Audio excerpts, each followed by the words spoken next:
Honored guests, lend me your ears. Long has our Fevrimond suffered, without a true monarch to guide her and her people. Decades have passed since last His Majesty Erland sat atop the Draken throne. Long have we endured, yet it has not been for naught. At last, the bell has tolled on the age of the console. At last, we may celebrate the coming of our rightful ruler. The return of the sovereign.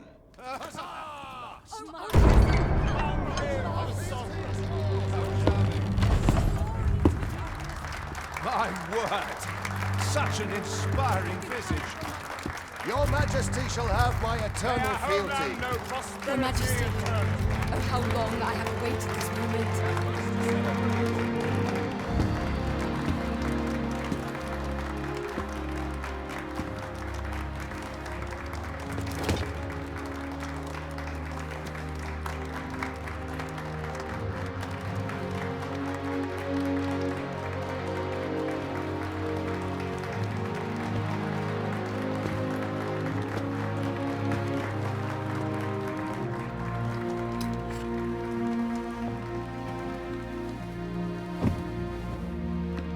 Behold, before you sits the rightful inheritor of the Draken throne, chosen by the dragon as its enemy.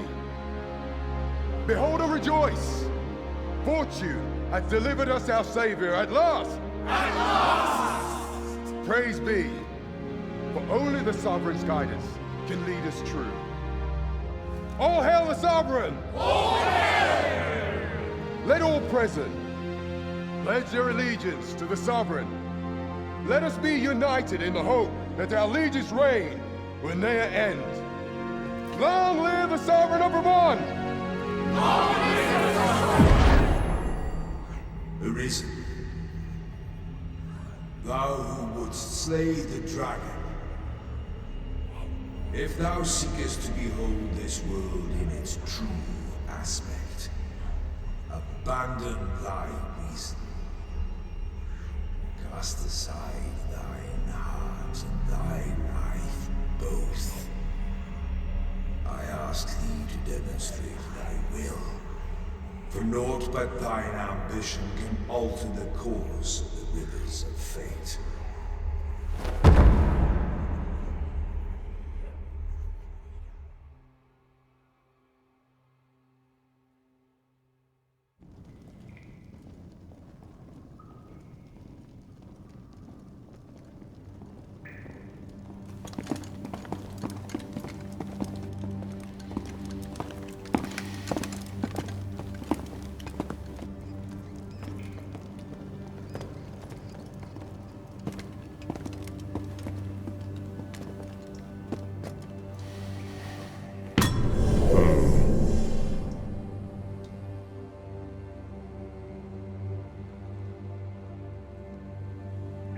Now, which one of you was it? No need to be shy. I've just got to take down a record of your name and face. Come on, step forward. I ill like that look in your eyes. 'Tis queerly brazen for a pawn. Most of your kind have eyes blank as a cadaver's. Mayhap 'tis only natural, seeing as how you rise from the dead. There's aught different about you, though. Could it be that you fear death just as we mortals do? Worry not, vessel. 3 days here, and you'll be longing for death's sweet embrace. Come along, you feckless dullards.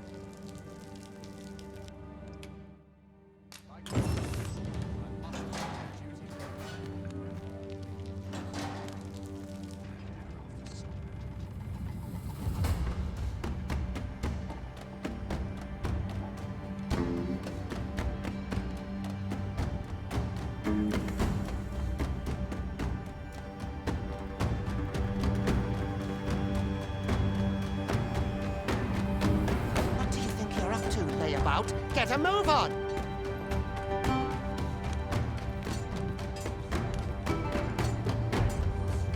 Do your injuries pain you?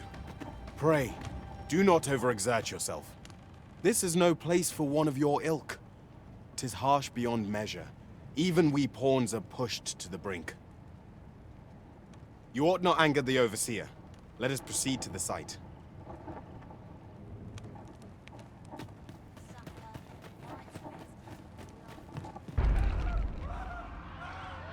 What is this commotion? Perhaps we ought to investigate.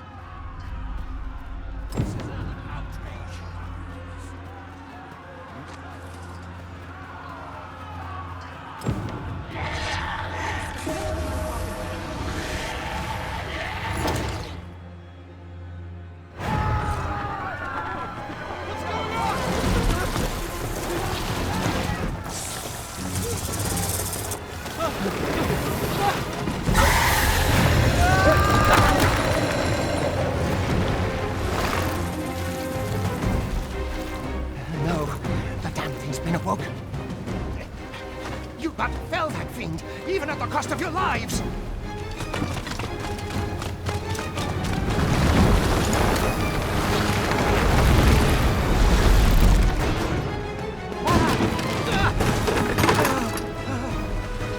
Get me out of here! Now!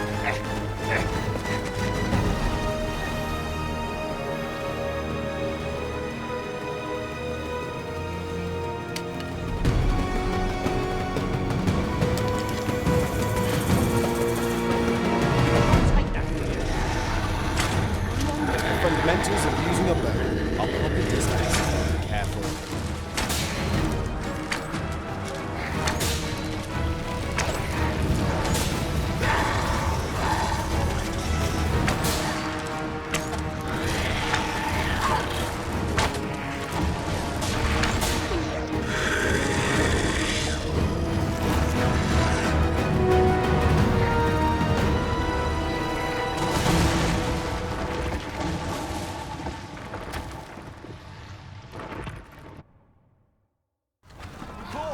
Are you unharmed?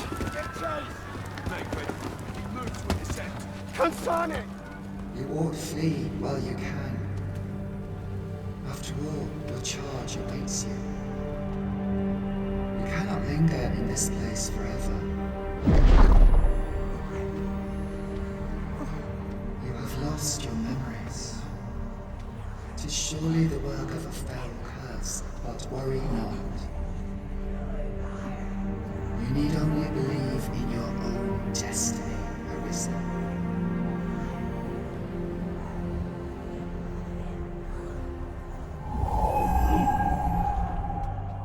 Son it. The accursed creature escaped. Oh, you! Get back here! Quickly! This way, Arisen! Come this way. Let us flee. You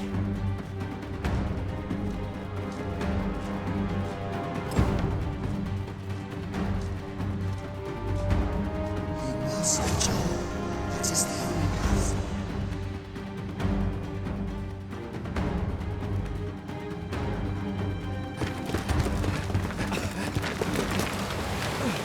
No one could survive a fall from this height. Not even a pawn.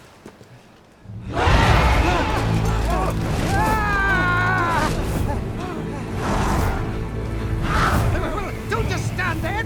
Shoot it down!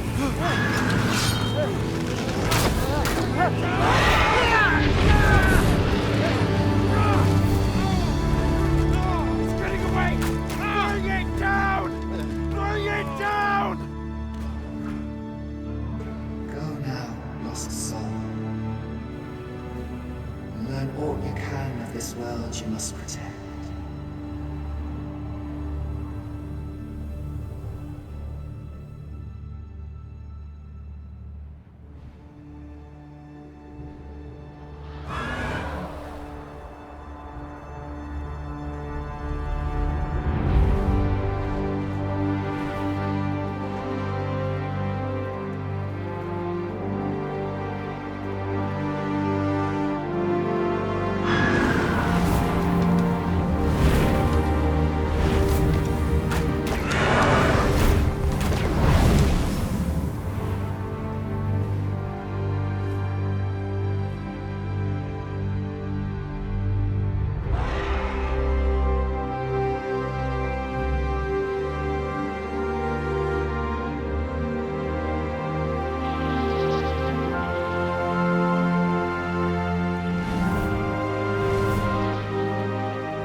Pray, keep your distance, Arisen.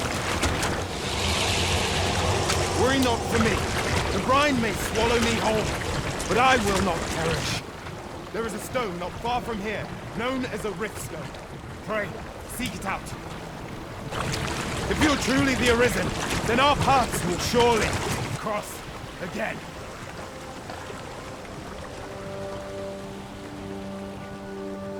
Oi! Are you all right? What happened here?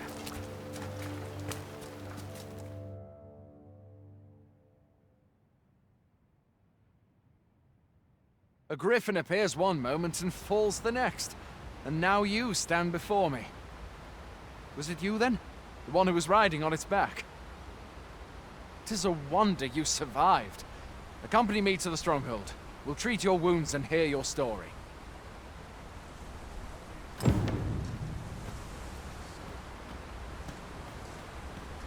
A single bolt from a ballista. And well aimed at that. Must be one of Sir Leonard's from out of Melve. This'll be a right mess to clean up. Who knew there'd be a cavern round here?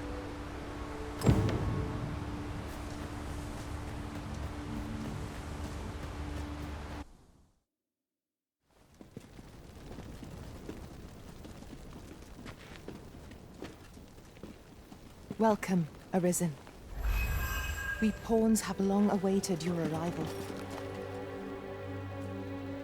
What is this? Pawns. They bend the knee to you so readily, but then... No.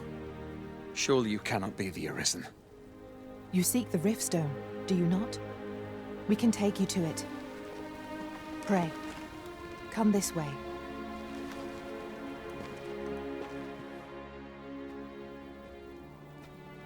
Before you stands a Riftstone.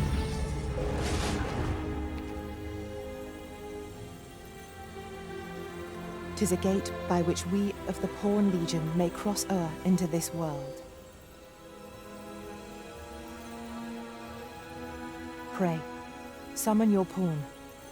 Simply paint with your mind's eye the loyal attendant whom you would have serve you.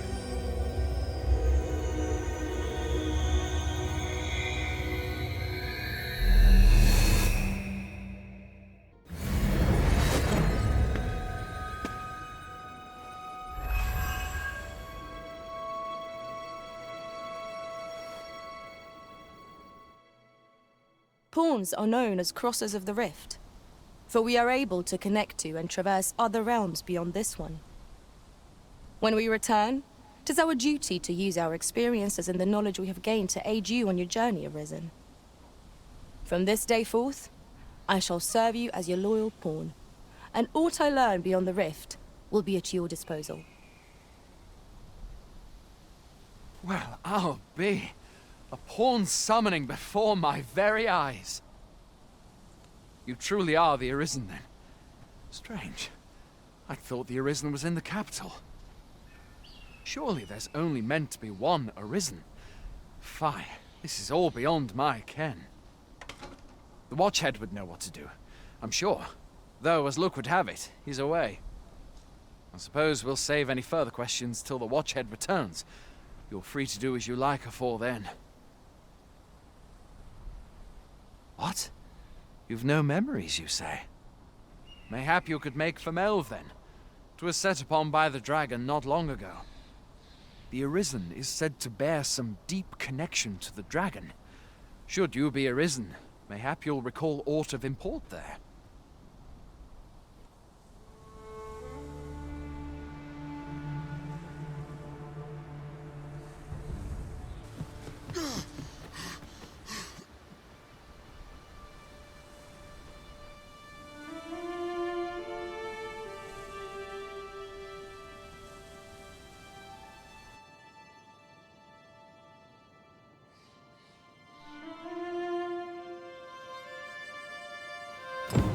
So, this is Melve.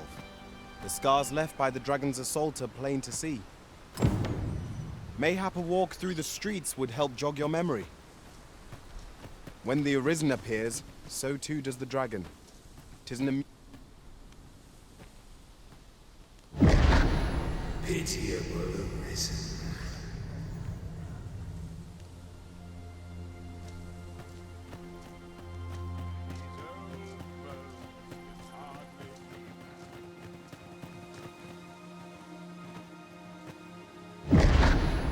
Hast thou forgotten thy destiny, thy charge?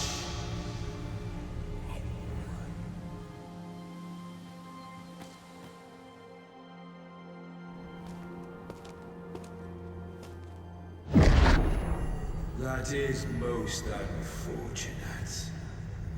But it doth not release thee from thy fate.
This moment forth,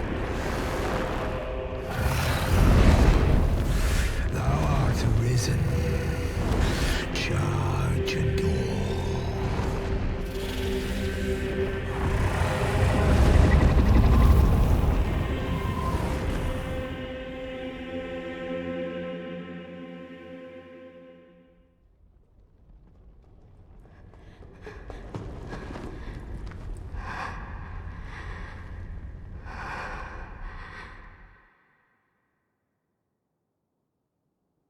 Can you hear me, sir?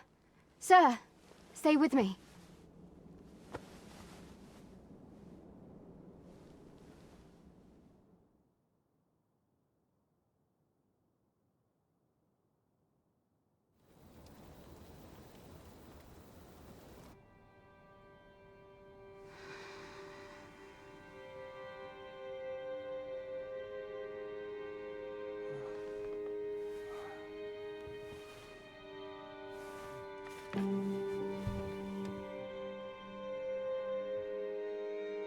Thank goodness. How are you feeling? This is the second time I've watched over you like this, isn't it? You do not remember? Then have you forgotten that you protected me from the dragon's flames? You withstood the fire in my stead and were well and truly charred. 'Twas terrible. I had thought your life forfeit. I could not hear the beating of your heart. But you hung on and by some miracle survived.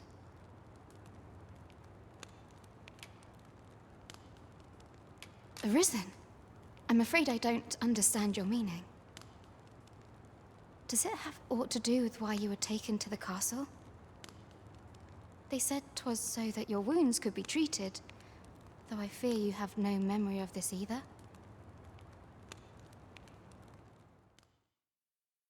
I am of the Border Watch. Someone with arisen-like abilities came to this village, horn in tow. Know you aught of this? Has he come for you? We are to part so soon, then. Mayhap you will visit me again someday. Till then, take care. Arisen.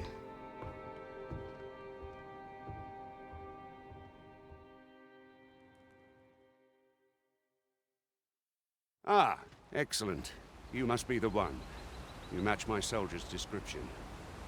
I'm glad the ruler of Vermont, currently convalescing in the capital, became arisen here in this very village. If you claim the same, then word must be borne to the capital. I dispatched a missive before coming here, though I doubt the matter can be settled without your presence. Would you be willing to accompany me to the capital? If you truly are arisen, you will be received with open arms. Oh, but forgive me. I scattered my soldiers in a bid to find you. I would not depart without them. We shall have to wait till they are reassembled. Come to think of it, Sir Leonard was asking after you as well. Mayhap now would be a good time to speak with him. Last I saw, he was having a drink at the inn. Well met. You're the one who saved Ulrika's life, aren't you? She told me all about it. It was a very brave thing you did. I'm in your debt. Ulrika's as good as my daughter. Here, consider this a small token of my gratitude. Now, tell me, are you registered with a guild? Perhaps you already know this, but registering with a guild will grant you access to specialized training, which comes in very useful when pursuing a vocation. Well now, that won't do. You need only speak with the innkeeper to register. Go on, 'twill only take a moment.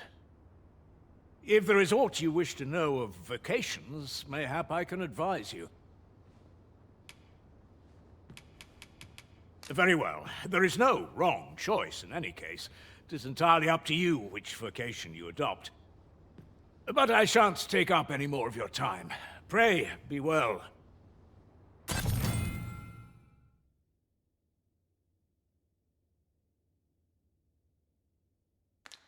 Sworn I had ought to attend to. We have arrived.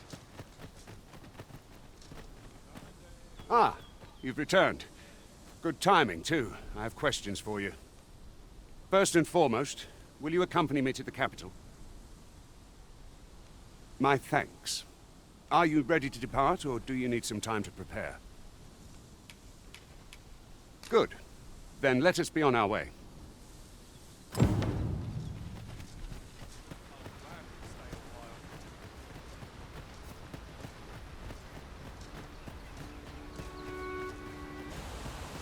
The Arisen is the lawful ruler of Vermont. So it has always been. To claim the title is to claim the throne. Yet, not all claims are true. Our kingdom sees many pretenders, and they are not dealt with lightly. Lest hope you are one of them. Regardless, you would do well not to invite my mistrust on your journey.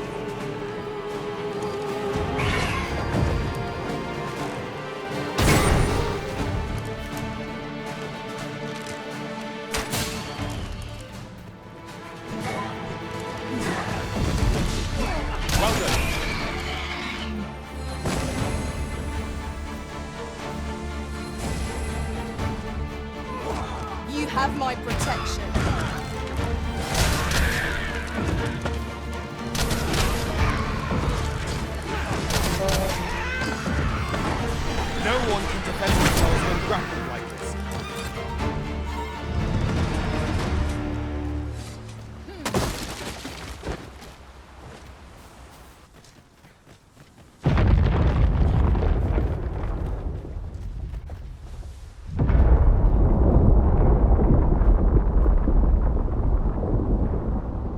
Is everyone all right? More marks of the dragon's fury. Its rampage must have weakened the earth here.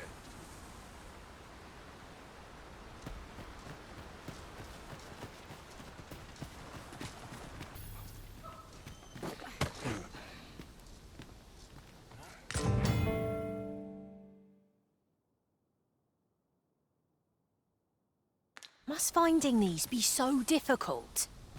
A splendid discovery. Interesting. I shall have to inform my own master of this. What's this? We're trapped.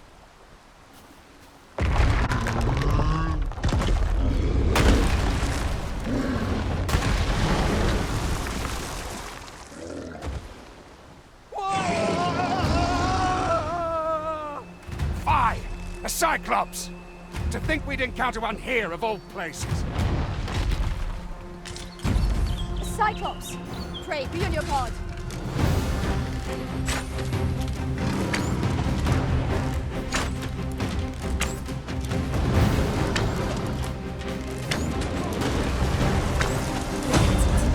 The beast can scarce stand. Oh well.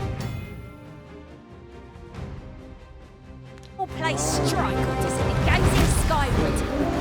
Strike fast and true, and our quarry shall fall.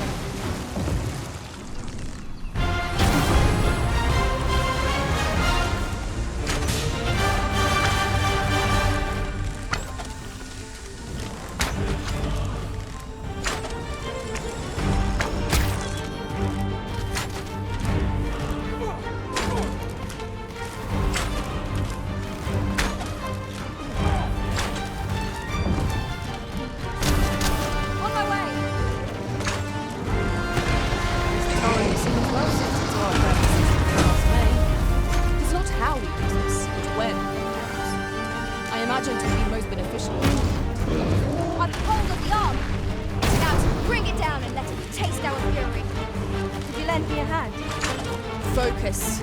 A moment of indecision may spell our doom. I can't get the idea. This brute has quite the temper. Might we not use their rage to our advantage? Easily done.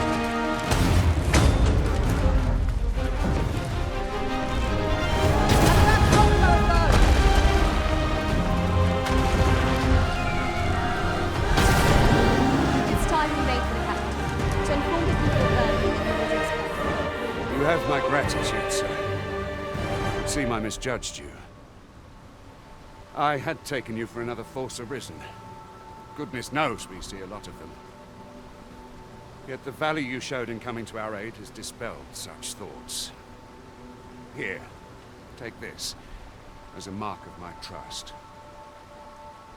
Give it to one of the sentinels stationed at the gates to the capital, and you'll be granted an audience with Captain Brandt. You're free to make your own way to the capital now.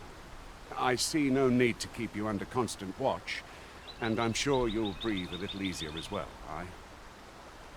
Of course, if you'd rather continue to accompany us, you are still welcome to join us on the ox cart. 'Tis your decision. Well now. The road's blocked. The cart can't get through like this.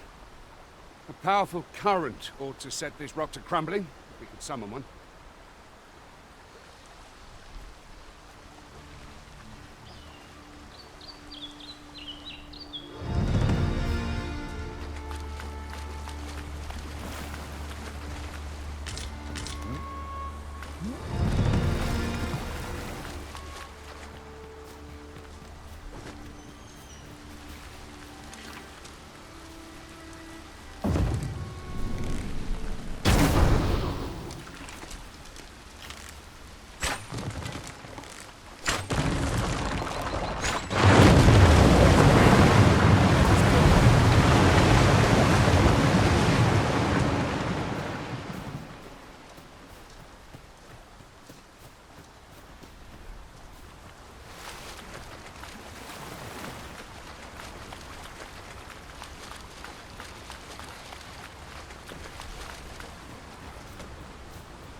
ox carts make for relatively safer travel. Ah, here's the cart now.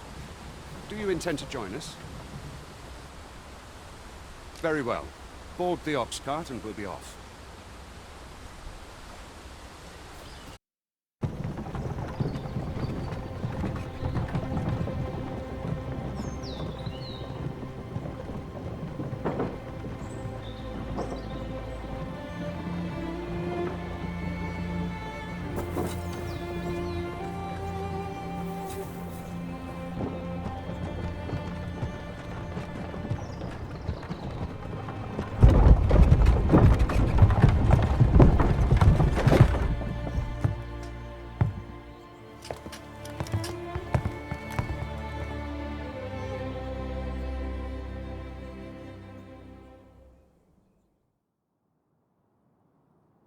I was informed of your coming, would-be Arisen. Captain Brandt, this individual summoned a pawn through a rift stone. Several witnesses can attest to it. Though I admit I had my doubts at first, it would seem this is no mere deceiver. This one's not a bad sort. Saved our hides on the way here. As decreed by the great will of our world, there can only be one Arisen. That Arisen now resides within the palace. Indeed, he is our sovereign and the rightful ruler of Vermont.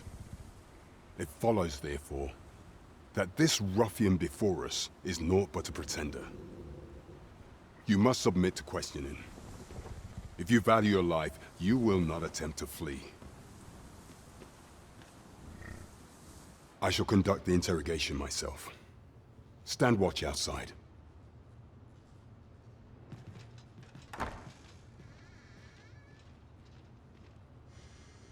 I beg your forgiveness for my insolence, Your Majesty. If the Queen Regent had learned of your existence, I fear your life would have been in peril. I had no choice but to treat you as a pretender, lest my actions draw suspicion from watchful eyes. Then you have truly lost your memory?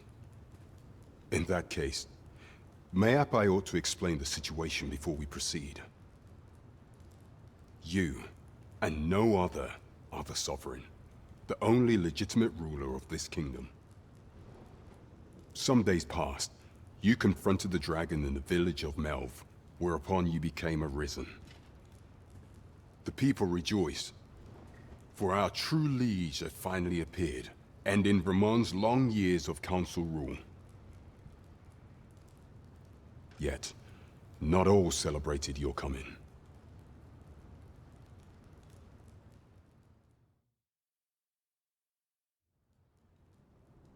Your arrival would have robbed the Queen Regent Disa of everything.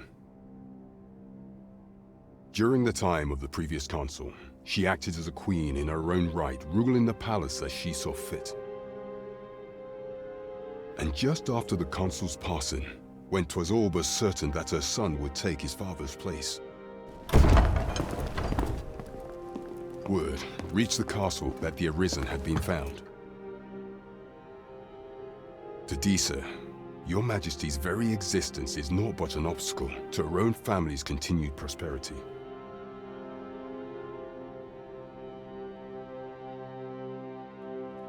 The assassination of the Arisen is an impossible feat for mortal hands. Thus, Disa chose to abduct Your Majesty while you recovered from your wounds, in order to rob you of your memory with a fell curse and sell you to Batal as a slave. Following that, she prepared a replacement to serve as the sovereign in your stead, a mere puppet. However, with Your Majesty returned, I have no intention of twiddling my thumbs as Disa plays her games. I shall devise some plans to further our cause. Pray, visit me a night in the tavern that we might discuss them.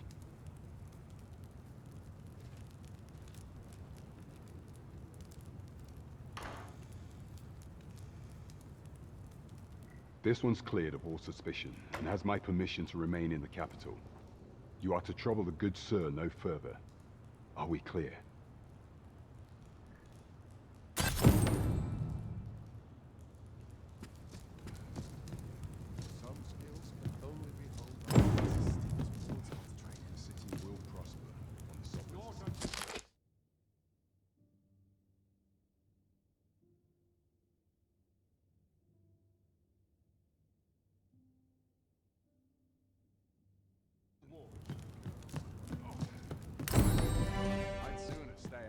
that, were it possible.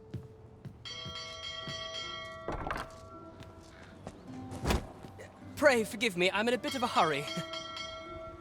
Consarn it! Get back here!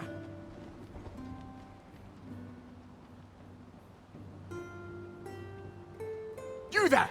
Did you see an urchin in a cap run past just now? Can you tell me which way he went? Many thanks. I'll catch that wretch yet.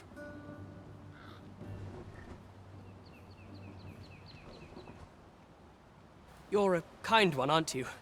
'Twould seem I am in your debt. In fact, there's aught I would ask of you if you've the time to spare. Aha! There you are! Oh, apologies, but our chat will have to wait. Till next we meet. Farewell.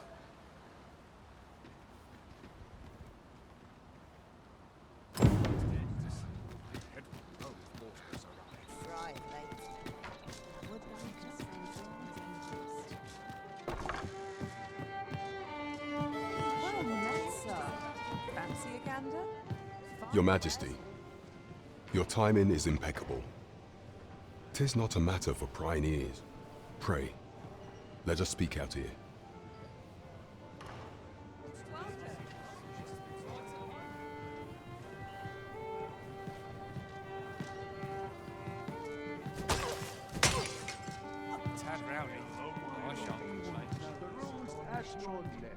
As I informed you when last we spoke, the palace is filled with the Queen Regent's sycophants. Should Disa denounce your Majesty as a false arisen, few would elect to doubt her. Yet if we are to prove your identity, I believe there is no occasion more suitable than the coronation. It was delayed so that the sovereign, that is, the false arisen, could convalesce in the palace, but the date has now been set. The central players in the court ought all be in attendance. It would be a fine opportunity to display your Majesty's power. None would be able to deny that you are the true arisen then. There is a problem, however. Entry to such an event is limited to the chosen few. Only select members of the nobility and citizens who have contributed greatly to Vermont's continued prosperity will be granted entry. If your Majesty is to be counted among them, you will need to attend to a number of tasks. Pray, allow me to summarize them for you.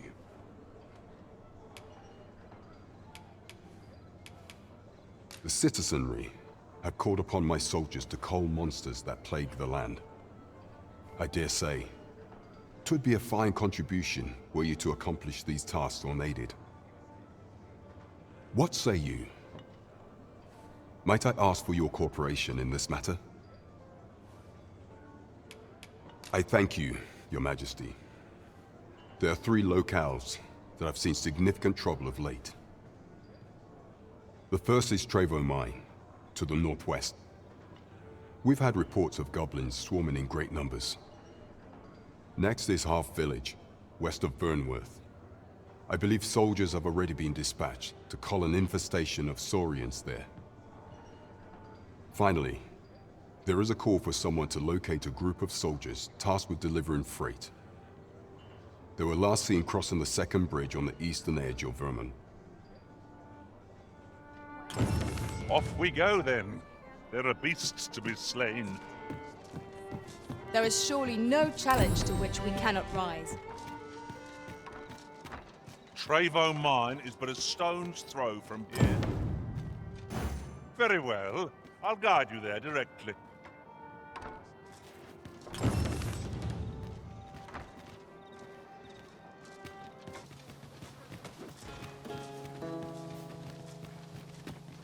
Good. We're here.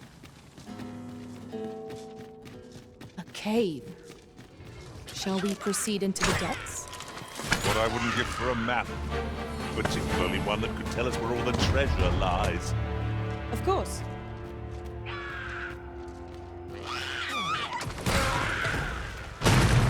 Honestly, but I can't guide you there from our current location.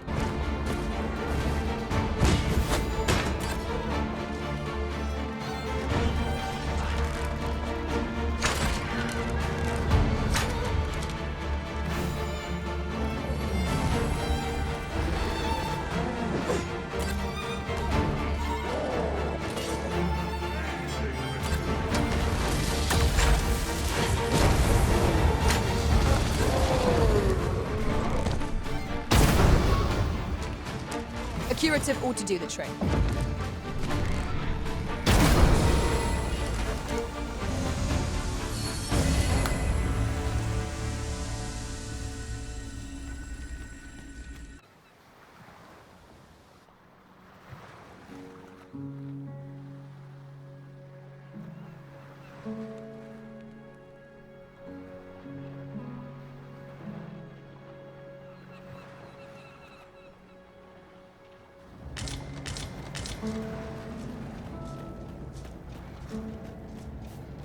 Oh, you've come to a dangerous place.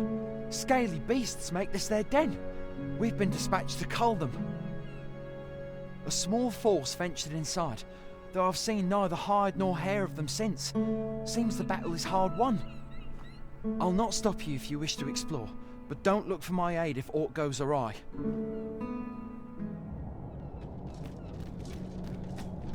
Here at last?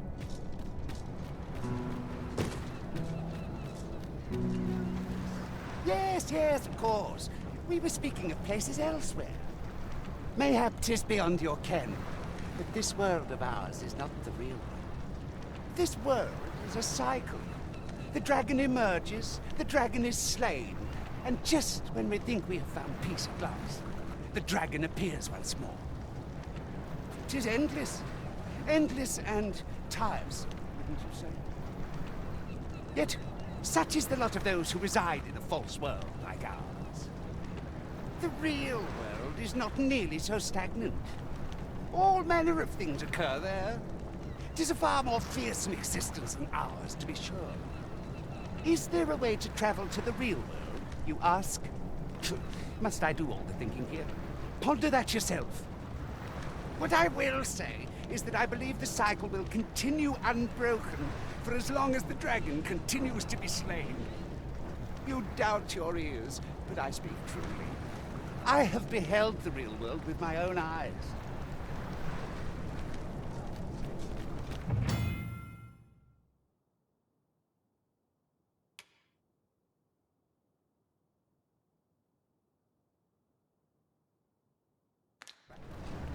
The old man is strange in word and deed, yet I can't quite bring myself to dismiss his tales for all that. Curious, isn't it? Mayhap his maundering will make more sense to us in time.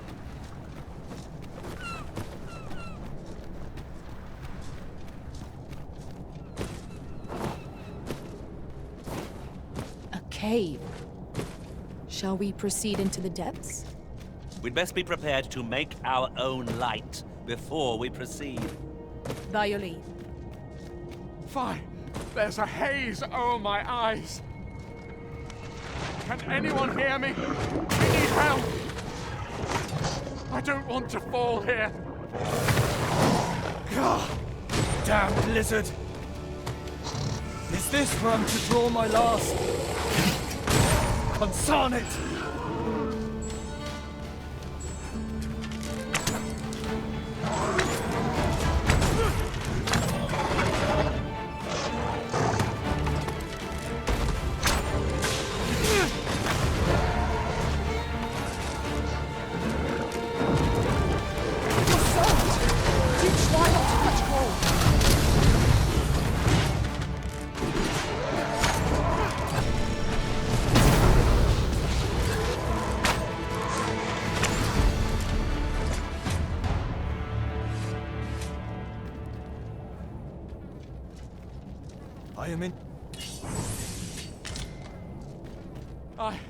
I am saved!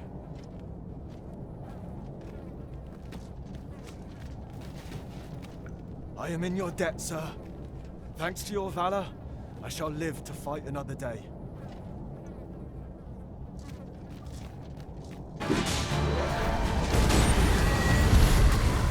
Take that!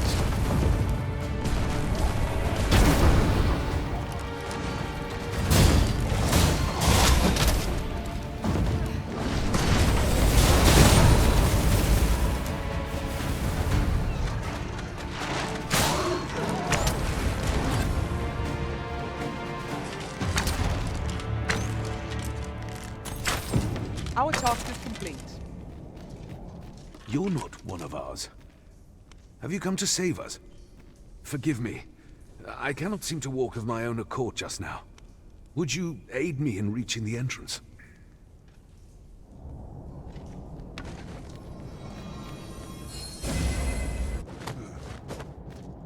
You went in there to save my fellow soldiers. I underestimated you, friend. I shall send word of your deeds to the captain. You've done well this day. I thank you. We'll see to the rest of this mess. You need not trouble yourself further.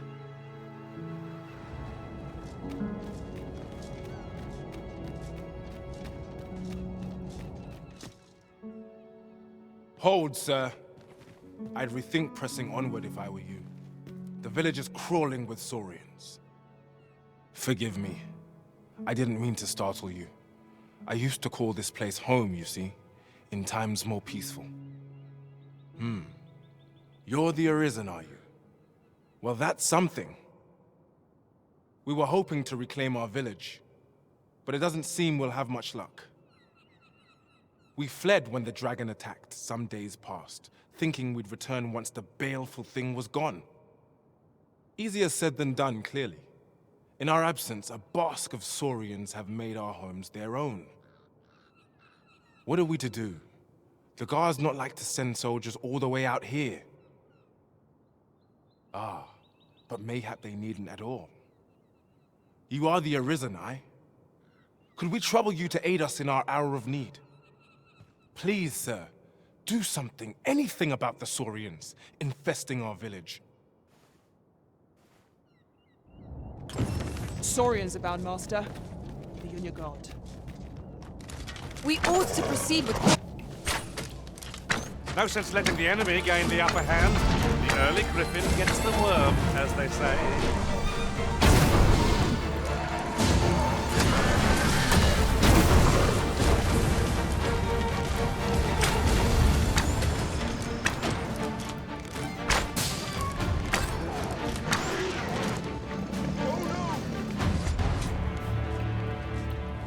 Shall we... Is the deed done, good Arisen? Oh, thank you, thank you. We shall all be able to return to our homes at last. I can hardly wait to bring these tidings to the other villagers. I dare say we'll have this place livable again ere long. I cannot thank you enough. Long will you be known as a friend to our village. If you happen to pass by, do come visit us, won't you? I should like for you to see this place as 'twas afore the dragon's attack. For your sake, as well as ours, we'll do our utmost to see the village restored. With this, the peril has passed. Still, perhaps we ought to visit the village again anon, just to be certain. You have my support.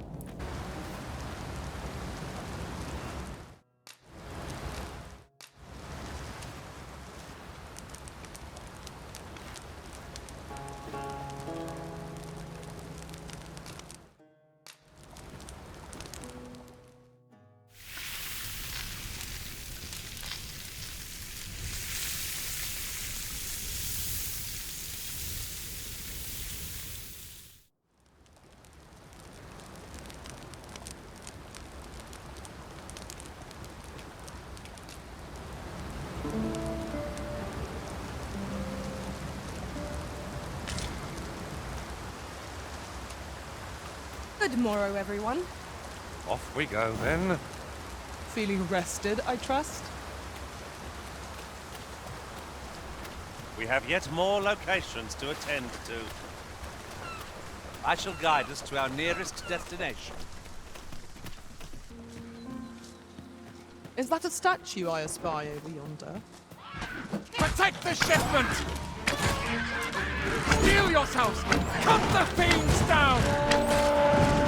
Don't let them touch the shipment! Me! How did this happen? We must defend the cargo! They're vicious, not to. Poison, Master. No one can defend themselves when grappled like this.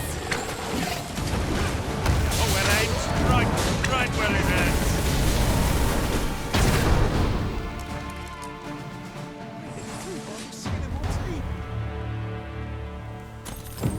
that's that then. I was sure we were to meet an early end. Fortunate we are that you should find us when you did. My humblest thanks, sir.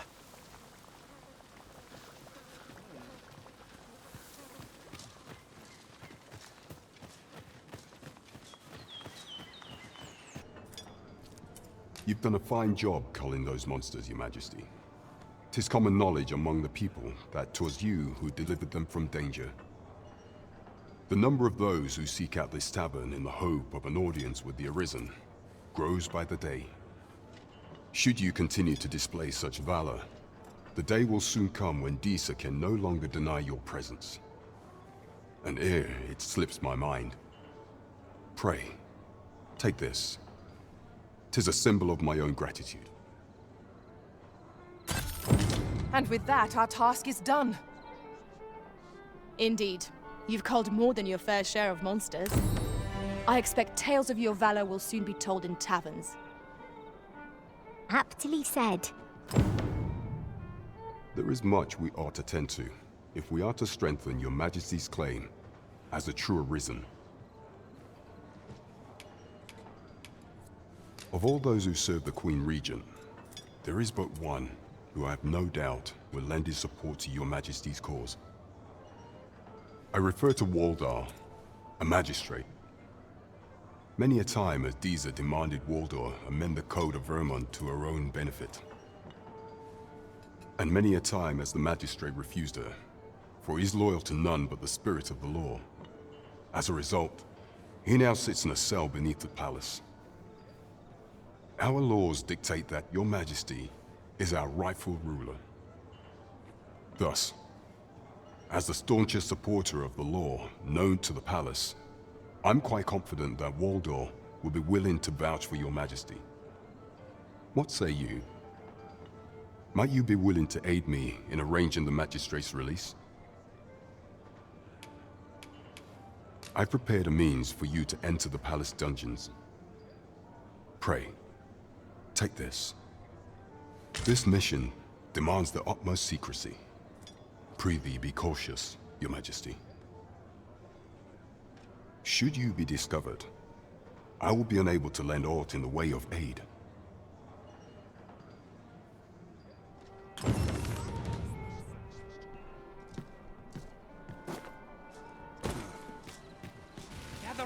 Gather round. Treat your... This might be worth a read. It couldn't hurt to take a peek. I never dreamed we'd meet such a foe here, of all places.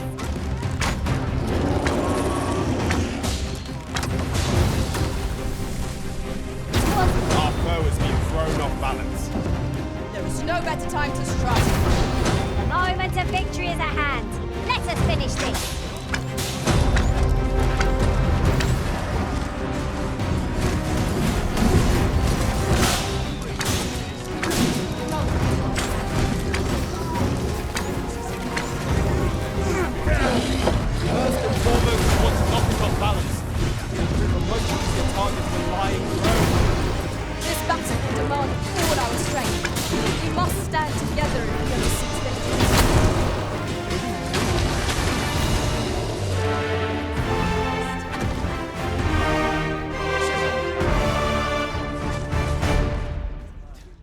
Confidence and cooperation gave us an edge against our foe. Fortune favors us, 'twould seem.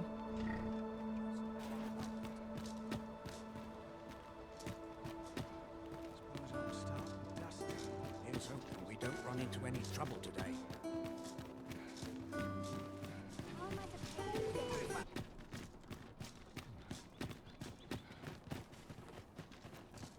Have no fear, Master.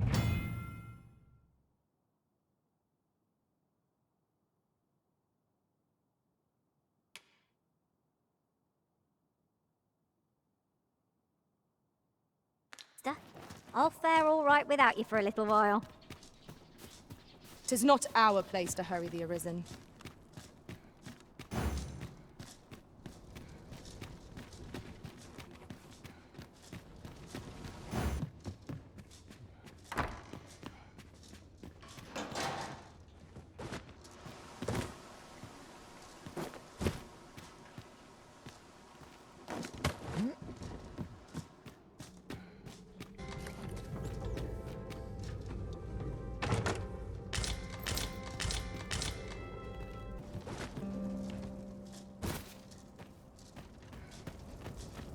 So, you've come. Captain Brant bade me allow you passage.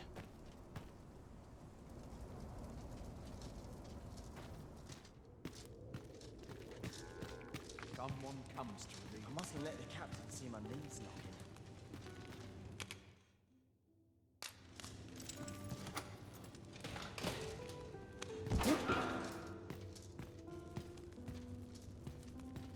Have you come to release me from this jail? Who are you? Aha! Then we are presented with three options. Either the law of our world that allows only one arisen has been upended, or Deeza's arisen is false, or you are lying to me. Have you proof that you are arisen, as you say?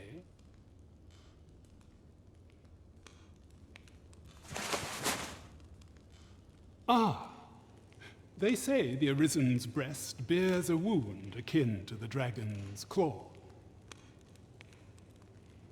By that mark, 'twould seem 'tis true.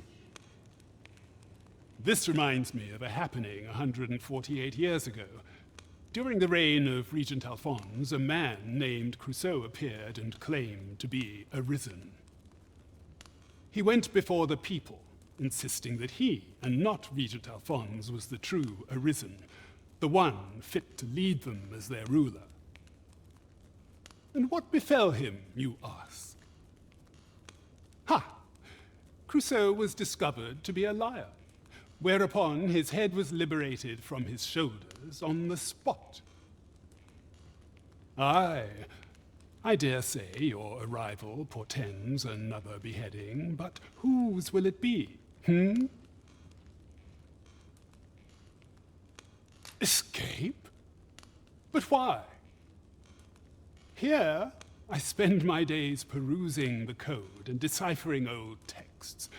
I can devote all my time to my own interests. And I need not turn my ear to Deeza's absurd demands. 'Tis a paradise to me, this cell. That said, if you know of a place with a mountain of tomes I could delve into, I might rethink the matter. Tell me, does that ring any bells? I suspected as much. Then we are done here. Leave me be.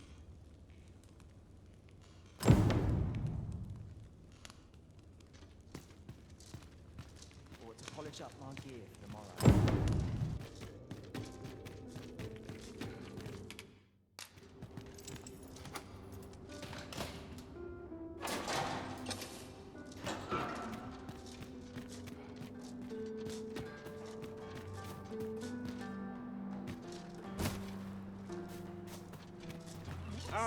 Alms for the poor. Pray grant those less fortunate some salvation. Well met, Sir Arisen. Might I trouble you for alms for the poor?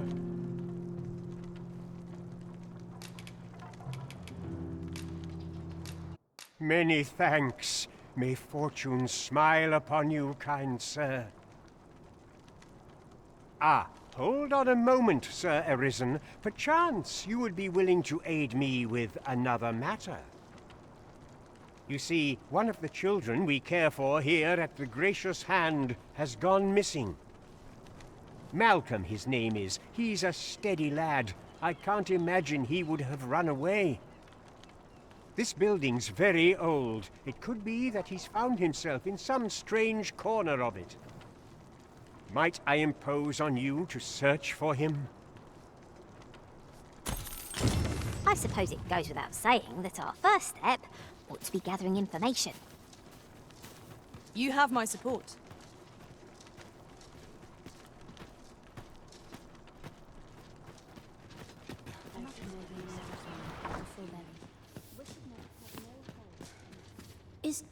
Is Malcolm all right?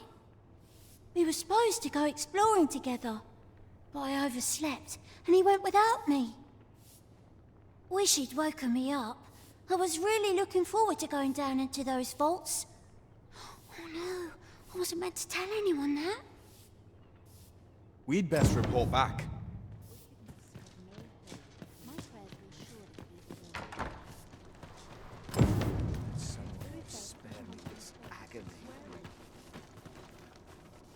Vaults, you say? By my knowledge, they were sealed off. Ah, but you mentioned rubble, aye?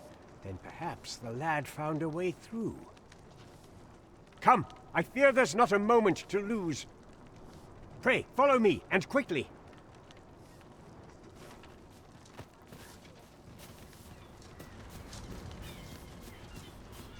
I believe this is the place to which the children were referring.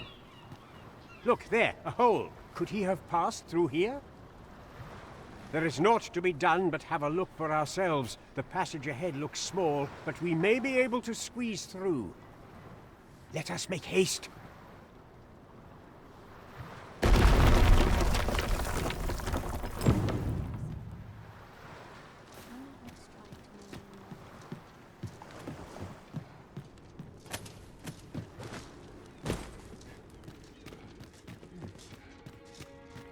To charge ahead may be to rush headlong into danger. Let us take care to move as one. No. How are we to get through this door?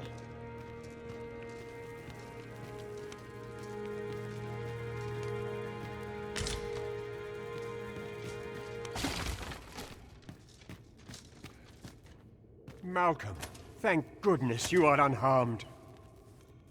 You have my eternal gratitude, Sir Arisen. Now I can breathe freely at last. Sir Kendrick? You'll never believe what I've found. It's just up ahead. Books, sir. Books, books, and more books. It's like some sort of secret workshop. Truly? Perhaps we ought to take a look. Shall we follow, Master? Right you are.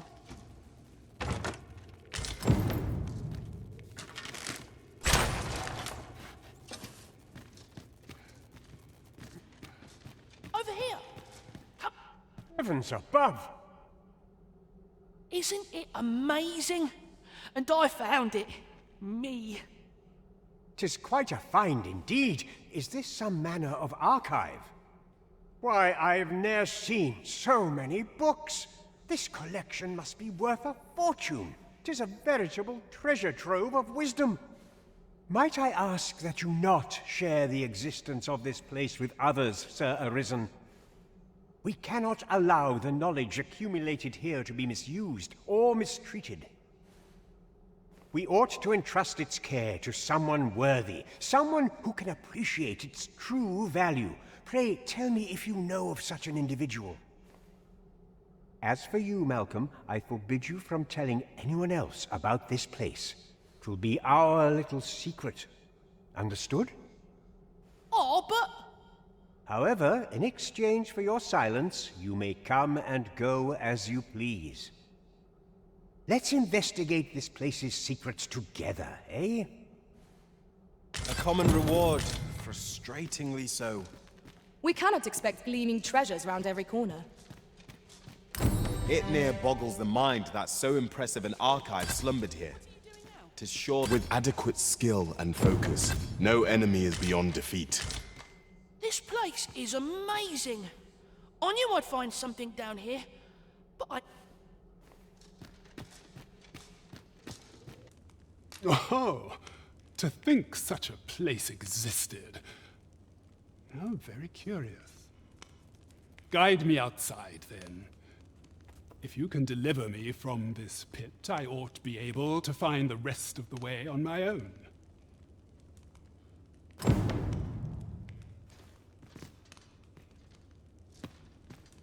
I'll not stick my head where it won't go off.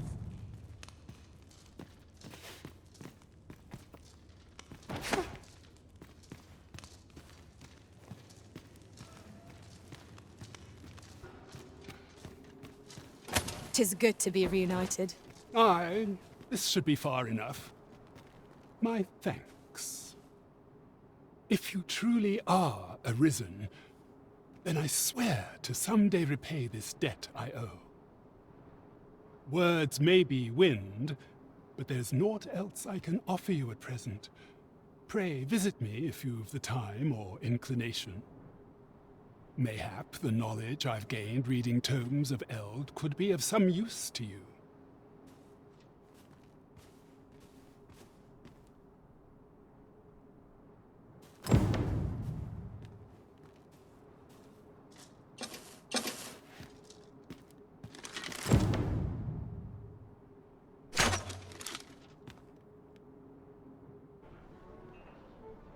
It seems Magistrate Wardor has been safely delivered from his cell. The man's dedication to justice shall doubtless be a great boon to our cause. Mayhap 'twould be prudent to visit the man on occasion and avail yourself of his vast stores of wisdom. He might have knowledge that could benefit you on your travels. Now, would you be so kind as to return the key I lent you? I thank you. Pray, take this. Consider it remuneration for your Majesty's efforts. Outstanding. We have achieved our objective. It is vital that we rest and regain our strength before moving on.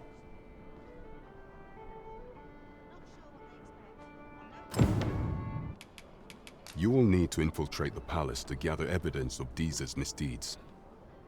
I hesitate to ask something so dangerous of you, yet I fear we have few other options. I have attempted to do the same through my own channels afore now, though I have yet to uncover so much as a whisper of her plots. Would that I could undertake the task myself, but my station prohibits me from reckless action. What say you, Your Majesty? Might I ask this task of you? I shall ensure that the door to the Queen Regent's office is open between midnight and dawn. Pray use that time to conduct your investigation.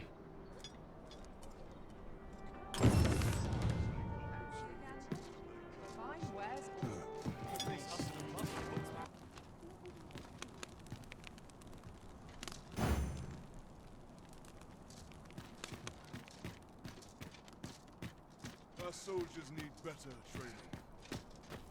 Have no fear, Master. You are the Arisen, yes?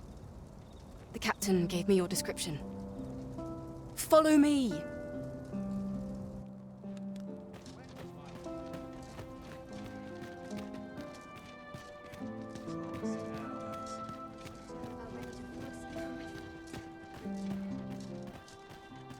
Tis best you move along. Should one of the other guards espy you, I will be forced to play my part.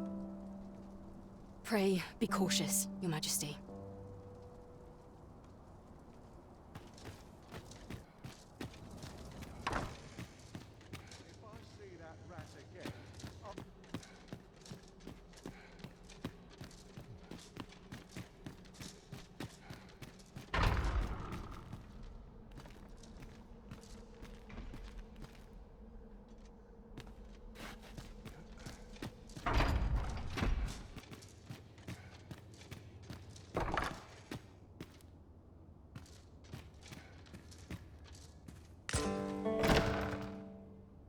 Who's there? Pray, keep your voice low. 'Twouldn't be good for either of us if someone was summoned to come check on me. Could it be that you have come to bring Mother's schemes to light? Aye, Disa is my mother. Pray forgive me for not telling you sooner. 'Twas never my intent to deceive you. I'd simply feared that if I spoke the truth, none would wish to involve themselves with me.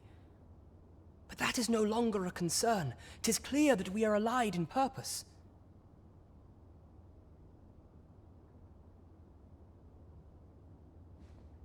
My word, you mean to say that you are the true Arisen? That the Sovereign currently residing in the palace is a pretender? Could Mother have had a hand in that as well? Regent Kin Sven appears to be missing from his chambers. Have you seen him? Me? No, sir. Then start searching, you fool. Should aught befall the Regent Kin, 'tis us who'll answer to her grace. Forgive me. My absence seems to have made this rather more difficult for us. You ought leave the palace at once. This room turned up little of interest, but I've a mind to look into this further. I shall send word to Captain Brandt if I discover aught you should know. I'll head out first and speak with the Sentinels. Use that opportunity to make good your escape.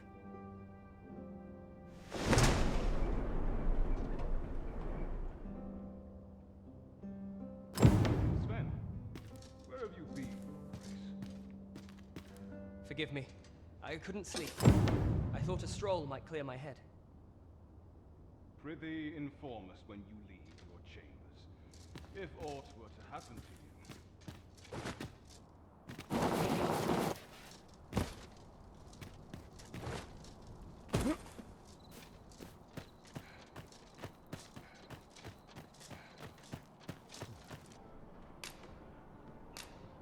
This scrap. 'Twas part of a letter, and from Batal no less. This alone can prove little, but 'tis clear that Deeza's schemes run deep. To think, Deeza's actions have weighed even on the mind of her own son. 'Tis a surprise, but a welcome one. Deeza is the doting mother before the Regent King. If Regent King Sven is willing to aid us by drawing Deeza's focus, we may be able to gain more useful information. You have done well, Your Majesty. Though I am limited in the aid I am able to offer, I bid you, take this. What could the Queen Regent be plotting? That's odd. Phases. Now there's a name to remember.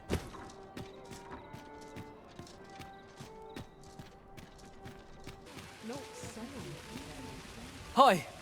Faring well, I hope. Would you care to join me? I'd not say no to a bit of company. I was hoping you'd say that. Do you know, I had a feeling we'd meet here today. Intuition, I suppose. Say, you're not from round here, are you? Are you a traveler? Have you seen many places?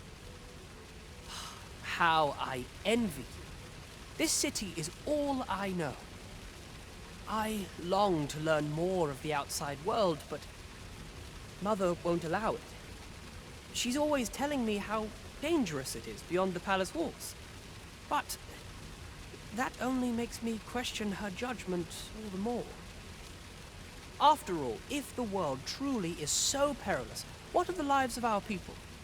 They must be fraught with uncertainty, subject to harsh conditions. It seems unfair that I alone should be shielded from that reality. But listen to me waffling on. Ah, I almost forgot. I happened upon this little curio the other day. Here, you're welcome to it if you'd like. My apologies, friend, but I'd best be going. I mustn't let Mother find out I left the palace. Thank you for indulging me. I do hope we'll see each other anon. Till then, farewell.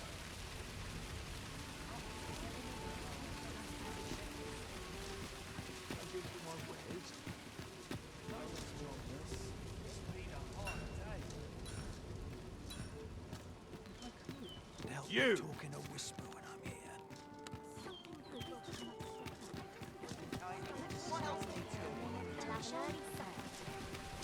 Gather round! Treat you! My, I'm trapped like a rat in a cage. This Arisen's both shrewd and fleet of foot. What? Can't you think of a reason? I'd thought you were keener wit than that. Let's just say there are some who don't want you wandering about as you please. I was to report on your comings and goings, you see. But I suppose that job's over. Now you found me out? So, how about it, friend? Will you let me go? I've no reason to trouble you any further. Understandable. Still, no harm in asking, was there? Let's get this over with then.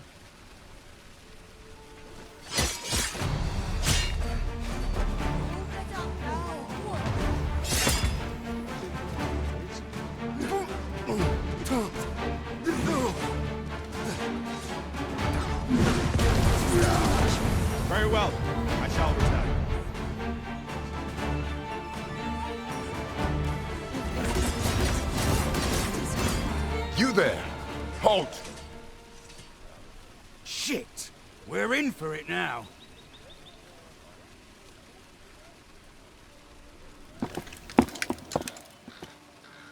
With all likelihood, he is an agent dispatched from Batal. Pray, let us handle the rest. We will hear all he has to say before the week is out. I bid you, wait till then. What catches your eye? Yes, sir! It'll do you no good letting me rot in here, you know. Another agent will be on you afore long.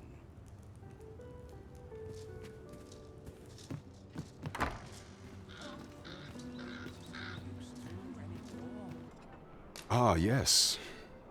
Regarding your pursuer from some days past. As we suspected, he was indeed an agent from Batal. When he learnt of your Majesty's escape, he began inquiring after your movements. 'Tis a glad thing we captured him before matters escalated. As to how he learned your Majesty's location with such ease, I intend to extract the answers from him anon. I shall be sure to inform you when I do. Pray, take this. 'Tis the least I can offer for your Majesty's assistance. So, someone saw fit to monitor you all the way over in Batal. I suppose that means you're famous, Master.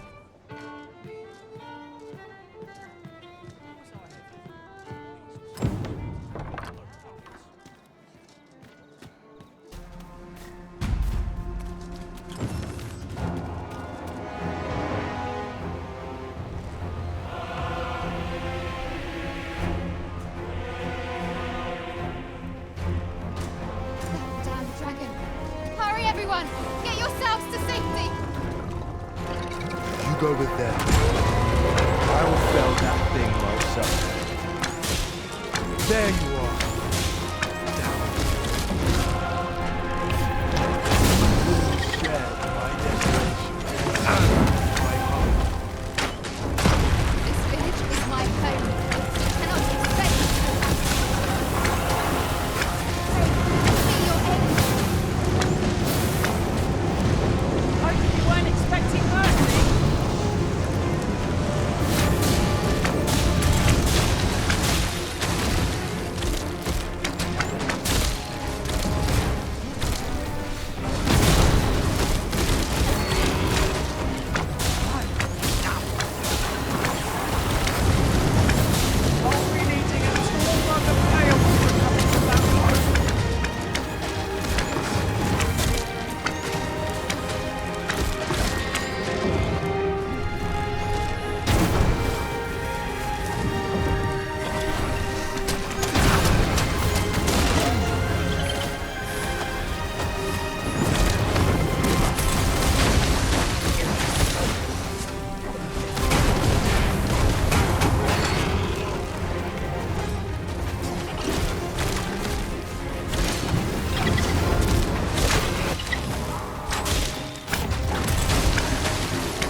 Show yourself.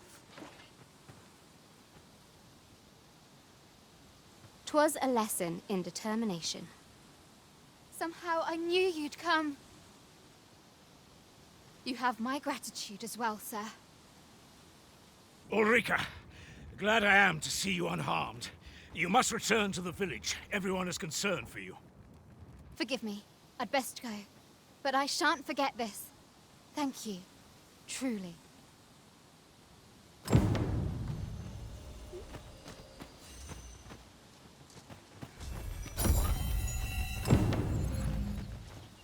That wasn't the dragon, but a poor imitation of it. No wonder I feel so hollow. 'Tis a style all my own. A patchwork of techniques, honed for the sole purpose of slaying the dragon.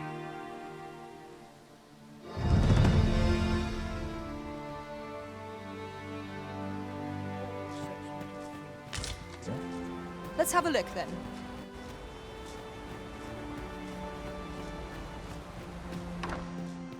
E'er since the reign of Rothaeus, the founder of Vermund, the village of Malv has played an indispensable role in the defense of our kingdom against the dragon. Yet twice now has the dragon set upon this village, inflicting numerous casualties before being allowed to flee. The fault here lies with you, Ser Ulrika. You have failed in your duty as acting chief. With all due respect, Sir Martin, our village has dispatched many of its young hands to the northern stronghold since its completion. Was it not the former consul who decreed that the stronghold should serve to defend the kingdom, with Malv offering aid only where needed? Yet the stronghold has remained entirely silent to our plight. How can you say that the fault is ours to bear? I know of no such agreement. At the very least, Queen Regent Disa has mentioned naught of the kind. But I'm quite sure the consul... You would dare misrepresent the words of the dead? Or do you mean to imply that the Queen Regent has spoken falsely? If so, then Melv's problems run far deeper than I had thought. 'Tis not indolence that has taken root here, but treason. What? I intended nothing of the sort. Pray, let us... Save your honeyed words, traitor! I must inform the Queen Regent of this development.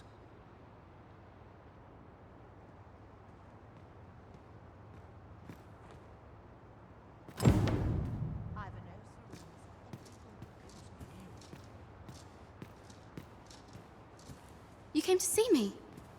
Forgive me, I've much to ponder. Still, how would you like to stay the night? I've yet to repay you for aught you've done for me.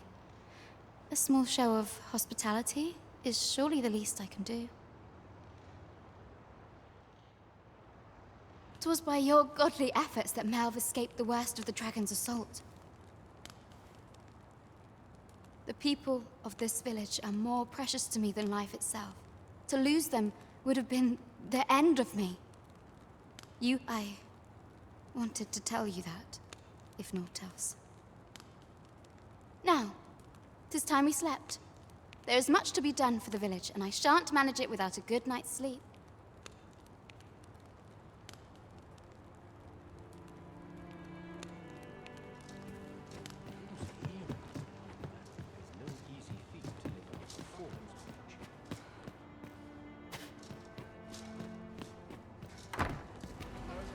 Where is Ulrika? The Queen Regent has declared that Ulrika be apprehended as a traitor to the kingdom.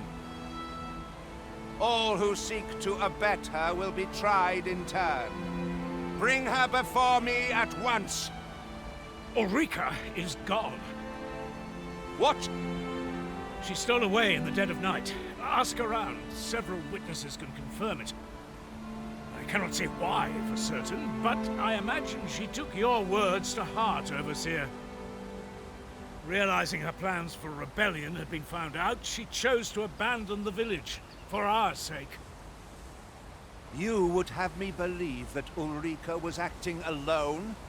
That the rest of the villagers harbor no rebellious intent? Aye, that's the long and short of it. Very well. I shall take you at your word, sir. However, the absence of a leader will sow naught but chaos. For the time being, your village will be in our hands. If 'tis as you say, I do not expect there will be any objections. Ah, there you are. There's aught I would ask of you. It concerns Ulrika. You've heard she fled the village, aye? Though that is the case, she would never truly abandon it. She left the village that she might fulfill her charge, protecting Vermont against the dragon. But as for where she went, I do not know. 'Twould be unwise for me to go looking for her, lest I draw the eyes of the Overseer's troops. However, should you happen to find her, would you tell me where she is hiding? I can only pray that she does not fall into the Queen Regent's clutches.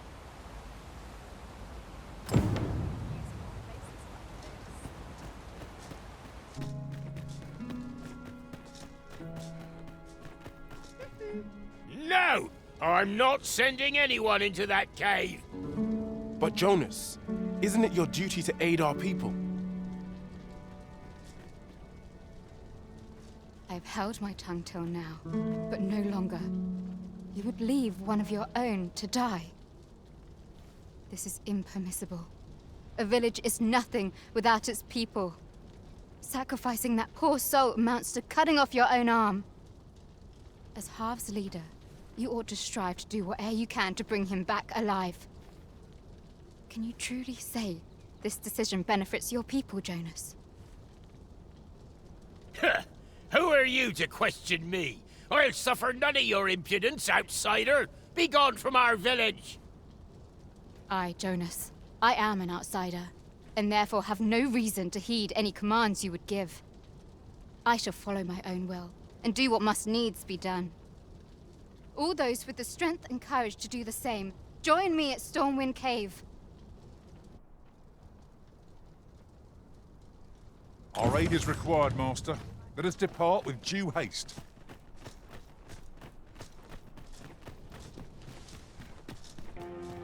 'Tis you. Have you come to join us in our rescue effort? My thanks. We shan't fail with you by our side. The captured villager ought to be within. Let us hurry. We will likely find our charge in the cave's depths. Shall we press on? I can guide you to the place, Arisen, or thereabouts.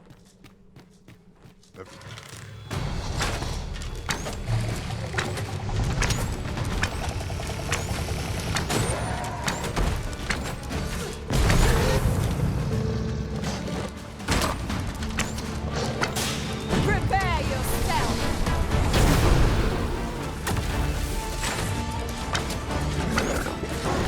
I knew you would prevail, Master.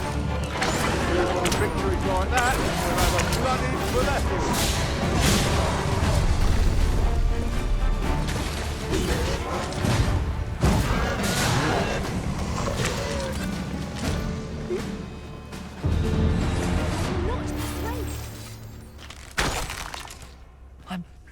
I'm saved. Thank you. Thank heavens you yet live. Let us be on our way. The other villagers shall be thrilled to see you in good health, I'm sure. Don't we have a report to make, Master?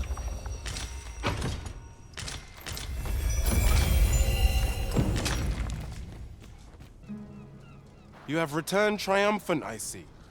Oh, what a relief. Indeed. And now that the task is done, I shall leave Har village, ne'er to return. In exchange, I beg you to forgive those who joined me. I incited them, and so I alone ought to suffer the penalty of exile. Yet I will go forth from this village with my head held high, glad in the knowledge that no lives were sacrificed under my watch. There'll be no need for that, Ulrika. In light of your good deeds, all shall be forgiven. After you left, we who remained discussed that which our village treasures most. It is as you yourself have said, a village is nothing without its people. We ought to have learnt that lesson well after the dragon chased us from our homes. Yet 'twas your heartfelt plea that reminded us of it. Ulrika, would you honor our village by becoming its chief? 'Tis our hope that you will guide us, and that your kindness and wisdom shall unite our people, human and bestian both. Aye. If that is what is needed, I shall rise to the call of duty. I vow to protect this village and its people with my life. It seems Sir Jonas has seen the error of his ways. But I've no doubt Sir Ulrika will prove a better chief. 'Twas a pleasure to recount such good tidings. To think I would meet you here. Or were you searching for me? I cannot return to Melv. Not till my name is cleared. Not till the dragon is found. This village also suffered the dragon's attack in the past. I intend to stay here and investigate its whereabouts. Pray, give my regards to everyone back home. Tell them that I swear to return as soon as I can.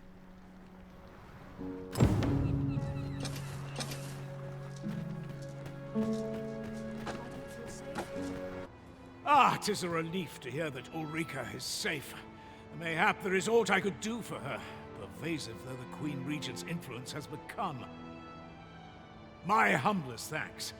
You've proven a friend to Melv and me as well. It isn't much, but here, I would not see you go unrewarded for your trouble. A firm resolve has taken root in my heart since we met. I may be past my prime as a fighter, but I can still teach.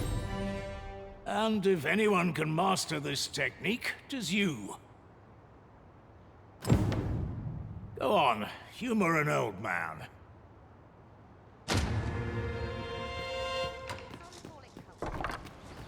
I have been waiting for you, Arisen.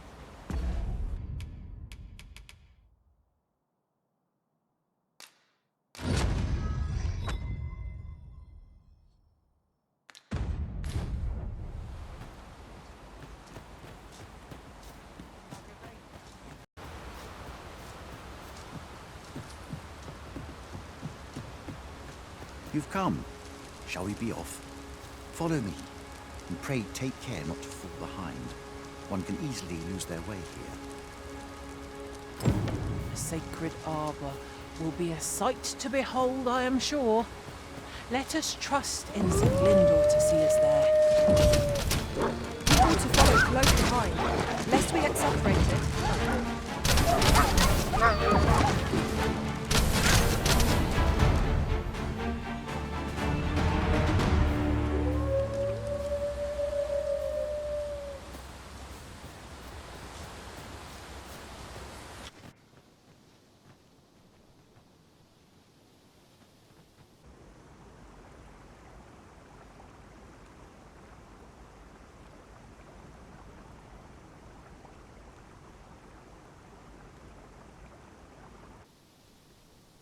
Fear not.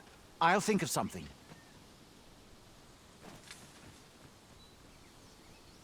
El, alla carilm ilmen elote falomentarin nun fear nambawe, elelia javtolme?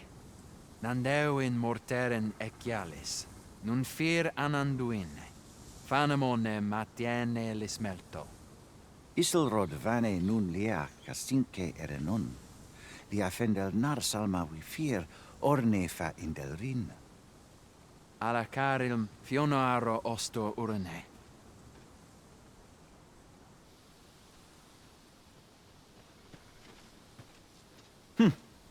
Some of us fail to grasp that this world extends beyond the bounds of our cloistered haven. Ah, forgive me. You do not speak our tongue, do you? From this moment forth, so long as you remain by my side, I shall interpret for you. Now, come. The place the trial should be held is just up ahead.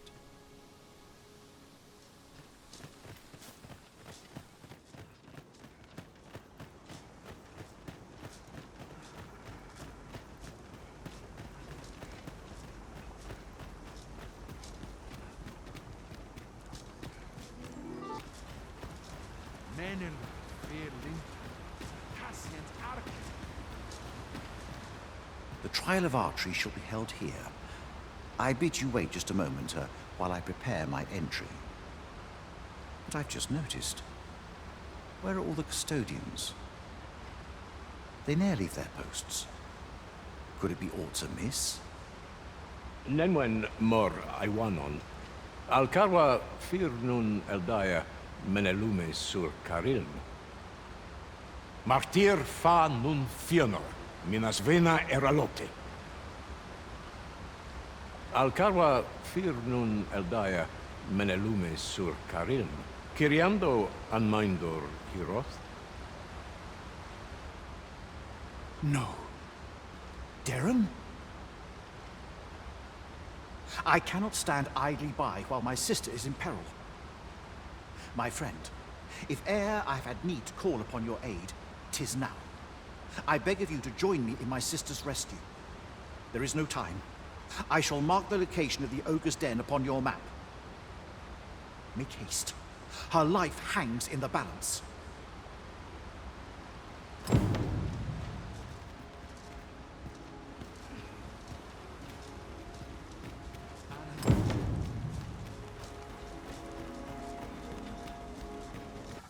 Veninume, mormartir teel adaka kiriandio.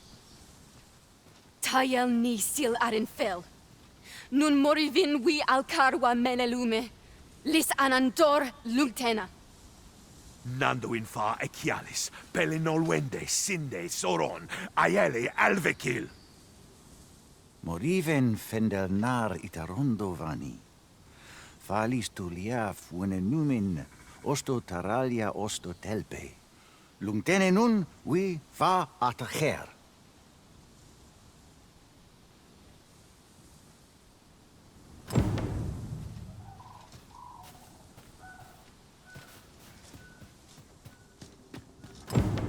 This is our first time setting foot in this place, but I trust we'll muddle through. Keep stout of heart and clear of mind.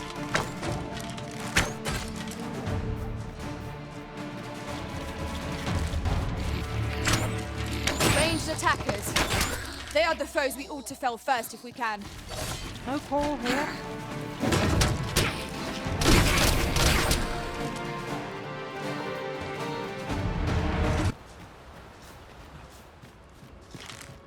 If something lurks among us, we may this obstacle shan't get the better of... Wait. Arbaheart, preserve me. 'Tis e'en more nightmarish a sight than I had feared. My father battles the ogre while my sister is clutched in his fist. But there is still hope, if I act quickly. Listen well, friend. I shall strike the beast's arm while my father holds its attention. The moment the ogre relinquishes my sister, I ask that you lead her to safety. I have ne'er attempted to strike a target so distant before. E'en the trial of archery does not demand such a feat. Yet, for the sake of my sister, my arrows must fly true.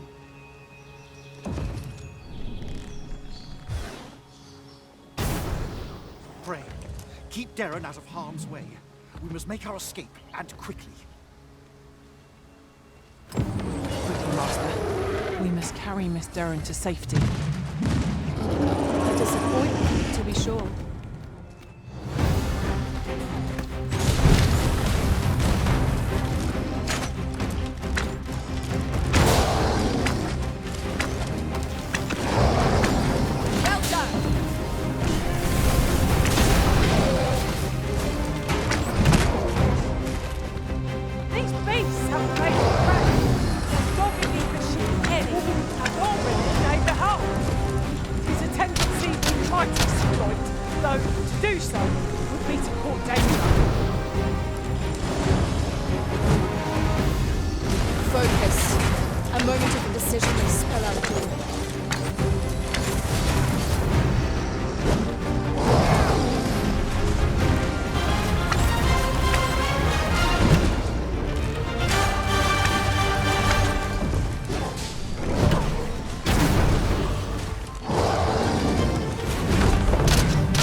fall. No quarrel here. That was thrilling. I did not know I could feel so alive.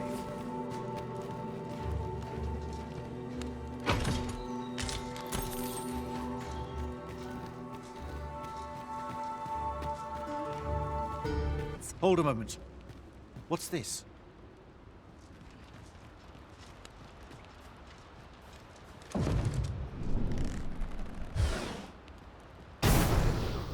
A way out.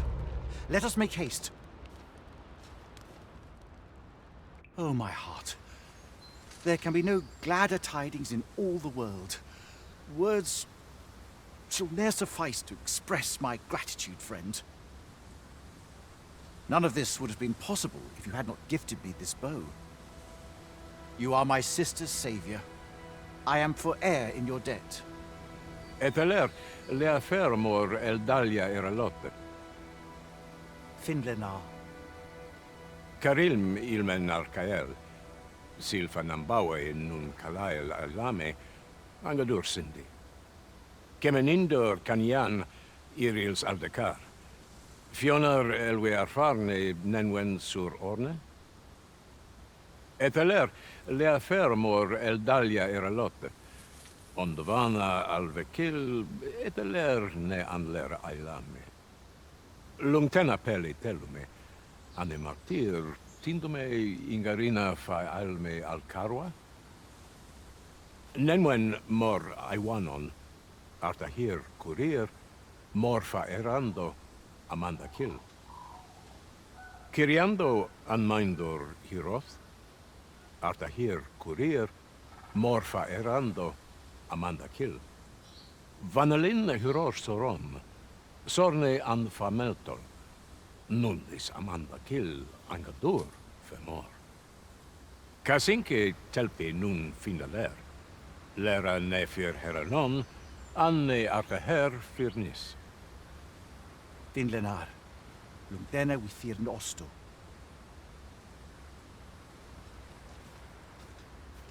My gratitude to you knows no bounds, friend.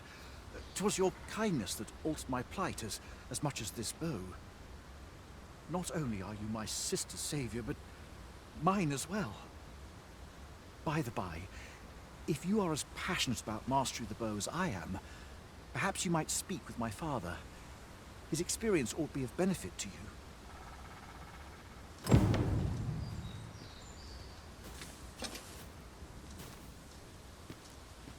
Kalael alame, karilm ilmen arkael. Aidalia anandor, nun lintan. Heror anne oia fermor, anendune falumtena? Palan hiarmenran, lis fa arnefane. Elorato ala, nun mor artaher. Firnis an erumar isilrod et peller, lera aetena. Laicasar an ils findamunt in ciel. Nefanamo lis Kyriandio mor erlot. Iavstir lalastar, nun falasmir magananon, anamor lis turculion ecialis. Admirably done, Master. Your deeds will be remembered in the sacred arbor for decades to come. Splendid.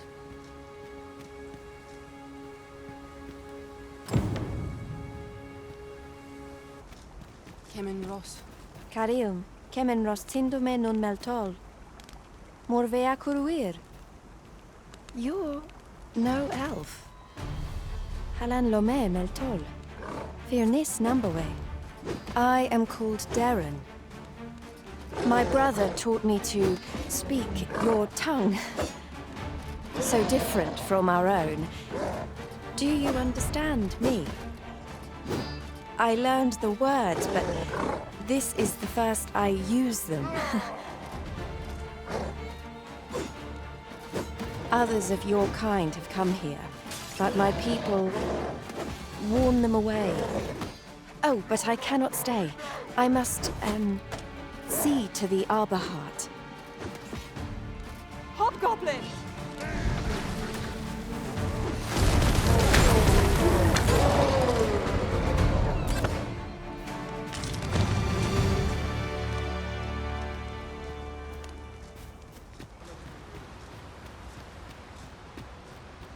Anne martyr. Angadur Cindy. I är styr lalasta.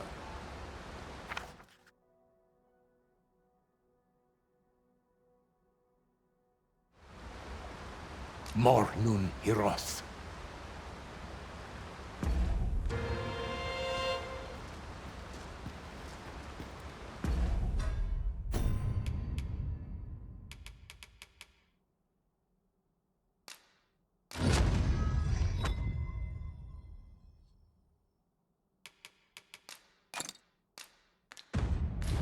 Well done, Arisen.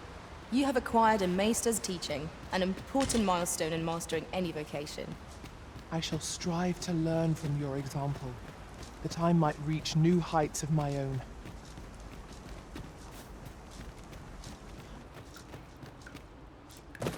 We've quite the convert. How are we to get through this door?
Every day one happens upon a material so rare.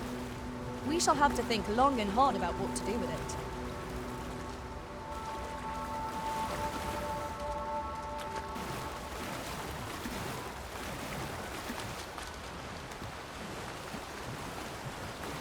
Mor nun hiroth.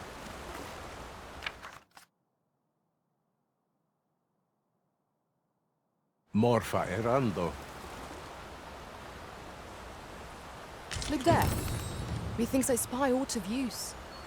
Let us ponder how best to proceed.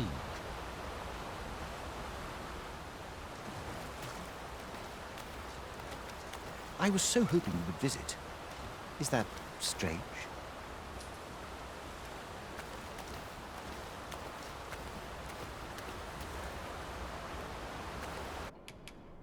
I bear word from Regent Ken Sven, Your Majesty. He espied the delivery of a suspicious package to a man named Allard. A minister who happens to be one of the Queen Regent's staunchest and most powerful allies in the palace. From the pains he took to remain on scene, 'tis plain that Allard wished this delivery kept away from prying eyes. That alone is reason to suspect a connection to Deeza's schemes. We must get to the bottom of it. The Regent Kin intends to call Allard to his chambers come nightfall. He bids you to use this opportunity to search the minister's chambers and see if there's aught to be learned. What say you, Your Majesty? Are you willing to undertake this task? I shall ensure that the door to the minister's chambers is open between midnight and dawn. Pray, use that time to infiltrate and uncover aught worthy of suspicion. We have been entrusted with a task. Let us approach it with all due care. Onward to Vernworth Castle.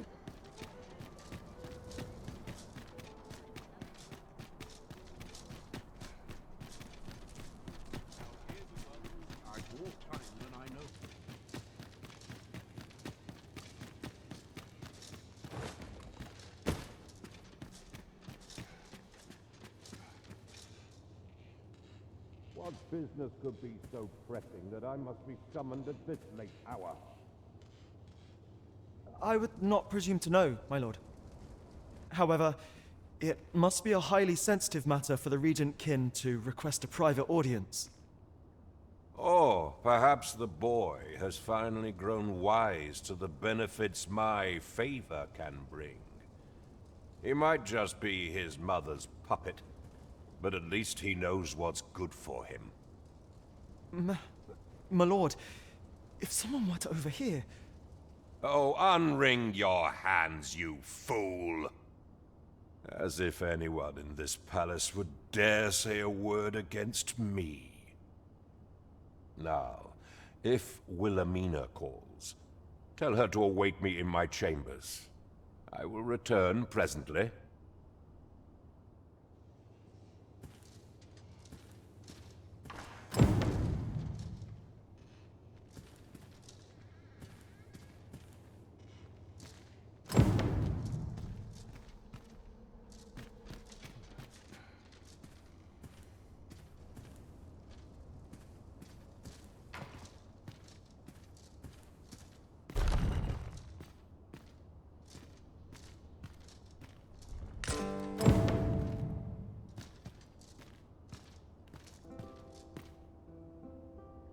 Surely none more important than this. I speak of the ascension of the Sovereign. Indeed. But that, Your Grace, would be better discussed in the presence of your mother.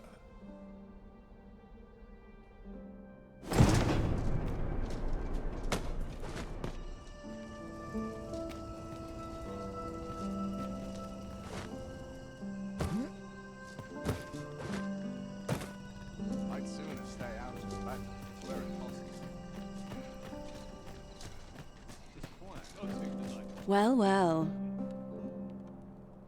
Yours isn't a face I'm accustomed to seeing around the palace. How did you get in here?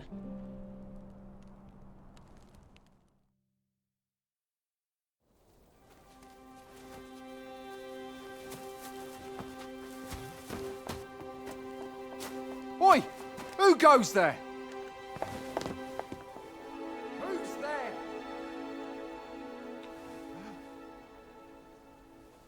Tut, tut. Now, this just won't do. How's a lady supposed to work with all these interruptions? Oh, 'tis you, Lady Wilhelmina. Mm-hmm. Do excuse us. We thought to enjoy a little fresh air. Though, we had hoped for slightly more privacy, if you catch my meaning. Apologies, my lady.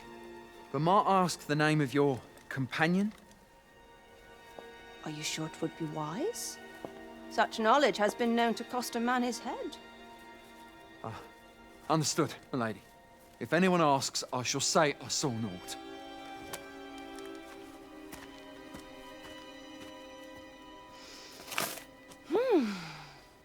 A narrow escape.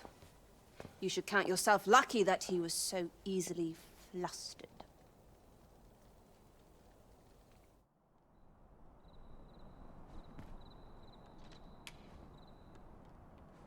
Is that all you have to say for yourself?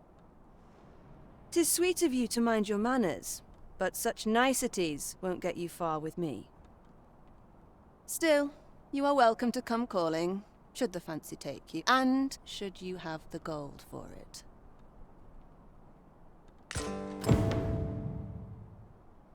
Off you go now. If you wish to speak further, 'twill have to wait. This is neither the time nor the place for it.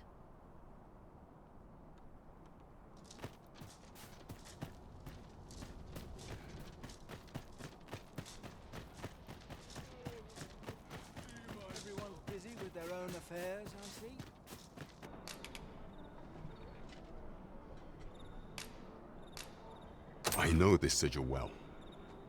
'Tis the crest of the neighboring country of Batal, a land with which Vermin has no official dealings at present. Let me see. It reads, "True to our word, we offer you the power of the Godsway. Pray make haste in securing Melv, that all might be made ready ere our plans are set in motion." A meager clue, to be certain. Though, 'tis clear that the Queen Regent conspires with Batal. This does not bode well at all. Though the political situation is stable at present, much blood has been spilled between Vermund and its neighbor in the past. I fear such a partnership would only portend the drawing of more. At any rate, 'twould seem our search has led us to only more questions. Chief among them, what is meant by securing Melv and this Godsway? I will investigate these matters as best I can. In the interim, Your Majesty, should you have time to spare, might you make for Melv? Only once we have gleaned a fragment of the Queen Regent's plot can we begin to thwart it. And ere it slips my mind, pray, take this. Perchance it will help speed you on your way to Melv. Phases. Now there's a name to remember. As a reward for Your Majesty's efforts, you have been invited to attend the coronation. 'Twould seem congratulations are in order. You will, of course, require raiment befitting of the occasion. I would ask that Your Majesty return once you've procured such attire.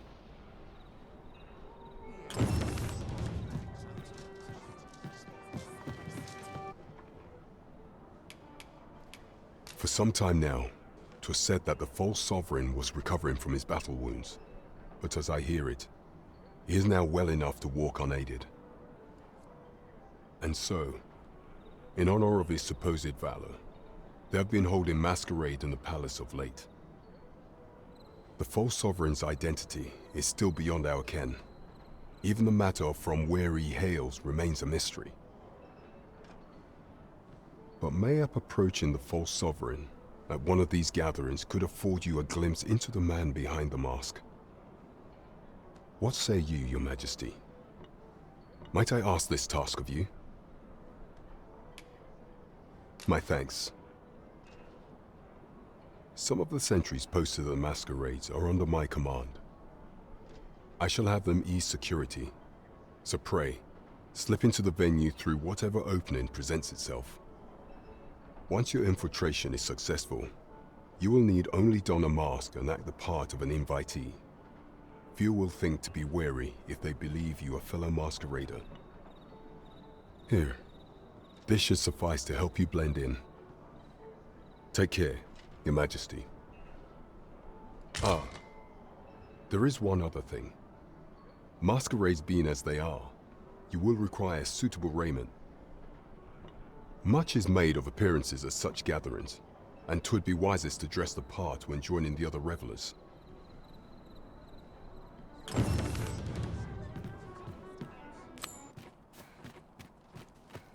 Do you know how long you'll be? I only asked so that I might adopt the most effective stance to recuperate my strength. 'Tis not our place to hurry the Arisen.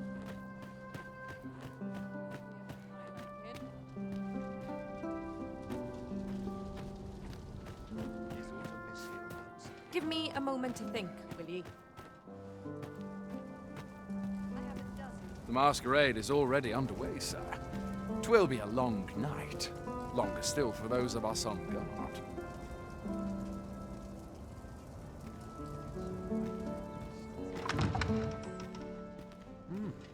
You're far from your station, are you not? I was bored out my skull guarding the palace. At least...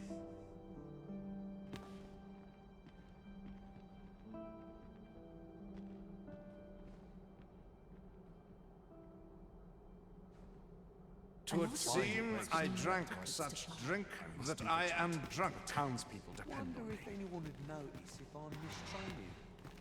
I ought to find someone to buy me a drink. I must get a move on. I've much to do yet.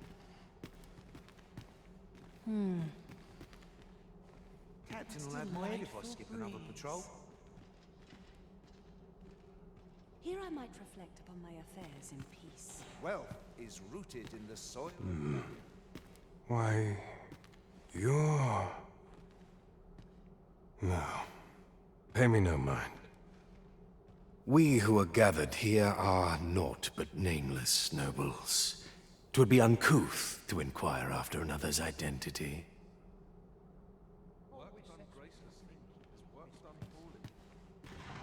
It would seem our sovereign has recovered enough to walk. Word reached my ear that he would be attending, though I've yet to espy him. No doubt he must first meet with the Queen Regent. Though mayhap he wishes not to show his face for aught, burned as it doubtless is, he is only just recovered from his glorious defeat of that dragon.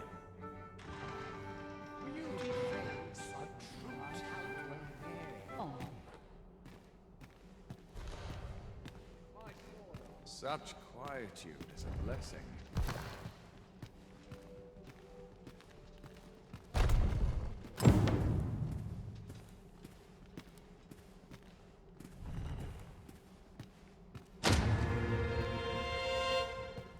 Stubbornness is a kind of strength, I suppose.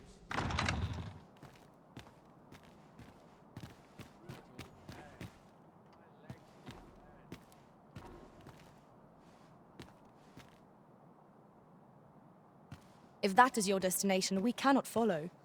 But know that your return is eagerly awaited.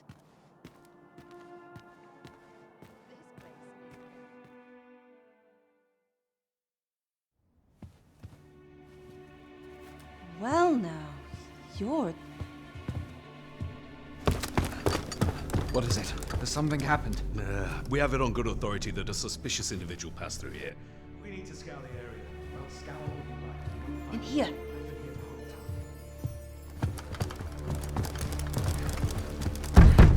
Open up!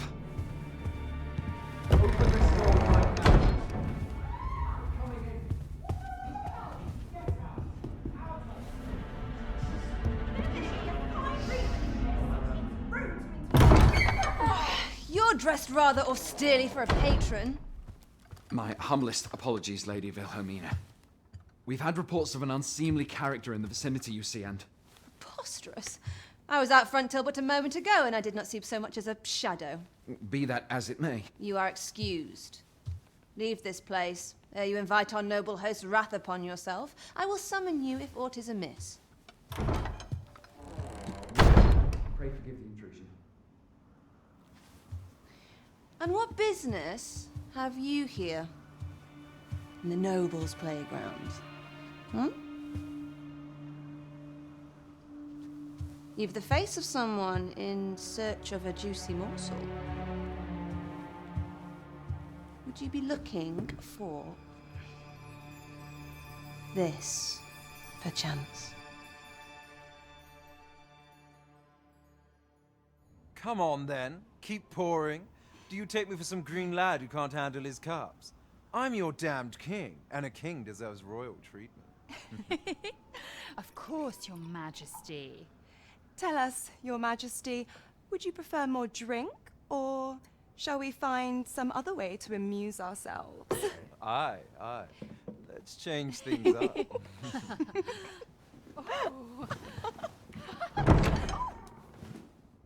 I believe I cautioned you to keep your drunken revelry in check.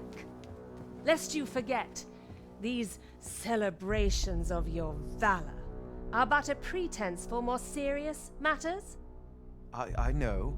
I do. It's just I get the poison in me and things happen is all. You need only serve as our false king until Sven becomes consul. Till then, however, you would do well to remember that your role demands a certain degree of dignity. I trust you understand your position, Your Majesty.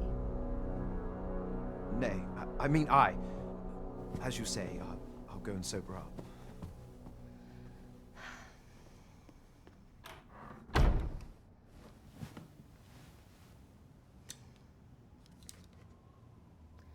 Why not remove yours as well? This is not the masquerade hall, and we now find ourselves quite alone. What say we dispense with such pretenses and speak openly with one another, Lord Phaesus?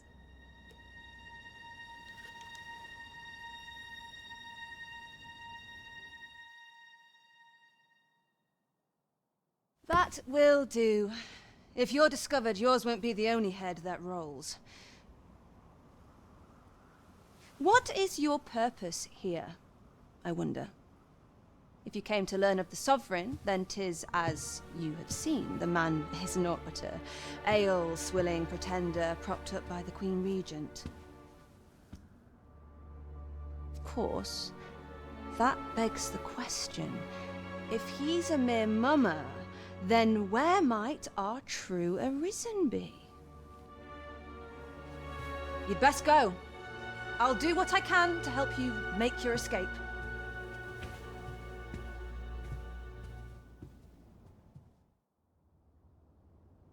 Come see me in my bordlery, whene'er you're so inclined. I'll instruct my attendants to send you straight to me. Well, well. He is merely Disa's puppet, then. 'Tis likely that he knows naught of her schemes.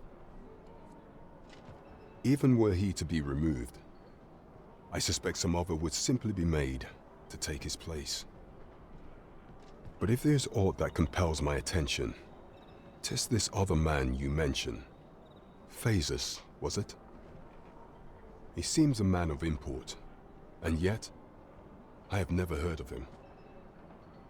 Pray, allow me to investigate this matter further. You've done well, Your Majesty. Thank you. Queen Regent Disa appears to be working in concert with this Phaesus fellow. But what precisely is their aim? This is beyond me, I'm afraid. Our road was a long one, but here we are at last. While examining the palace ledger for evidence of the Queen Regent's misdeeds, I made a curious discovery. For some time now, it seems she has been diverting a veritable mountain of gold to the daily purchase of sweet crown flower. What's more, this inexpedient spending habit is recorded to have begun the very day on which Arthur, the would-be Arisen, appeared on the scene. This cannot be mere happenstance. I can only conclude that these sums are passing into the hands of Arthur himself. Yet 'tis strange, for sweet crown flowers only grow on the eastern edge of Vermund. I dare say 'twas not an item chosen idly. Mayhap this knowledge will guide us in our pursuit of the false sovereign.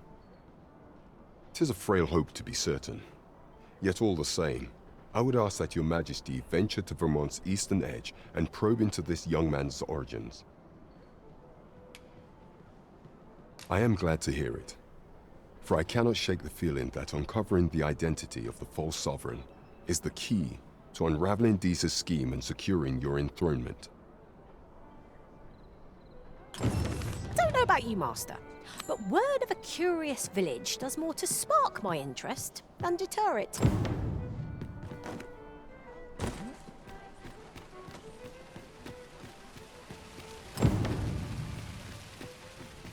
Where are you off to?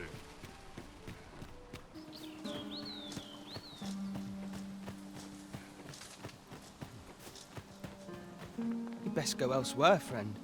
What's wrong about this place? There's no business to be had here, that's for sure.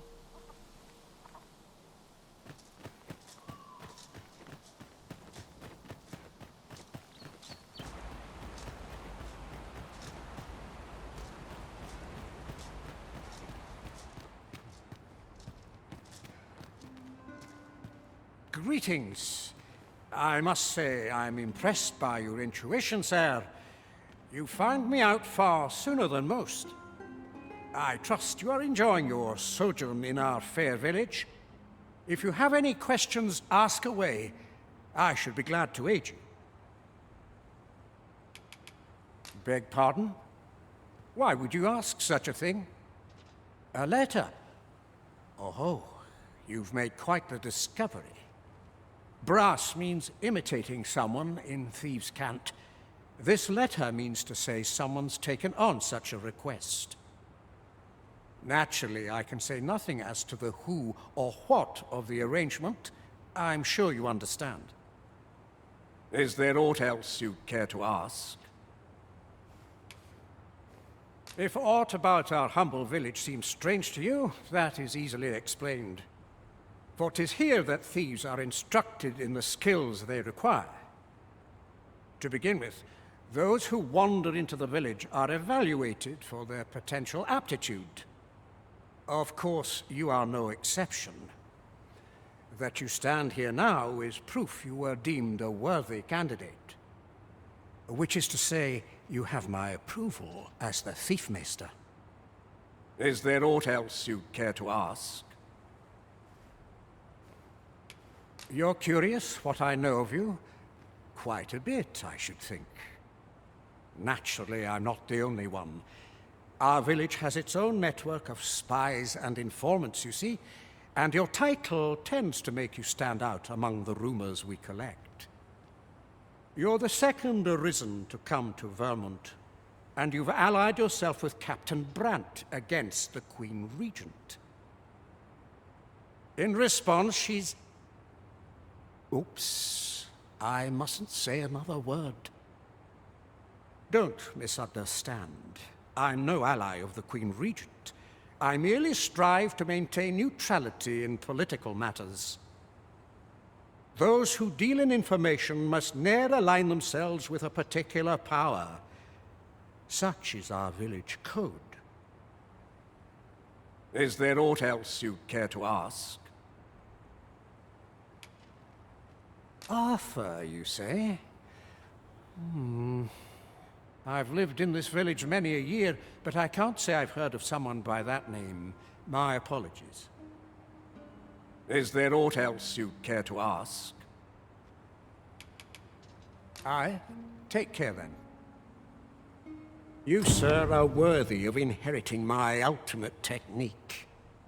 Once mastered, 'twill allow you to fell all foes, both minuscule and mighty. Take it, and do with it what you will.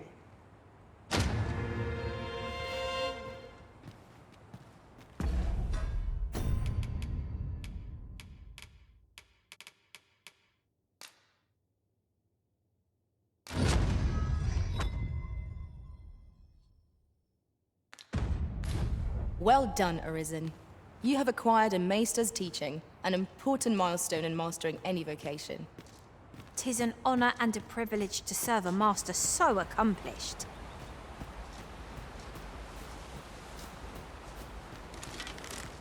Just yonder looks to be a good spot for harvesting ingredients. We could pick some now and use them when the need arises. We cannot accompany you there, master, but fear not. You'll find us here when you return.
You made it after all. Guess that means I win. Oi, You lot best pay up. Dear me.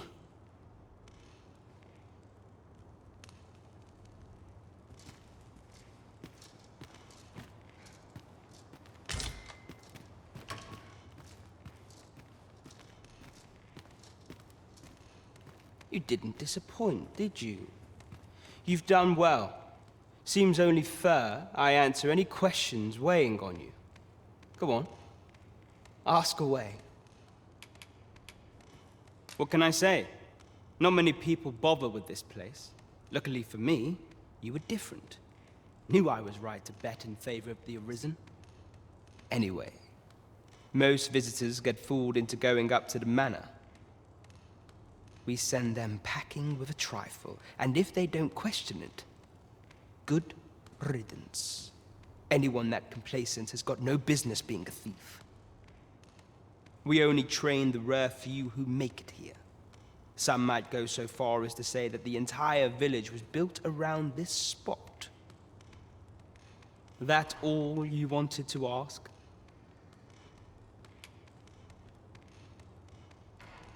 Figures you'd want to know about him. We're supposed to be neutral. Ordinarily, I wouldn't say a word about one of our jobs. But I suppose I can tell you, the situation being what is. His real name is Dara. He was one of us, once. But he's been exiled. We had no choice, see? After he went off to play the false Arisen, we're men and women of shadow. Center stage isn't our place to stand. That's why he was cast out. He'll ne'er be part of our village again. That all you wanted to ask? For all this, Dara was in line to become the next Thief Maester. But he failed. Took a massive injury to the chest during the trial. So the title fell to me. That's when he went off, saying he used the scar on his chest to pose as the Arisen. And what a scheme that turned out to be, eh? Now he gets to sit pretty on the best seat in the kingdom. Still, you'd have a hard time proving that he's not who he says he is. He's a wily one, that Dara. Always was careful not to leave behind a shred of evidence. But we can't have him thinking that he gets to go off and enjoy a peaceful life in the lap of luxury after breaking our code. Methinks he needs something to remind him of the debt he owes us. Here, this should do the trick.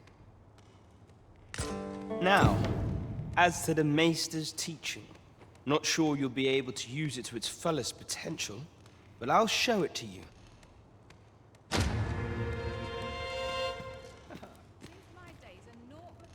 Perfect spot for a kip.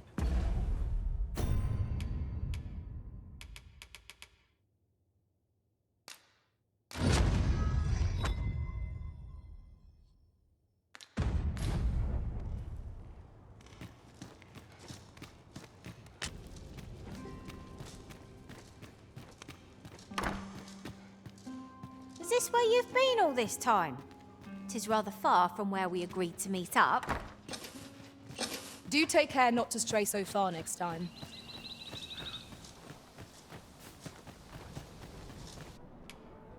Have you divined aught of the false sovereign, Your Majesty?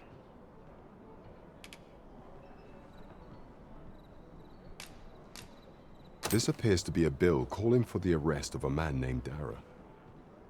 But hold a moment. Does this man's countenance not bear an uncanny resemblance to that of the false sovereign? I see.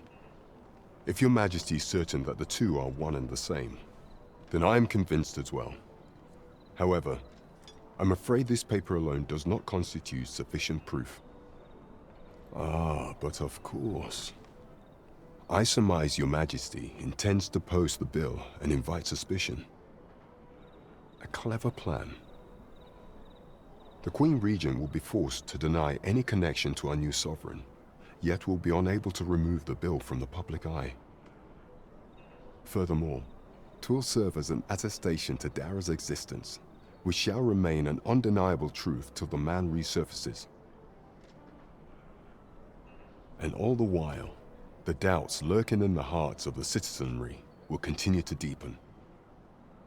A clever ploy indeed. I shall attend to this matter personally. I've no doubt that this bill will prove its worth in due course. You have my gratitude, Your Majesty. Your aid has been invaluable.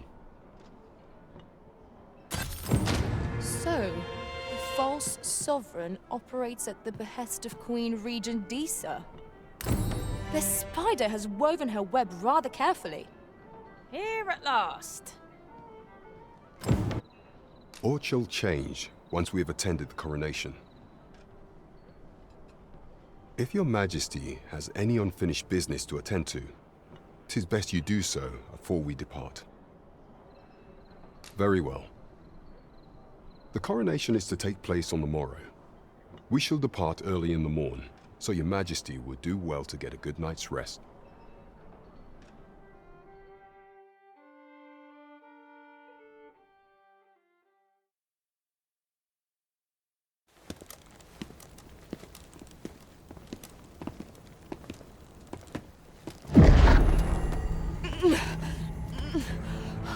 Master, pray leave this place. My body, it refuses to obey me. There is a voice within my mind. It commands me, sways my very will. Sways your will? Could it be that the gods sway? We must quit this place, Your Majesty. I fear our plans may fall to naught. Let us return to the tavern.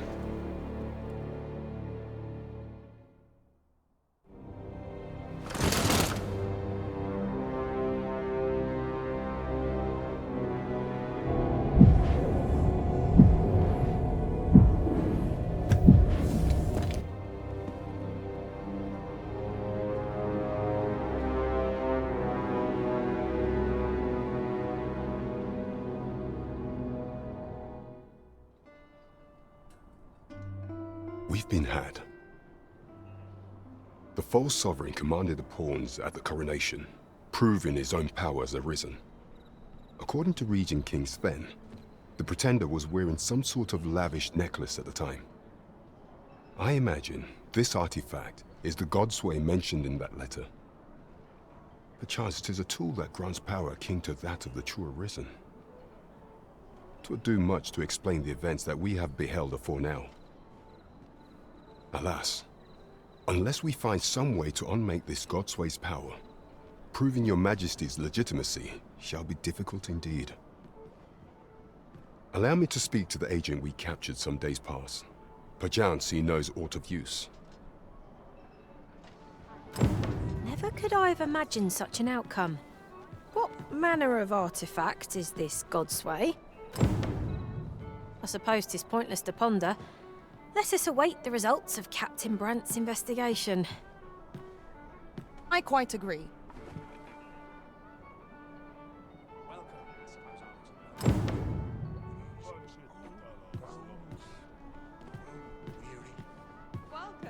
There is much we ought to tend to, if we are to strengthen Your Majesty's claim as a true arisen. If the information we pried from the agent is to be believed, there is a place in Batal devoted to the study of arts most queer. I believe it is worthy of investigation. Should fortune smile upon us, Your Majesty may even discover some method of undoing the godsway's hold over the pawns. Yet official dealings twixt Vermund and Batal are suspended, and 'tis no simple matter to gain passage through the latter's fortress. Fortunately for us, however, the agent was hiding this on his person. I bid you take it. 'Tis an entry permit, allowing passage through Batal's fortress. It even bears the crest of the Batali Palace. It must have been commissioned by someone with great influence. I doubt any would dare impede your passage with such an item in your possession. There is one other thing, Your Majesty. With the permit came information I found most intriguing. An oracle who once served in the Vermondian court now resides in Batal. This oracle foretold the coming of the Arisen and was banished from the kingdom when her prophecy displeased the Queen Regent. Indeed, 'twas by this same oracle's power that the agent in question came to know of your Majesty's whereabouts. The oracle knows much of the Arisen. Should you make her acquaintance, she may be able to offer you aid during your infiltration.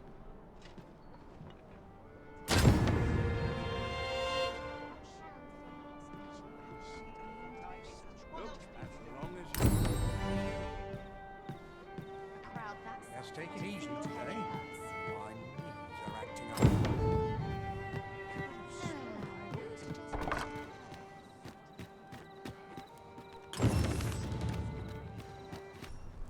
You the Arisen? I've been looking for you. Sven wants to meet with you. Says he'll be waiting in his quarters. My sword arm could use some work.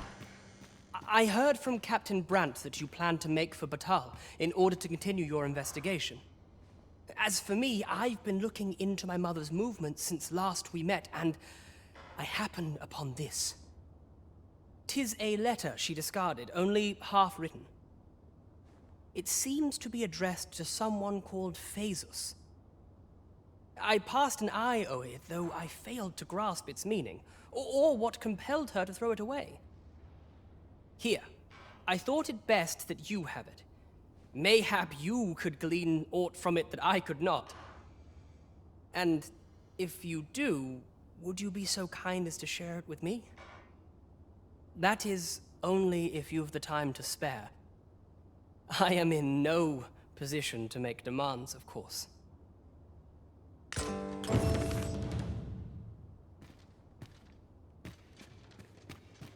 As a matter of fact, the pain I experienced at the coronation was beyond imagining. We must needs uncover this secret power that allows for the command of pawns.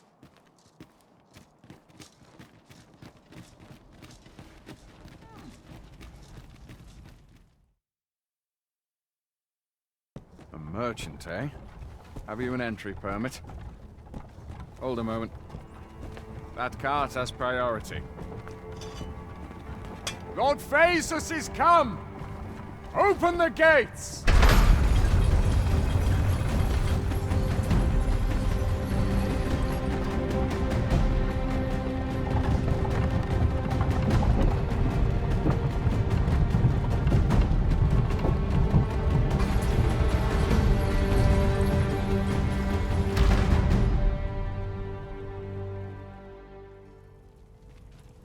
So, you seek to enter Batal, I presume?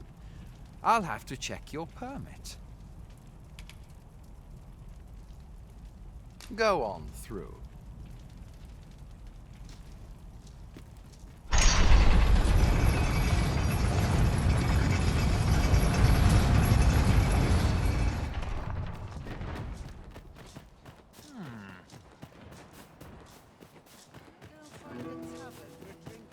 I'm starving.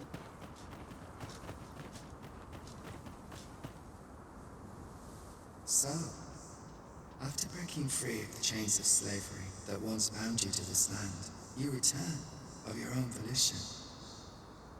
This is good. I am relieved to see that you are fulfilling your charge. Now, 'twould be advantageous for you and your pawn to visit the Rockmaster's Burrow in Batal. Methinks 'tis where you will find that which you seek. Farewell. Forgive me, but there's another matter I've been bursting to speak of. Namely, look how many women we count among our number. And yet no two of us are the same.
well said.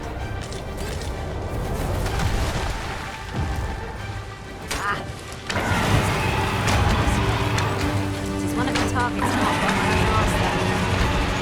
Use some help!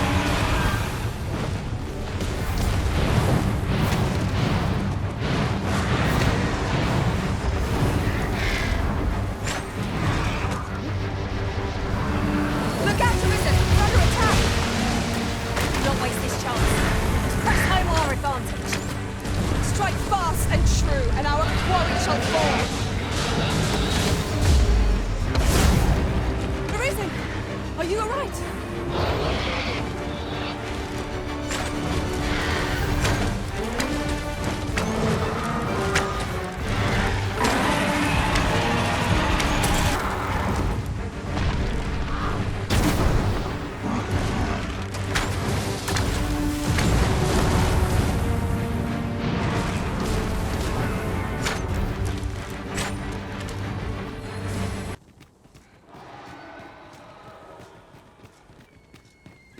Well met.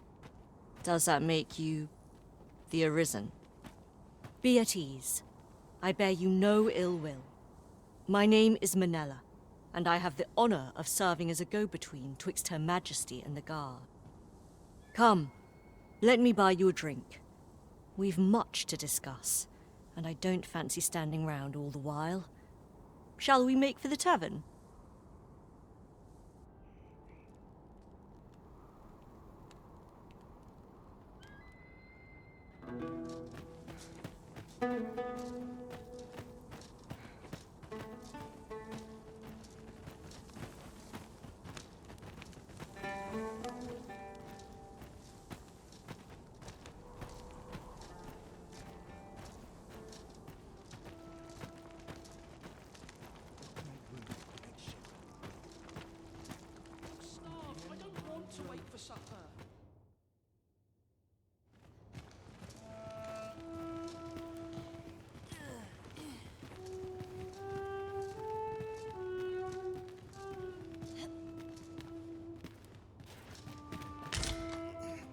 The people of Batal view pawns with great prejudice.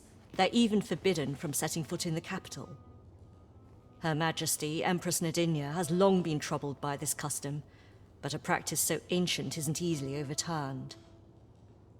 Many are unhappy about the existence of this tavern, even though it lies outside the capital, simply because it was established as a place for pawns to gather. I know not what manner of person you are, but if you would aid me in my efforts to make the people of Batal more accepting of pawns, I would be glad to offer you a residence permit. 'Tis a bargain more than fair, for those who hold such permits may remain in Back Batal without having their activities questioned. What say you? Glad I am to hear it. Take this then. Simply show it to one of the sentries and you'll be granted entry to the capital. Oh, and if you encounter any troubled Batali along the way, I bid you assist them.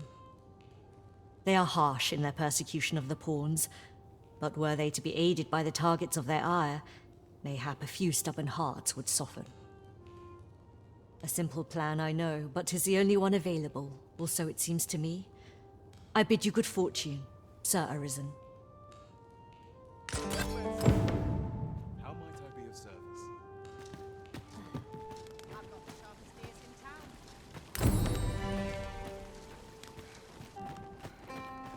I quite like it. Got a point to spend. I believe this is intended as a means of transport. It would be interesting to see where it might take us. I dare say there'd be no harm in using this.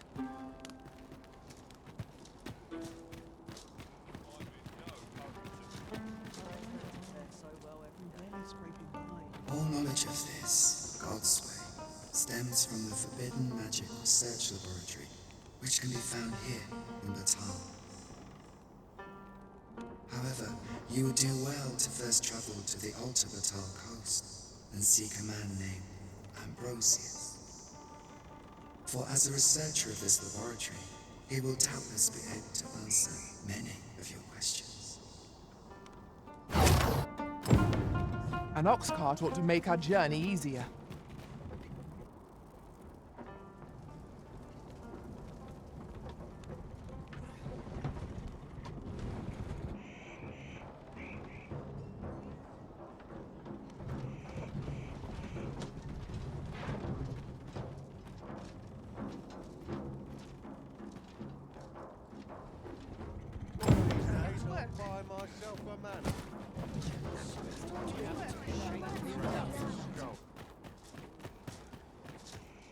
Oi, what's your problem?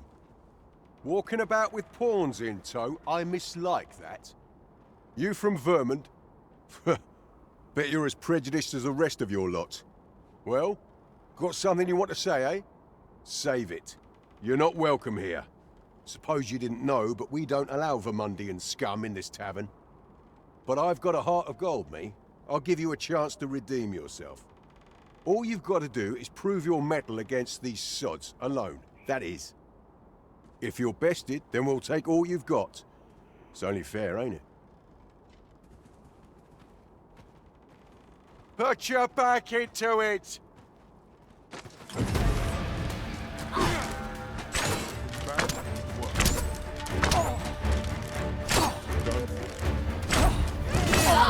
I shan't let you get away. Well now, quite the brawl we're having here. But I must say, these odds are rather craven. Did you leave your honor at the door? And who are you supposed to be? You a friend of this one? Nay, I'm a sellsword. Coin is my only ally. 'Tis not my conscience that called me here. No. I simply cannot stomach acts of cowardice. Is there even one among you with the grit for a proper duel, one-on-one? What'd be in it for us, eh? The fact that I'd refrain from breaking your jaw. That's not quite the reaction I was hoping for. Mayhap you know not my face. How about my name then? Ragnar. Ragnar? You're him? From the Scarlet Rains and the battle for Jeremiah? Well, 'tis clear you're a man best not crossed. But I trust you'll have no complaints so long as there's only one of us, aye? Oi, bring it out! Where's that reprobate gotten off to? We'll see if you can escape me a second time. Battle is best avoided here.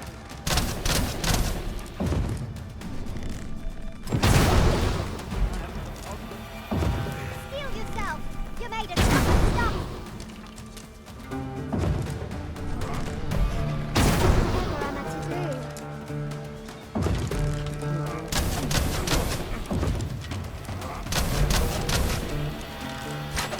Just give the order and I will join the fray. I don't believe it. You're a bloody menace, you are. Come on, you lot. We're leaving.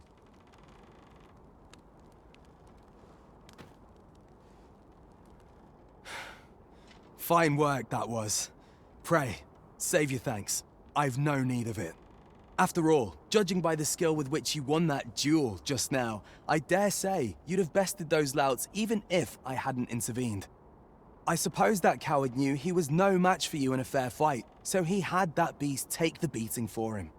At any rate, 'tis safe to say you've piqued my interest. I hope our paths cross again someday. Of course, I can't promise I'll be as amicable then. As a sellsword, 'tis my policy to let my employer decide friend from foe. I'm sure you understand. Till next time. One cannot help but wonder about that Sir Ragnar. Who is he, really? Well now, I'm not sure.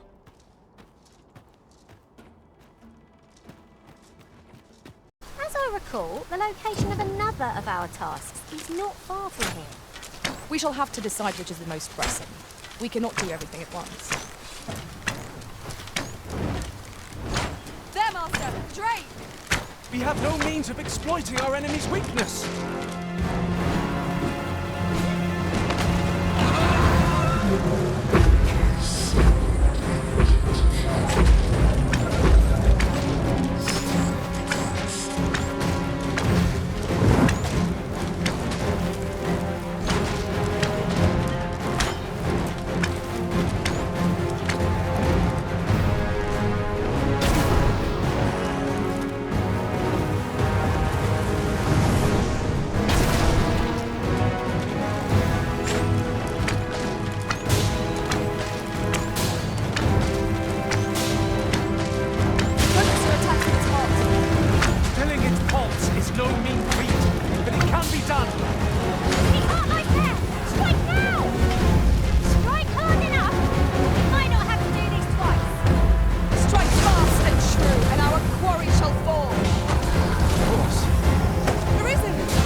decision may spell our doom.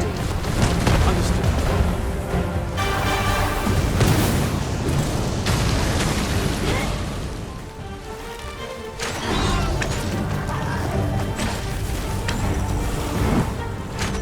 I will finish this here and now.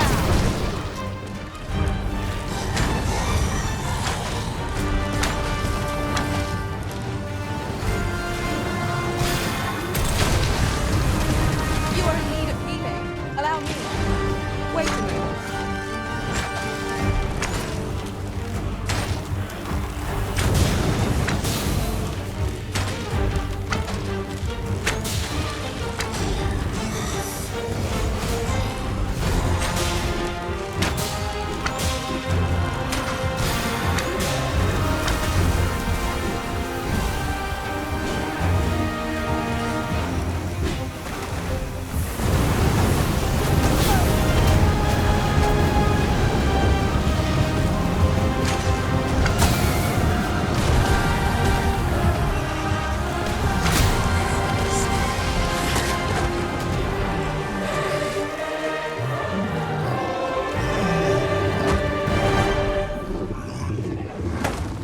It was a trial indeed, but one we surpassed with skill.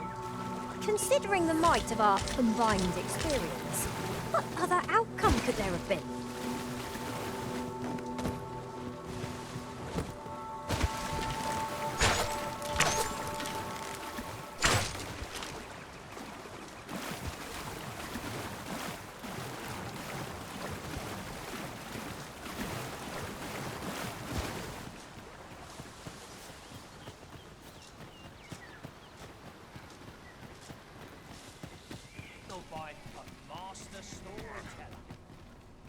Come take a look.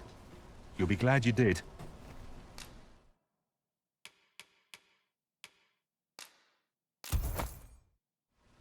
Do come again. Fancy a look at my wares? I do so enjoy stocking up on supplies.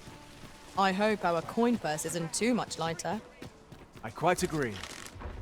What's this foe doing here, I wonder? It seems we have enraged our foe. Why do we not use their rage to our advantage? By your leave.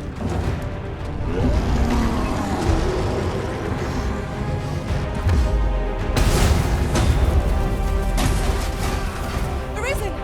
Are you alright?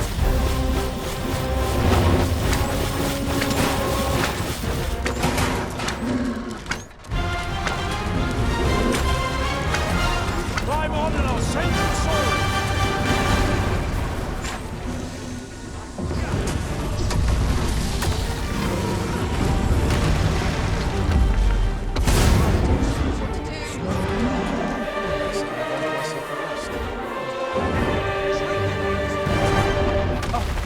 Execution. Let us try for the same result with our next attack.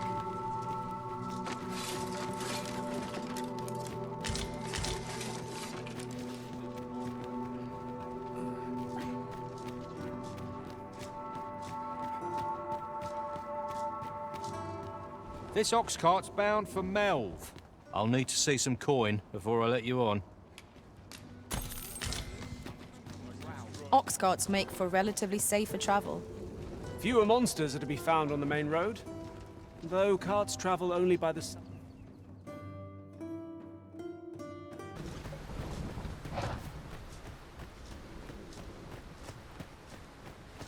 Halt! Who goes there? This village is under the direct authority of Her Grace the Queen Regent. We are to grant no unknown persons entry.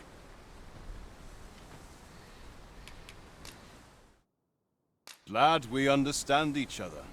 You may pass.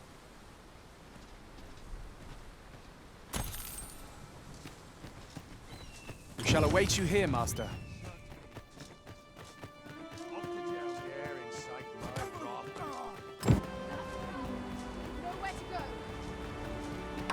Well met.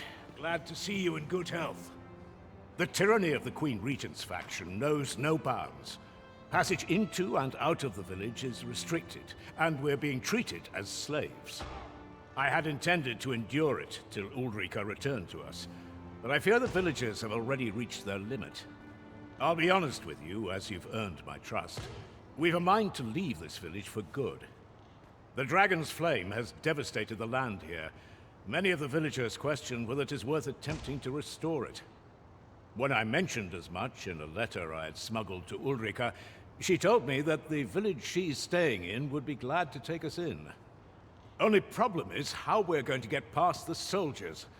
They've confiscated all weapons to forestall our escape. Perhaps if we could reclaim the stolen weapons, or find a means of procuring some anew, we could force our way out through strength of arms. Alas, we villagers are kept under constant watch. It would be unwise for us to attempt aught on our own. You are our only hope in this matter. Pray, lend us your aid.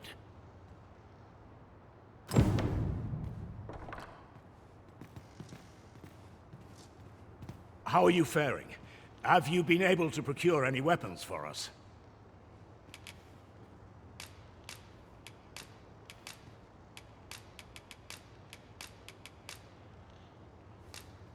You've reclaimed our weapons. Well done, sir.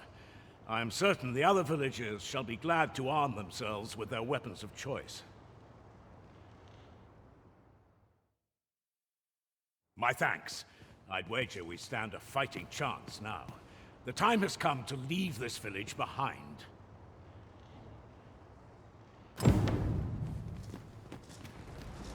I've got you cornered, rat.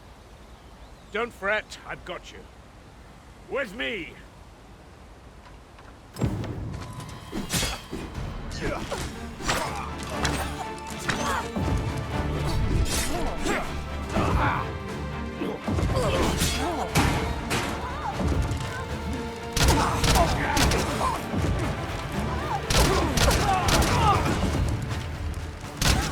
Hold your ground. Do not let our foe approach. Have courage!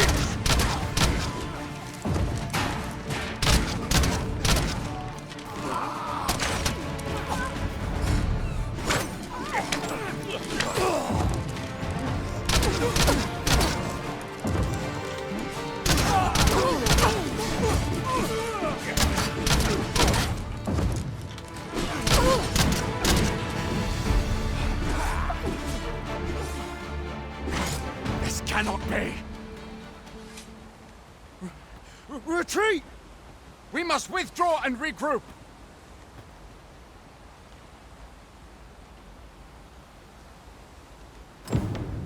You have my gratitude for all you've done on our behalf. We'll make for the village Ulrika's staying in on our own from here. If I were you, I'd leave this place afore reinforcements arrive. At any rate, this is where we part ways. But if you're of a mind to visit, know that we'll welcome you into our new homes with open arms. Till then, farewell.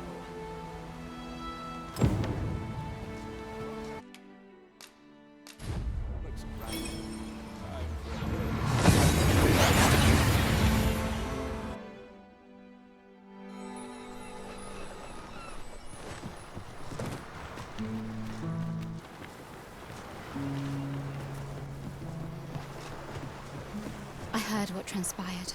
Thank you for fighting on my people's behalf. You cannot imagine my relief when I beheld that everyone had made it out unharmed. Say, would you visit me again once night has fallen?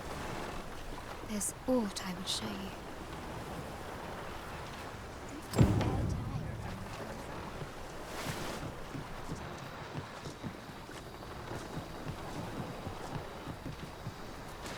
You've come. Glad I am to see you. Follow me, if you would.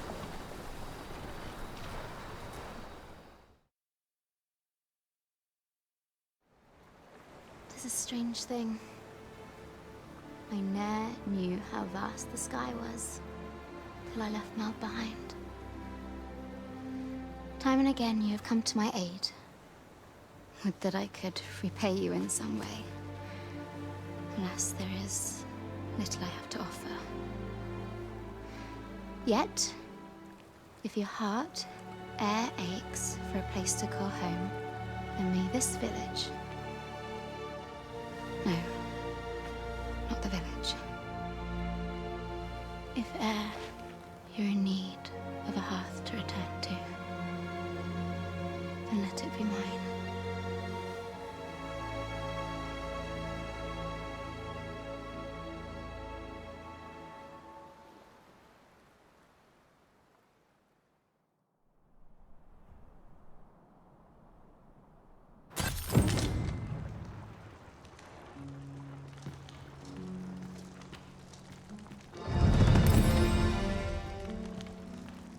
Whate'er trials we may face, I shall see this village and its people safely through them all. You understand how heavy the burden of duty can be. Not all. You've my gratitude. I dare say our flight wouldn't have gone half as well without your aid.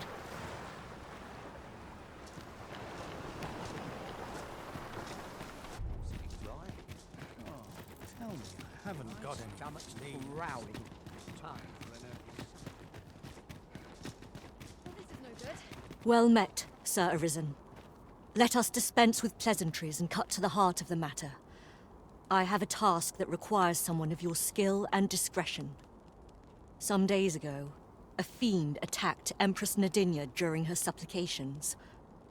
Her Majesty was unharmed, but the would-be assassin fled, gifting me a wounded arm in the process. He may seek to strike again, yet I fear I am not fit to guard the Empress as I am. And so I turn to you, Sir Arisen. Will you catch this villain in my stead? My deepest thanks. Her Majesty will next begin her supplications in Flamebearer Palace. I would use this opportunity to lure her assassin from the shadows. Empress Nadinya's life is in your hands, Sir Arisen. I trust you understand the gravity of this task.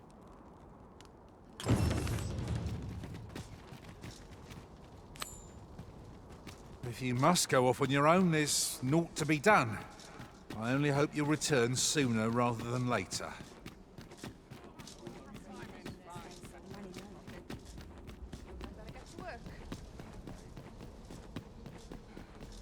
is my duty to devote my life to prayer and virtue.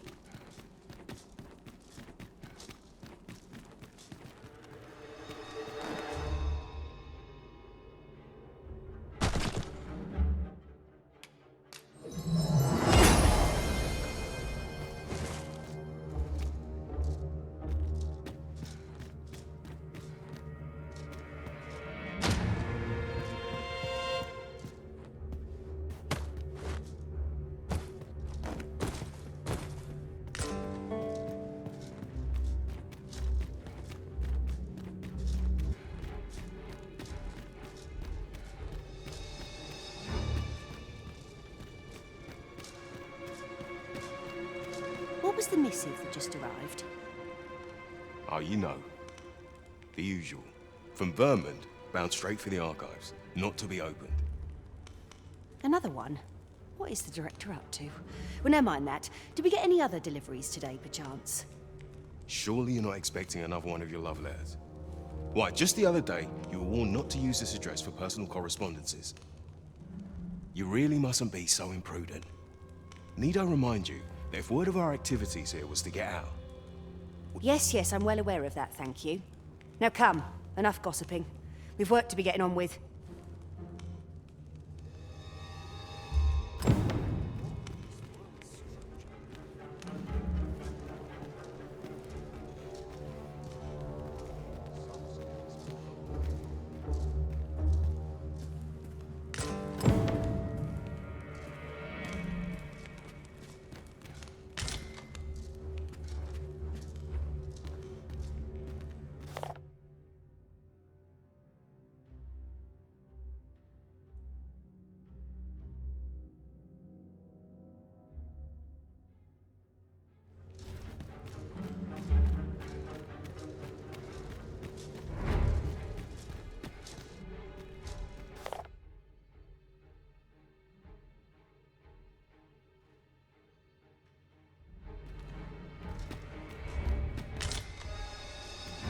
Sir, are you the Arisen? Aye? Then you must have been to the Argaman ruins. I heard a rumor that a Medusa was seen there. Is it true? Because if so, that means 'tis no mere creature of legend, but a monster as real as any other. Know you the legend of the hero Danaus? Well, one version of the tale claims the hero's foe was a Medusa. The legend is inscribed here. You must take it and read it for yourself, sir, seeing as you've witnessed a genuine article.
We shall wait here till your business is done. And who might? Sir Arisen, you've come just in time. Sir Ermhild, 'tis my pleasure to present to you the good Arisen, come to aid us in apprehending the brigand who would threaten Her Majesty's life. Well met. Your assistance is most welcome. Without our Empress to guide us, Batal has no future. Her Majesty cannot be allowed to come to harm. Indeed. We are well glad of your aid. May it prove unnecessary. Ere Her Majesty's supplications begin, I shall give you a description of our target. Pray seize the rogue should you espy him. We would, however, prefer that this affair be kept quiet. Be not reckless in your decision, lest you apprehend the innocent. Empress Nadinia shall commence her prayers any moment now. I would ask that you safeguard her with your life, should it come to that. O lambent flame, we offer thee these words of prayer on behalf of our people.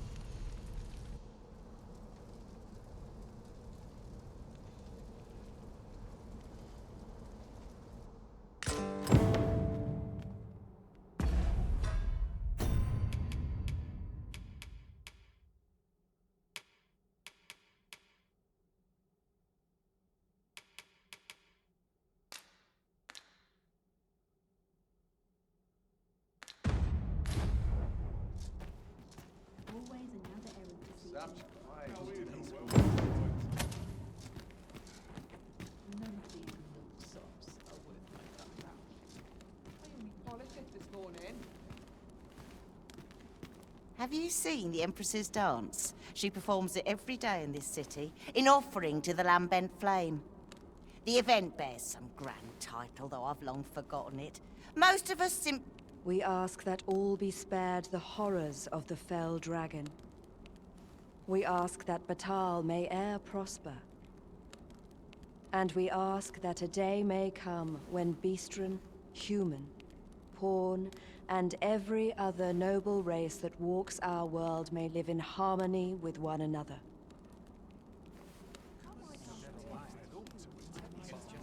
What do ye want?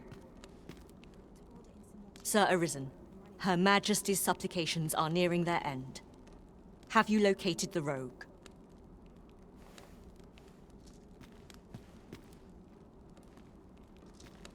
Who are ye supposed to be? Fie. Are they onto me? Ah, sod it! Apprehend him at once! That man there is the assassin! Nicely done, Sir Arisen. Let us inform Sir Ermhild of what has transpired.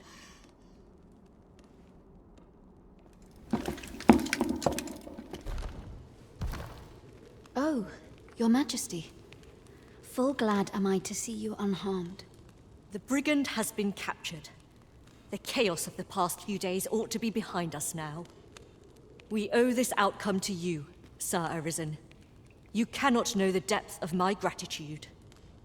Ah, yes, of course. Batal is in your debt, Sir Arisen. The same is true of you, Sir Manella. Your efforts were most admirable, considering your wound. Now that a measure of peace is returned to us, however, you ought to devote yourself to convalescence for a time. You may. The curative hot springs on Volcanic Island are said to be wondrous for healing. Go there to recuperate. Very well, my lady. I shall leave presently, and return when I am fully recovered. Grateful are we for your most valiant efforts, Sir Arisen. Glad to talk a moment. What is to be done about this?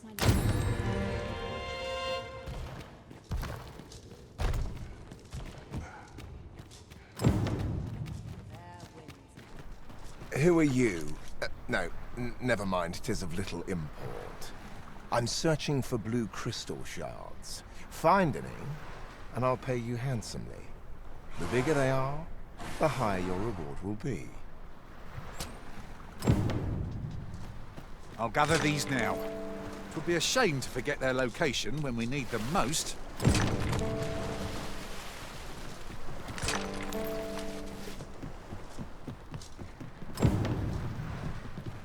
Well, have you found any blue crystal shards?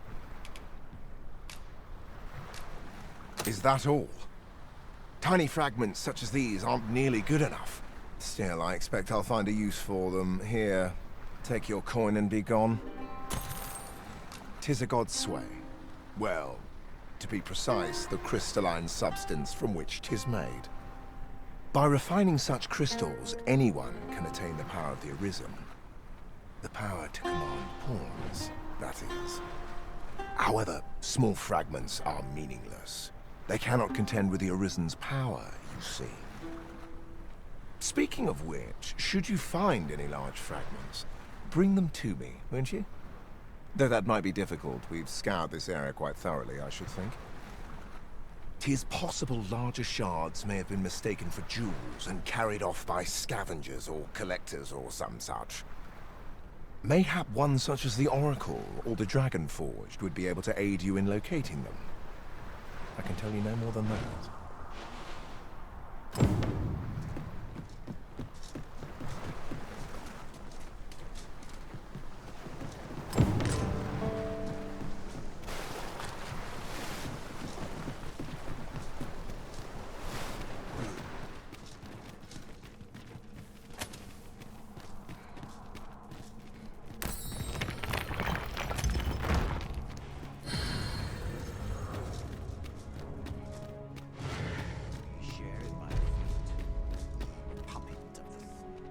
If I might be so bold as to speak my mind. Since times of eld, dragon blood has been used to refine all manner of equipment. I myself learned the art by deciphering ancient texts. Remember, draconic blood flows through the veins of lesser drakes as well. Bring me what ye reap, and I shall harness it to your benefit.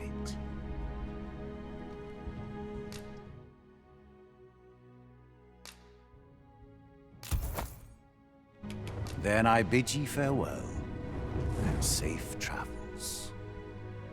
These weathered bones could yet know.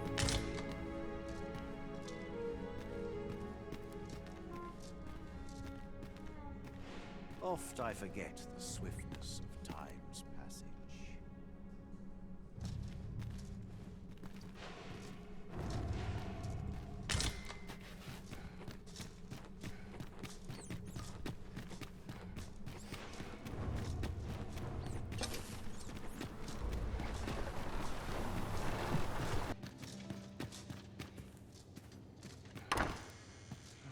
Goodness me. Glad I am to see you well. I've been wondering how you were getting on. Have you learned aught of the intent behind that letter?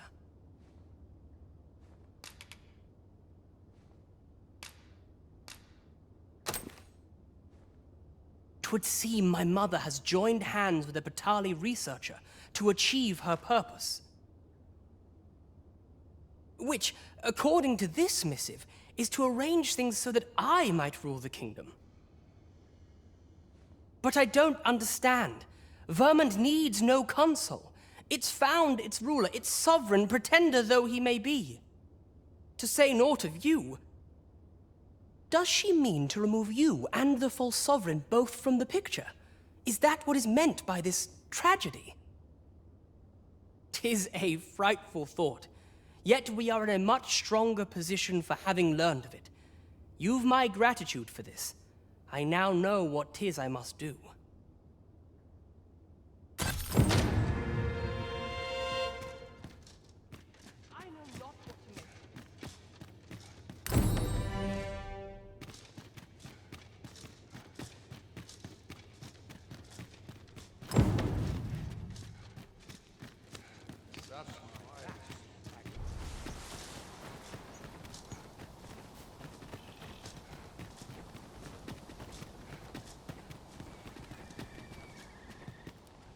I knew you would come, Arisen One. You seek answers, and you shall have them, if 'tis within my power to know them. Loath as I am to admit it, I know little of the artifact of which you speak, though I shall tell you aught I can. I sense a land soaked in warmth, a warmth akin to your own, Arisen, to that of the power of the life you possess.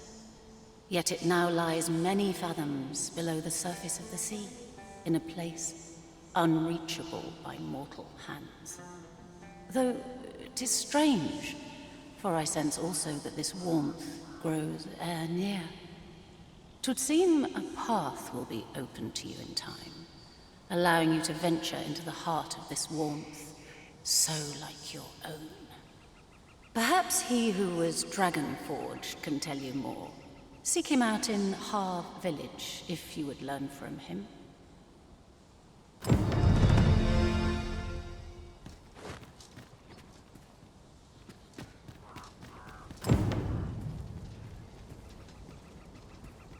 If he who was dragon-forged is to be found in Harv village, mayhap we ought to go there and find him.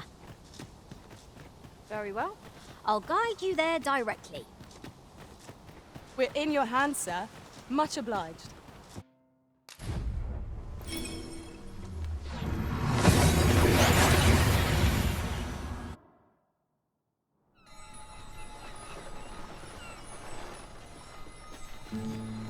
About time you came along. I've a special tale to share with you today.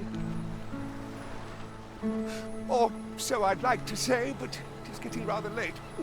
Best spend the night. We can talk again come morn.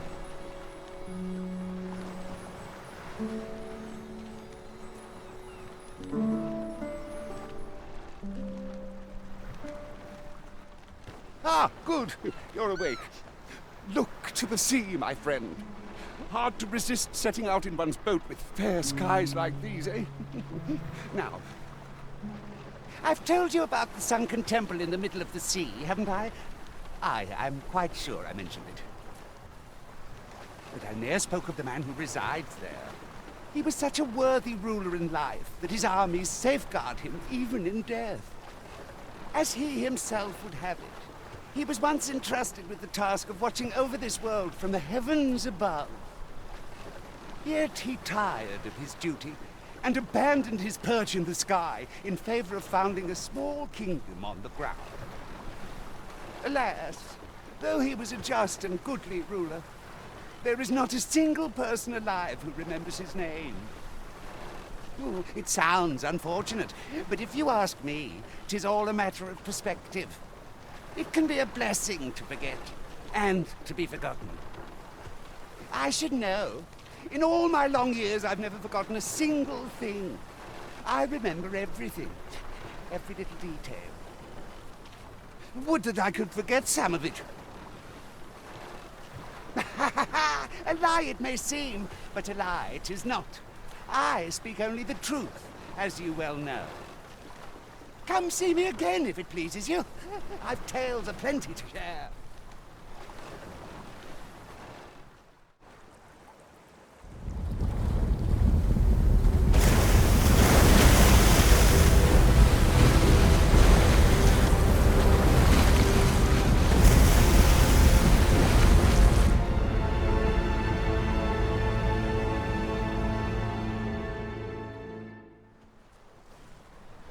Heavens fend.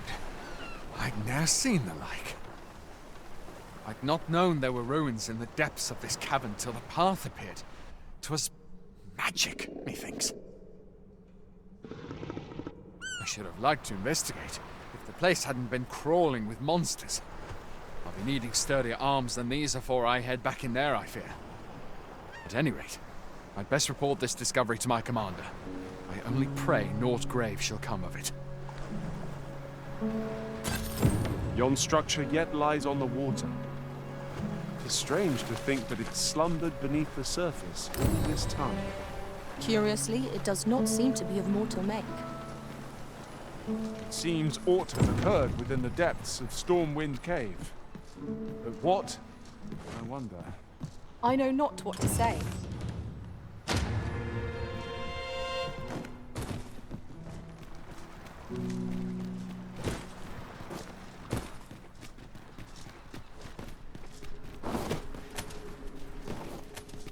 Tis in caverns such as these that monsters thrive.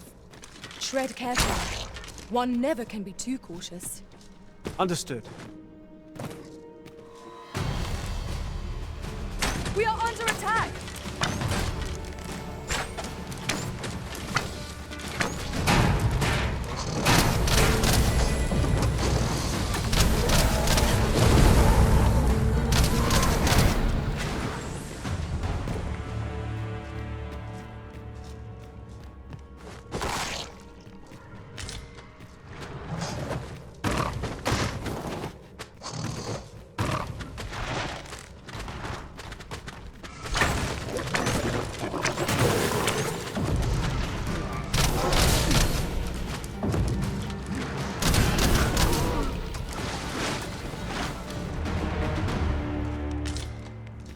That was well fought.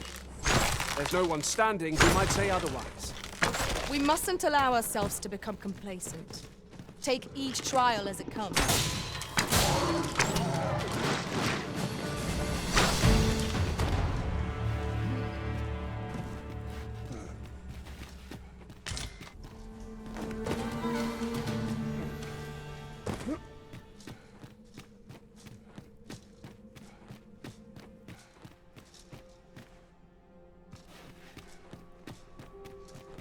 We cannot break it from this side. True enough.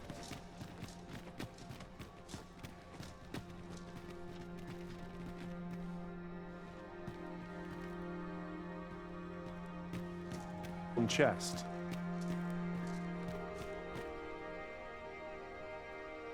So, another comes seeking to inter me. Yet your wicked schemes will avail you not, Watching One. Time and again have you sent unto me your minions. Yet repel them I have, and so I shall anew, till I might claim the true world as mine own. Why do you not draw your blade? This battle shall be o'er afore it has even begun.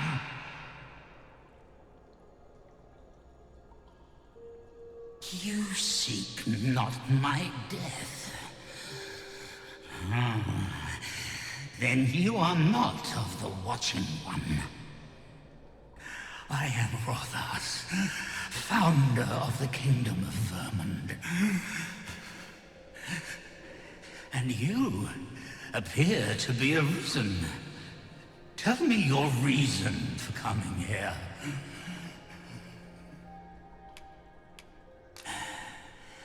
Godsway. Speak you of those trinkets conjured by the wizards of Batal. E'en from these depths, I have beheld the Batali scuttling about, gathering their fragments. 'Tis a baleful, maddening act to transmute the fractured souls of Arisen into such frivolous baubles. Aye, that which you seek is a soul much like your own. Yet rarely will you find one intact, for splinters are all that remain of those pitiful Arisen who were bade come here by the Watching One to end me. The flesh may rot, the soul fragment, yet power endures. And 'twould seem the Batali seek to augment this power through their perverted arts. Though to what nefarious end, I know not. Yet 'tis folly, the frolicking of children. Such a trinket could ne'er hope to fell the dragon, let alone the Watching One. I know little of your intent, but I sense in you a powerful will. A will that urges you towards fulfillment of some great feat. I shall grant you this blade. It too is the soul of an Arisen. Mine own, in fact. Refined in purest dragon blood. Alas, the ages have taken their toll. 'Tis as withered as mine own flesh. Yet, mayhap, the Batali's profane magics would be capable of drawing forth its latent potency. If that is what you seek, Arisen, then go on to their stronghold. I believe 'tis there you shall find the means to achieve it.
I see no way to use this. We must be missing something. Perhaps we've already found something we could use. Let us check our pack to be doubly sure.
What is it?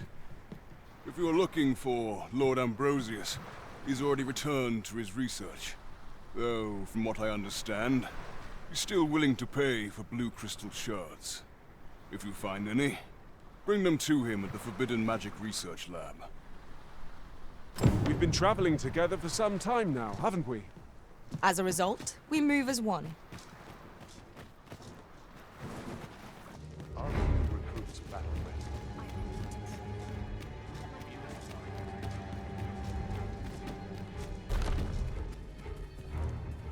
No, this is all wrong. What use of pitiful fragments such as these? What we have achieved is sufficient to sway the pawns. But when the time comes to fell the dragon, I fear it may not be enough. Lord Phaesus insists we shall succeed, and yet... Ah, a new hand, are you? Have you some business with me?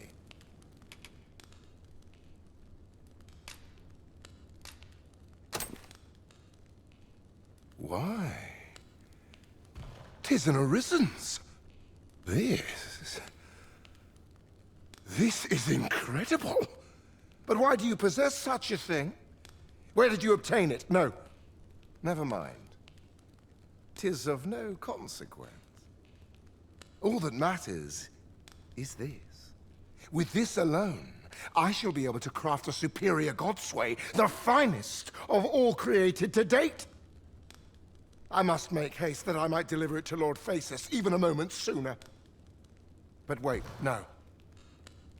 I have not the worm's life crystals to restore it. Confound it all! You've not heard of them. They are formed of crystallized drops of dragon blood, and each fragment contains a portion of the beast's soul.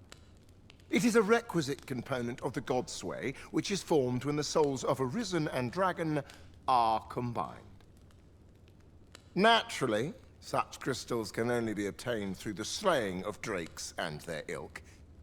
Yet I am doubtful that Lord Phaesus would lend me his forces when the ritual is so close. We've few enough hands as 'tis. Oh, don't be ridiculous! Do you even understand what you are offering? Worm's life crystals can only be obtained from drakes. But I suppose I am in no position to decline, even if 'tis a fool's errand. Lord Phaesus is satisfied with the God's way as 'tis, you see. And as I can expect no support from him, you can expect little aid from me. Though I suppose 'twouldn't do to send you away entirely empty-handed. Feel free to take what you require from the laboratory. Now, as I've said, worm's life crystals can only be obtained from drakes and their ilk. Seek one out and fell it, if 'tis within your power. All the better if it happens to be a lesser dragon. You would be solving two of my problems then.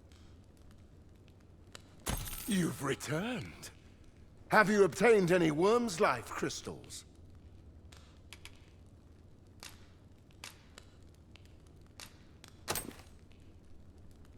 You have? Incredible! That is no small feat. I must admit, I had not thought you much chance of success. Yet here you are, and this is precisely what I require to complete my work.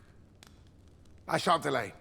Come by again tomorrow. By then, I will have produced a godsway of unparalleled quality.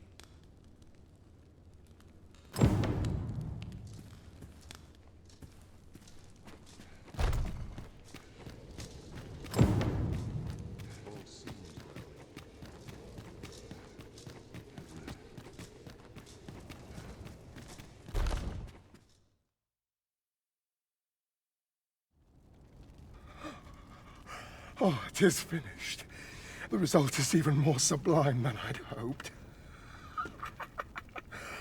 I must deliver it to Lord Phaesus at once. Though, mayhap. Now, I cannot leave this in your hands. I may not be fleet of foot, but only I can do this.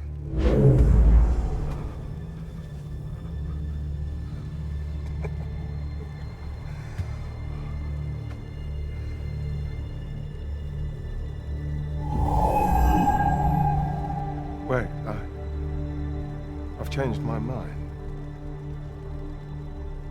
You take it. Deliver the blade to Lord Faces. You ought reach him in time. Go now. Make haste for Moonglint Tower.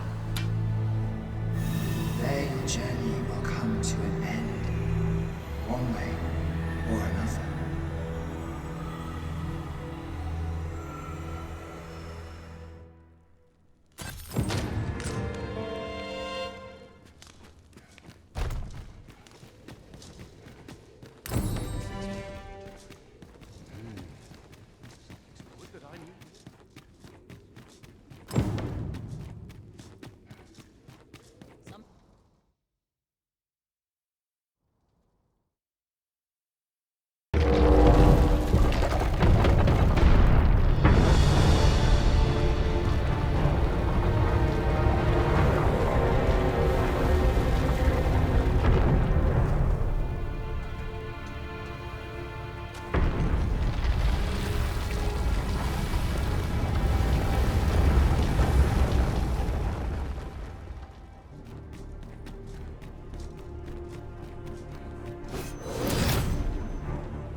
We've been traveling together for some time now, haven't we?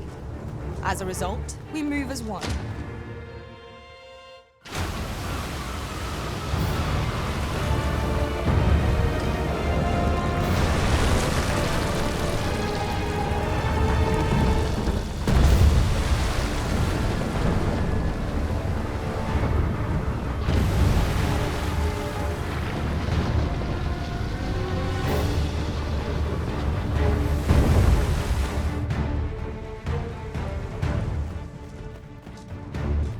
Is this Gigantus friend or foe? Indeed. And where is it bound, I wonder? I cannot but fear 'twill bring ruin wherever it treads.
Look out, Arisen!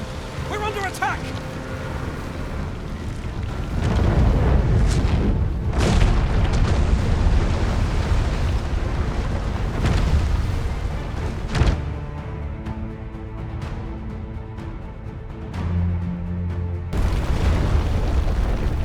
What is that? It cannot be! If we do not retreat soon, I fear we are all lost. We ought press on, my lord.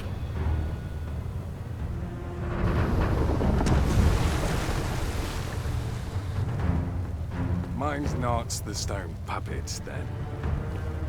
We move. It arose from the sea. What could have summoned it?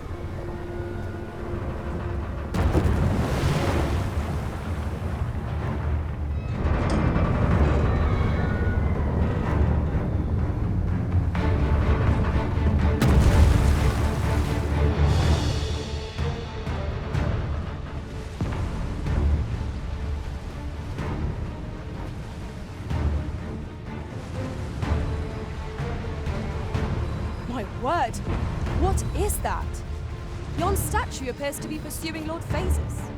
At last, it all becomes clear.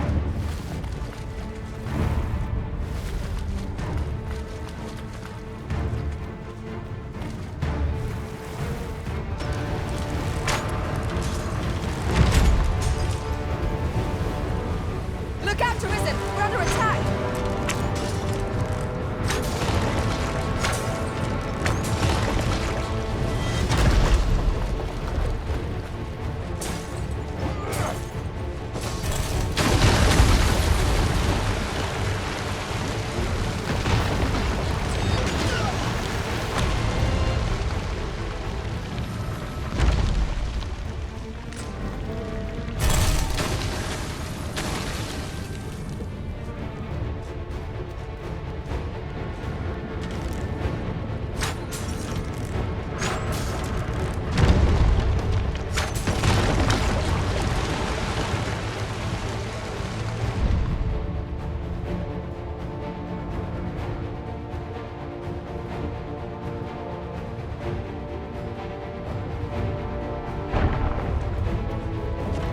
To be making for Moonbin Tower. What you can see there?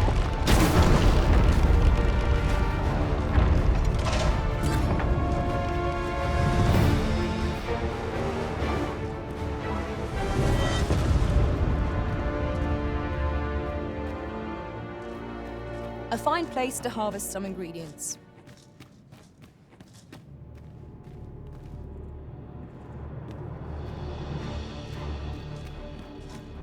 It appears we've found a ballista. It is not how we use this, but when that counts. I imagine it would be most beneficial in combat.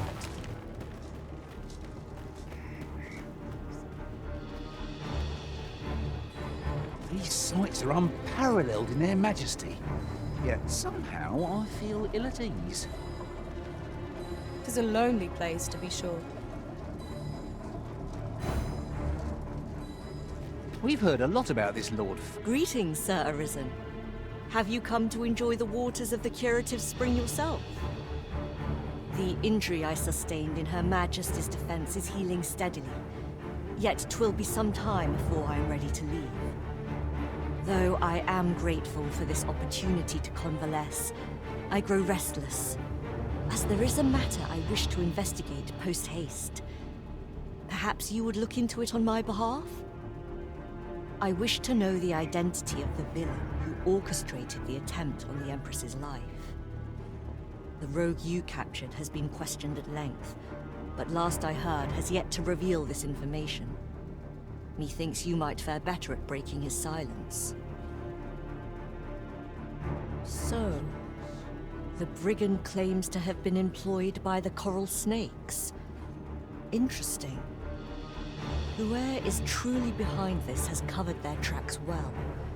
But if Her Majesty is to be protected, we must flush the betrayer out at all costs. Might I beg a moment of your time, Sir Arisen? What I'm about to reveal is known only to a select few in all Batal. I trust you will be prudent. During his interrogation, the brigand let slip that another assassin would be sent to kill the Empress. In the name of caution, Her Majesty has taken up residence in a location known only to me. There she will remain till the danger has passed. With Her Majesty safe, and the knowledge of the Coral Snake's involvement under our belt, 'tis time for us to make our move. Yes, Sir Arisen. I mean to draw the villain who set this scheme in motion out of the shadows in which they lurk. My plan is thus. You will inform the Coral Snakes of the Empress's location. A false one, of course. Tell them that you have her in your custody, and that if they wish to confirm her identity, they must come to the empty abode south along Flamebearer Palace Road. 'Tis my hope that this will lure the mastermind to the fore. For you. I say we speak with anyone and everyone who springs to mind. You never know what sort of useful tidbits we might turn up.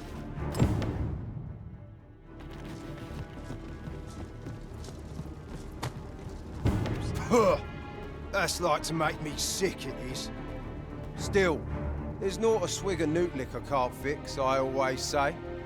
Bollocks, I'm all out. Boy there, come at a fine time, you have. Care for a rotten egg? 'Twas soft-boiled right here in the hot spring. 'Tis mostly sand, won't kill you, nor.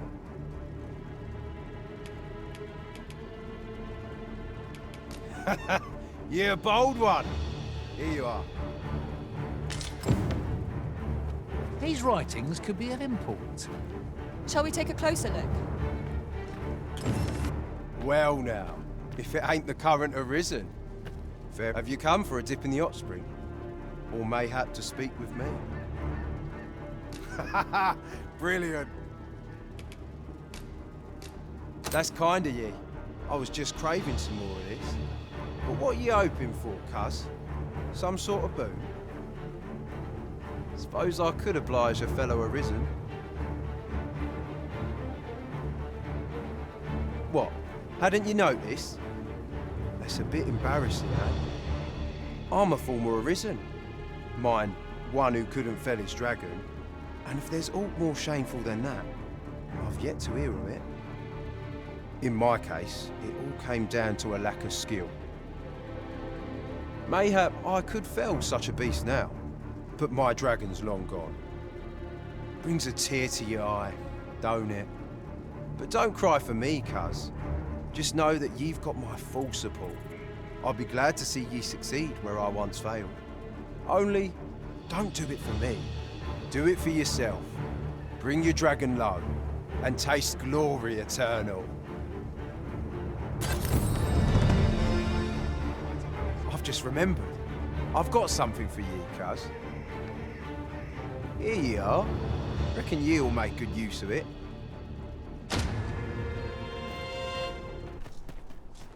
Right. We shall wait here till your business is done.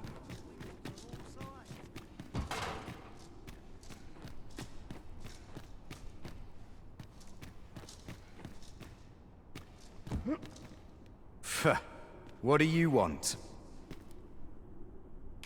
You've got the Empress. This some kind of jape? Suppose the fact you're telling this to me means you're in the know. You one of us? Right then. I'll pass these tidings along to our interested party. Where should I tell them to find you? The empty house south of the Pilgrim's Path, is it? Fair enough. Fear not. I'll arrange for the interested party to meet you in the empty house south of the Pilgrim's Path.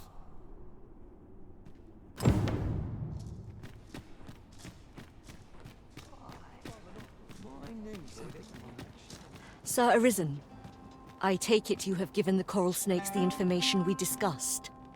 Then the villain behind Her Majesty's assassination will doubtless be compelled to act with all due haste. And so must we. Let us begin our preparations presently.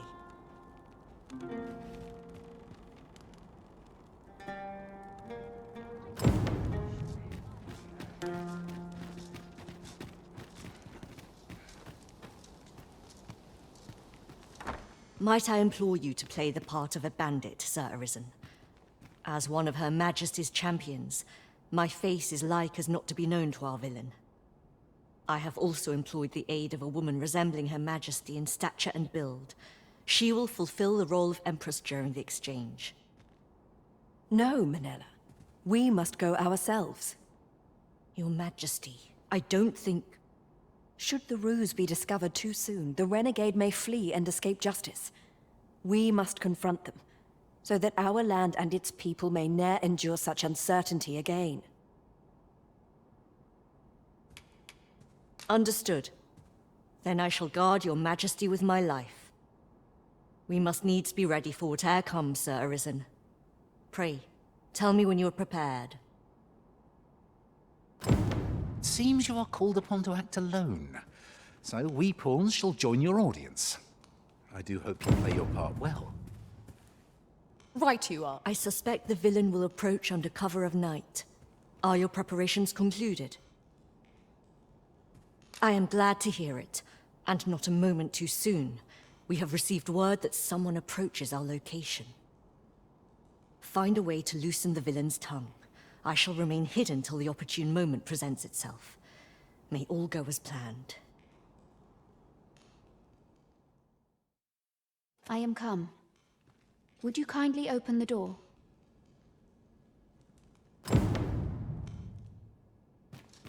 Let us not waste time. I am here to confirm the identity of your captive and naught else. Where might she be?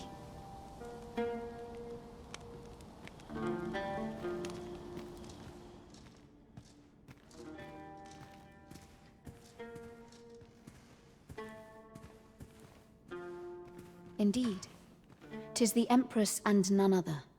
Fortunately for you. Had it been anyone else, your head would now be free of its shoulders. 'Tis by the coral snake's failure that she yet lives. I trust you are prepared to rectify this mistake. Go on. Kill her.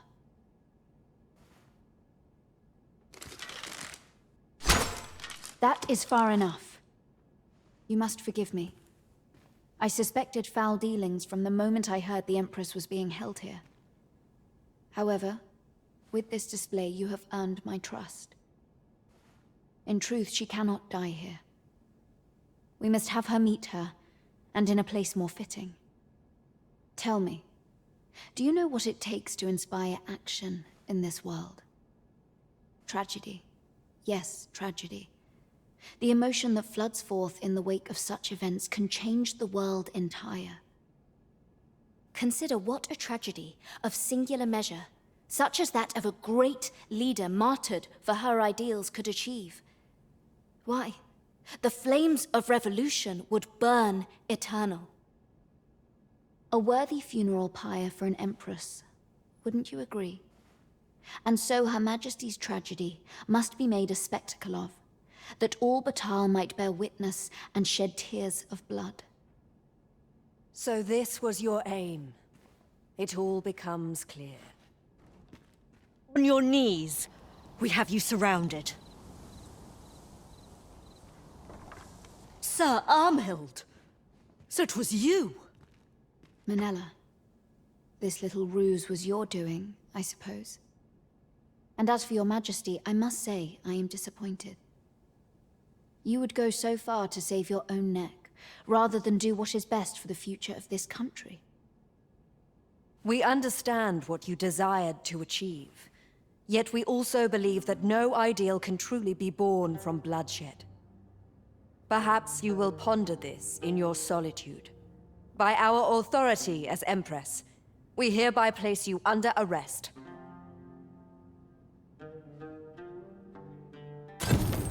Sir Ermhild's was a vile plot. I only hope she is the last villain seeking to advance her aims through murder. This quest took many turns, but at last it has reached its conclusion. We pity Ermhild, but her ideals are not our own. We do not believe that Batal would be best served by a martyred empress.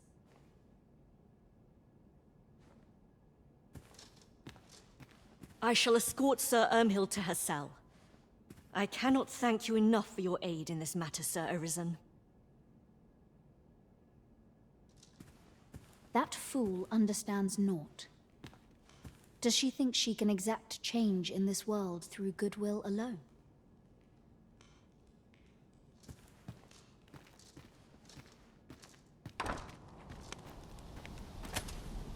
What do you want? I'm in no mood to have my ear talked off, thank you. My back's afire. I can scarce talk for the pain. Leave an old man be. Mind, I wouldn't say no to some wildflowers, if you happen to have any with you. A handful of those, and I could prepare a poultice that'd help me make it home. It's about time we pressed on, wouldn't you say, Master? What is it now? Unless you brought me some wildflowers, I'd prefer to be left alone.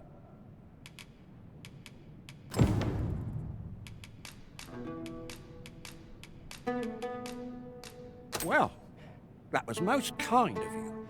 My thanks for the trouble. Right, here goes naught. Relief at last! I was beginning to fear that I'd be stuck here for the rest of my days. I've a mind to thank you, sir. Would you look in on me at my home? I live nearby. There aren't too many houses out here, so you'll find it soon enough, I expect.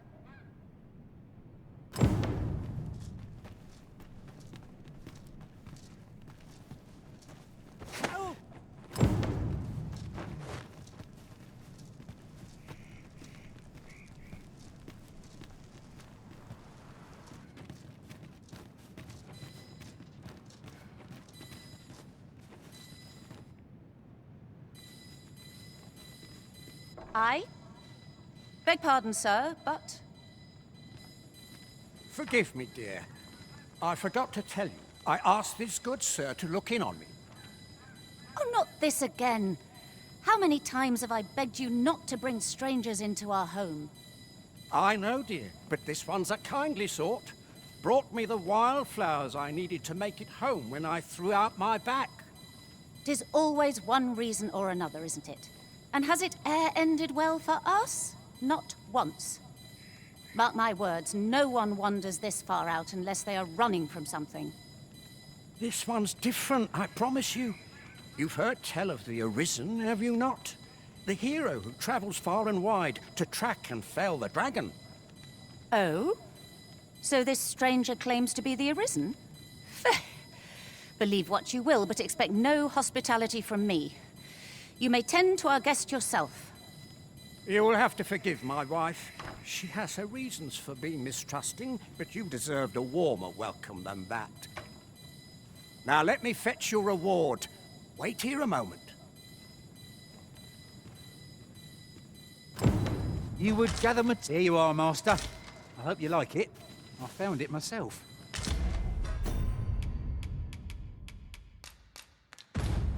With the port crystal placed, we'll be able to use a fairy stone to return here in an instant.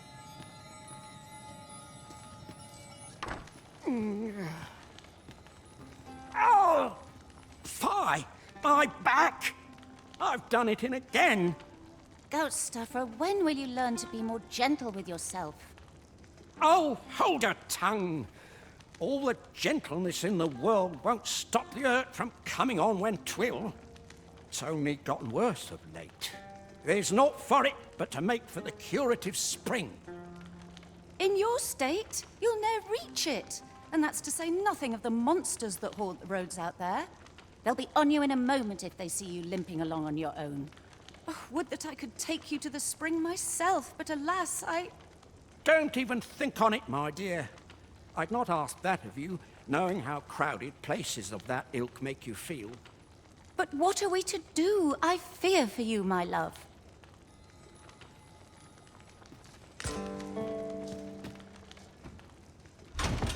Waitstone shards are worth their weight in gold when one has enough of them to combine. We ought to keep it with care, lest we lose it. Fear not. You'll have your reward. I just need to sit still a moment. You'd be willing to accompany me all that way? You see, my dear, what did I tell you? The Arisen's a goodly sort. I've an eye for people. Don't be a fool, Gaustuffer. You have barely spoken to this person. What if you were being deceived? Did you think of that? Come. Surely there are far more clever lies to tell if one's intent is to swindle. I'm not sure I can afford to refuse aid so freely given, my dear. So be it then. 'Tis plain your mind's made up. We'd best be along. My back isn't like to fix itself. Pray see my husband safely to the encampment. I shall await your return.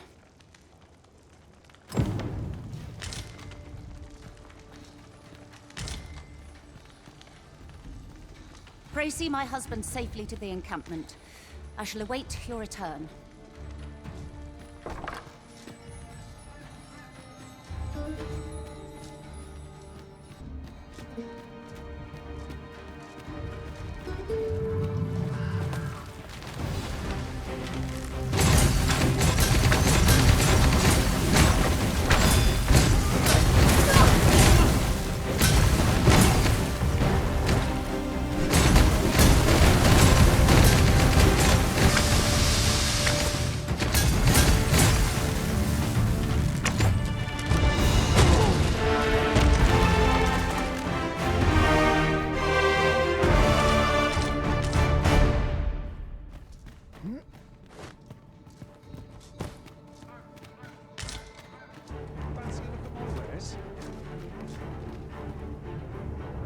last.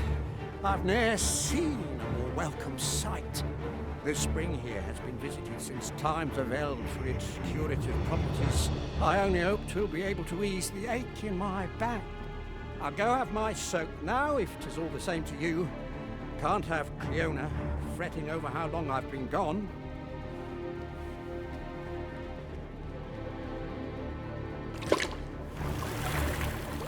Ooh! It twinges a bit.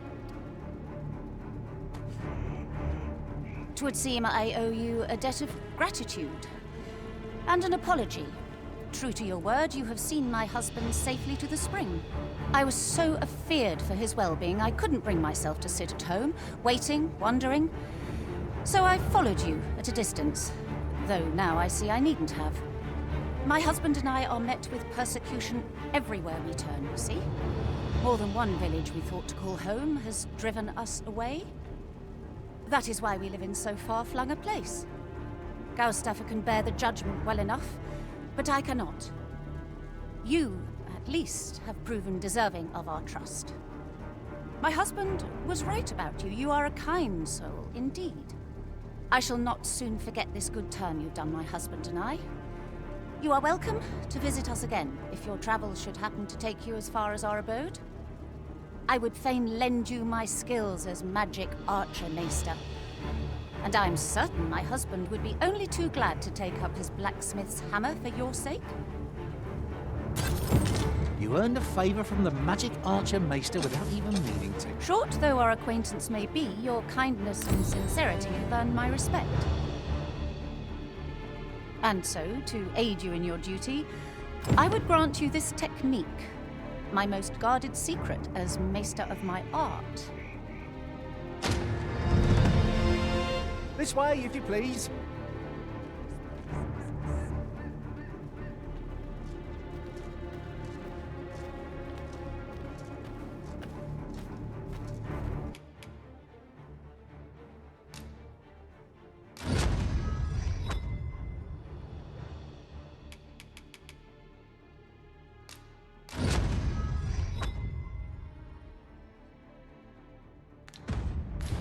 Well done, Arisen.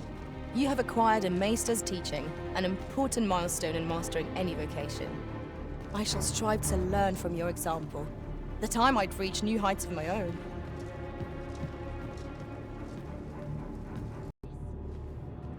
Mayhap 'tis time we met with this Lord Phasis. Shall we make for Moonglin Tower? Follow me, Master. I shall guide you to the location.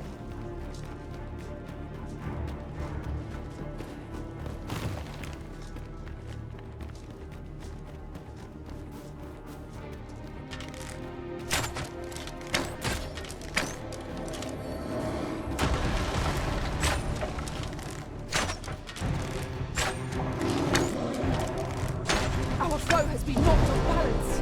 Grab hold and drag it to the ground. Strike fast and true, and our quarry shall fall.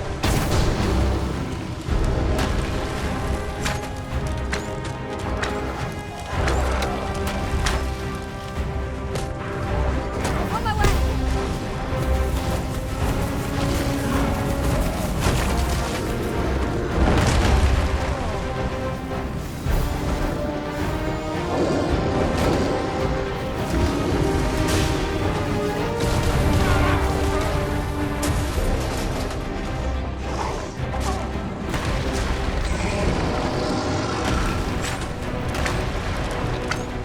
You need him to command me at every turn. I know what to do.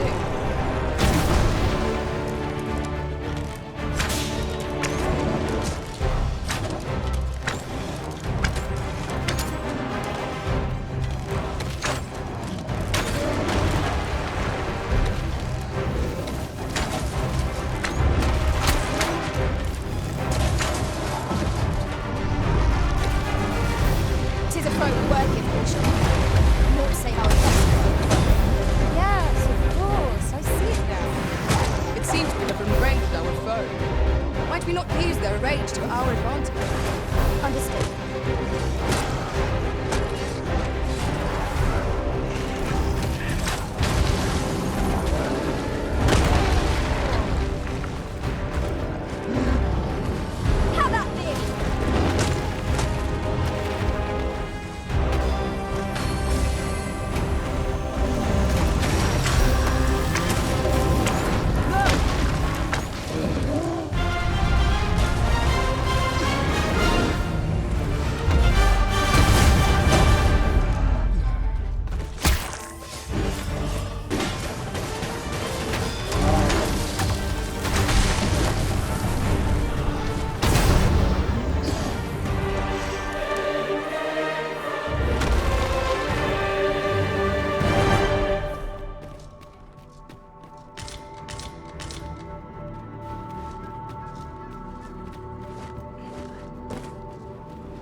Methinks these climbs are ill-suited to them.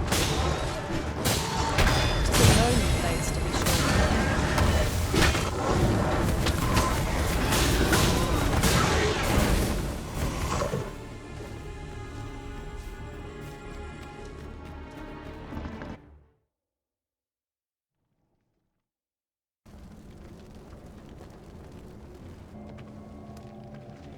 Twould seem the stone puppet has stopped.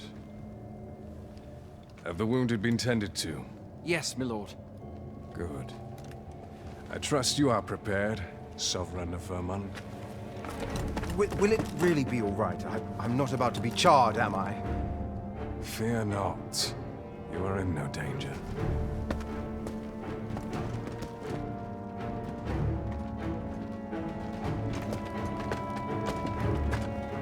The dragon shall be under my control when it appears.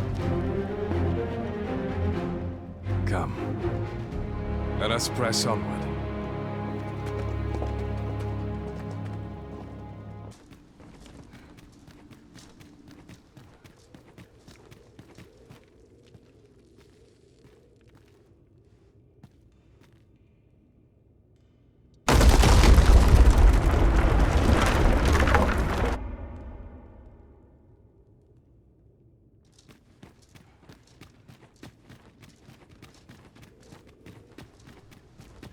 What purpose does this contraption serve?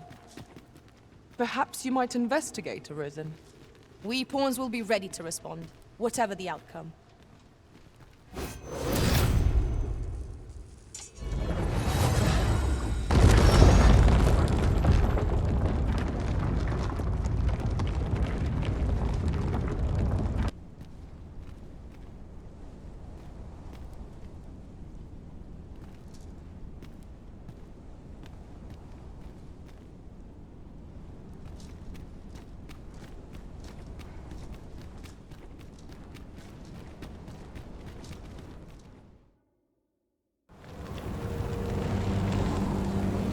Dragon, heed my call. Your will is mine to command. Curses. This arrival of the true Risen is most inopportune. Sovereign of Vermin, the ritual must not be disturbed. Let not the Arisen approach. You can manage that, I trust. It is of vital import that we have a word with those faces. The Pretender need not be present.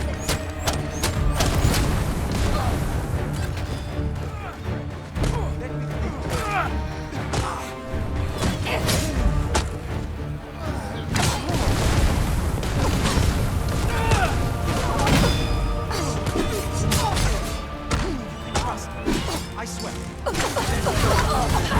Fall back, and I will finish with my magics. Wait a moment.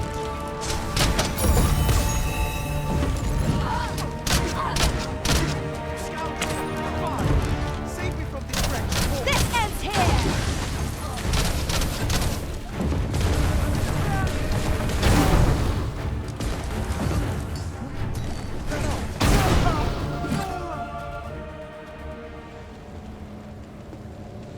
Your efforts are for naught, Arisen. Now, simply watch as this world's hollow and fruitless order is remade by my hand.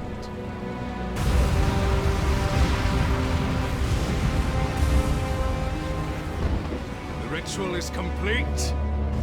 The dragon comes.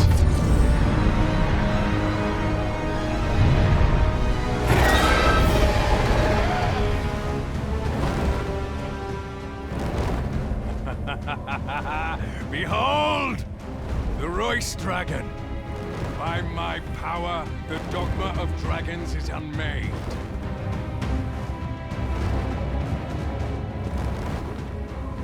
You could ne'er understand, Arisen.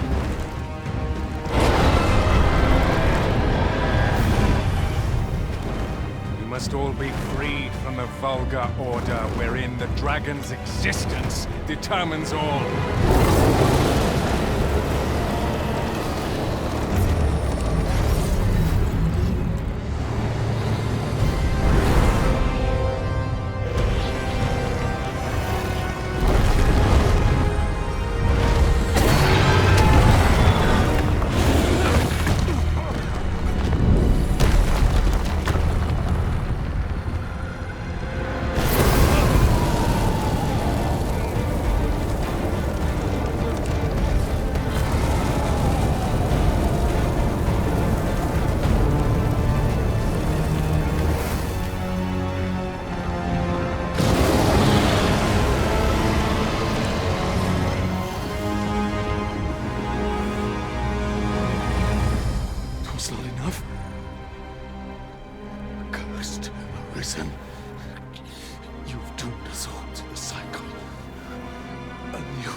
Greetings, Arisen. Hast thou summoned the resolution to face me? Then answer me this. Why dost thou fight? Is it to reclaim thy flesh, thy stolen heart? Or is it to reclaim thy throne? I offer thee a choice. Grant unto me this life in my claws, and be gone from this place. Or stand and fight. Pitiable Arisen. The time for thou to make thy choice is come. Show me the path thou wouldst walk. Go, and thou shalt live to claim thy coveted throne.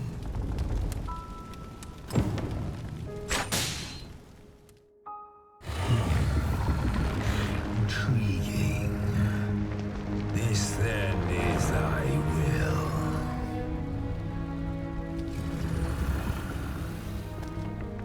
Our parley is done. We must fulfill our charges. I as the dragon, and thou as the Arisen.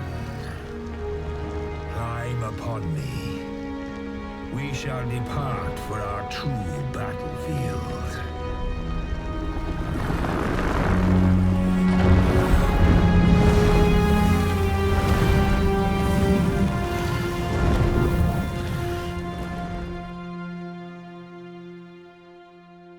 Thou wishest to dismantle the world's will, just as I do. Yet dost thou know what awaiteth the world, should it meet such a fate? 'Twould become a fleeting, fragile, vacuous thing, bereft of the cycle. Naught would be born into its save chaos, great and terrible. Surviving in such a world would be no simple matter. The world shall not change with my death, nor shall it change with thine. Consider the reason. How it is thou came to be here. How have the once closed paths before we come to be clothed? Think well, Arisen, but rest not.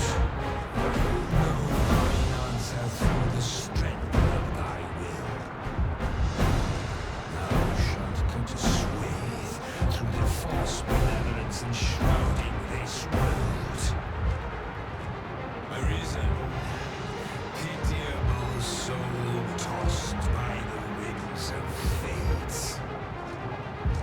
Wilt thou slay me, or be slain? I know not how this story endeth. The outcome was determined in a time before reckoning. And yet, Arisen, born of a helpless faith though it may be,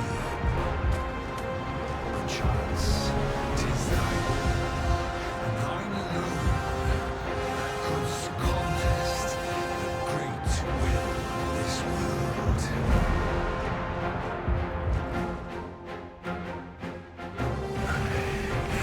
Thou art too late. The hour is upon us.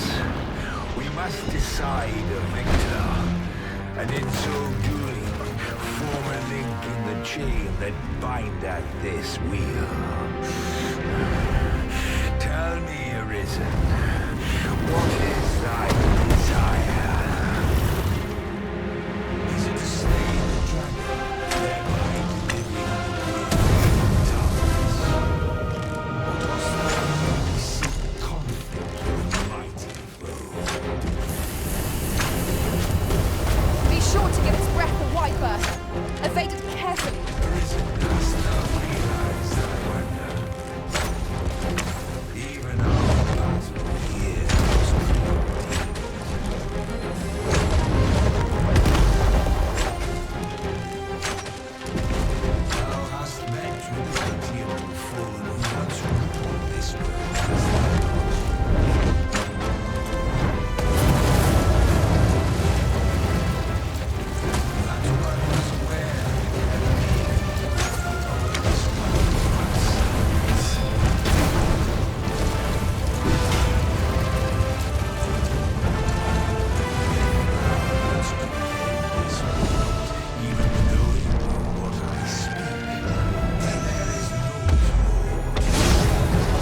attachment's hot. And if thou hast yet strings, then thou art a fool.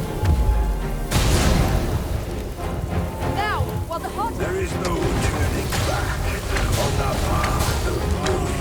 Wounds of our flesh.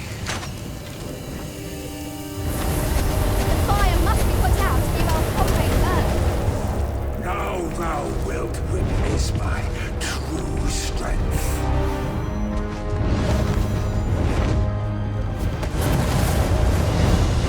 Very well. I shall return.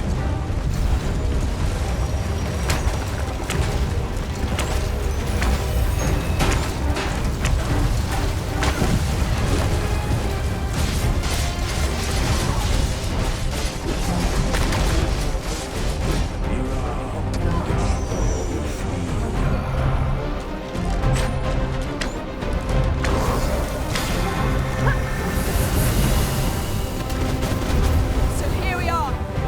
The fate of battle is upon us. Is this to be our end?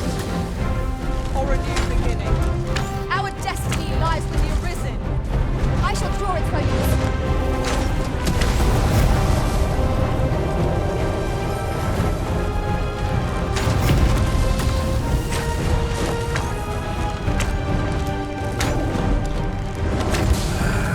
Thou hast trained well, Arisen.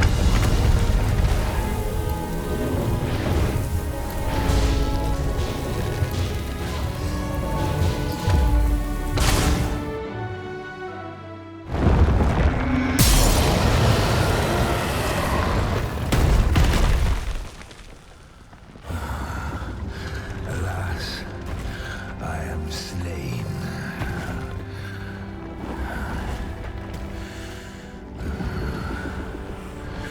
But heed this, Arisen. By will alone doth the world form a ring, an unending cycle. All is preordained, even my death at thine hands. Yet perhaps thy will is great enough to put an end to it.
Why do you pursue me, Arisen? You have fulfilled your charge, are you not satisfied? Seek you greater status? Perhaps to rule the world entire?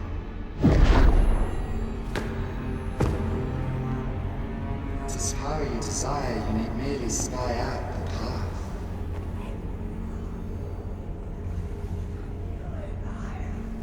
Your choice is thine, Arisen.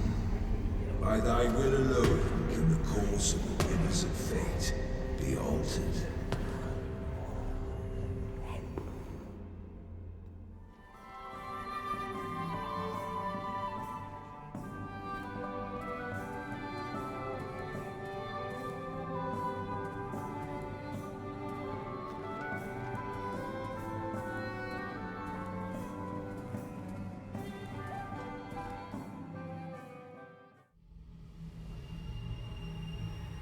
You would still resist your fate.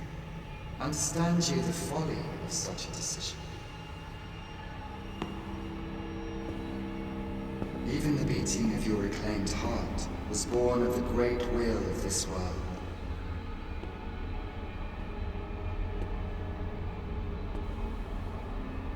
Yet you would abandon it. Everything in this world, all that you have come to know as reality, is the creation of the great will. Should that will be lost, no mortal being can survive.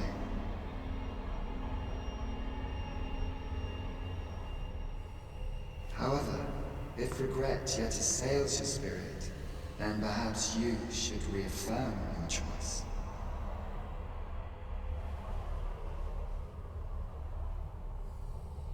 Witness with your own eyes, or through the eyes of another, the fate of this world.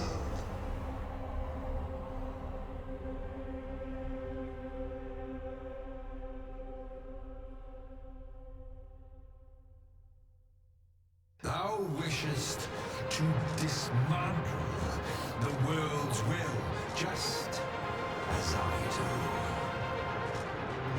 Yet dost thou know what awaiteth the world, should it meet such a fate?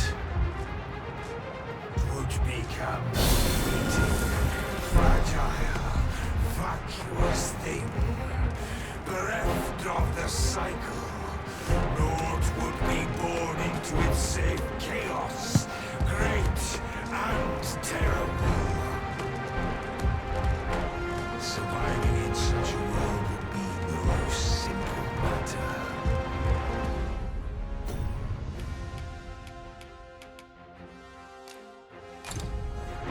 Yet, if the will is set upon the truth, thou must demonstrate its strength. Prove through thine actions that thou canst cast off this wheel. Think well, Arisen, but rest not.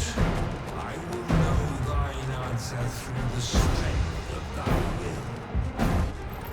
Thou shalt cut a swathe through the false benevolence enshrouding this world. Arisen, pitiable soul tossed by the winds of fate. Wilt thou slay?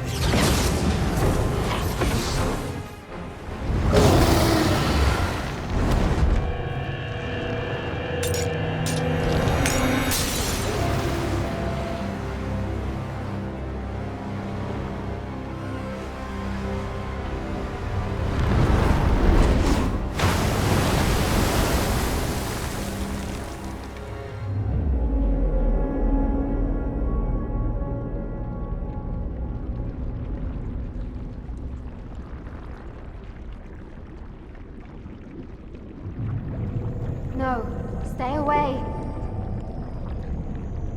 Pray. Turn back. Leave now, while you can.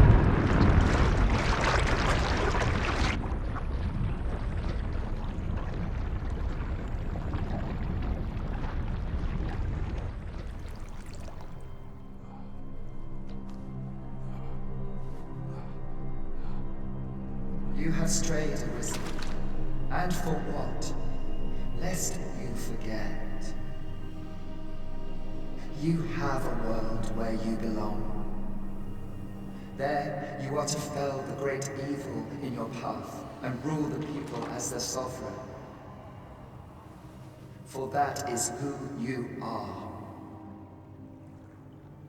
And it is my wish that you should live out that life of purpose. The time has come for you to return. Go. My children shall see you there safely. Let us go home. Together.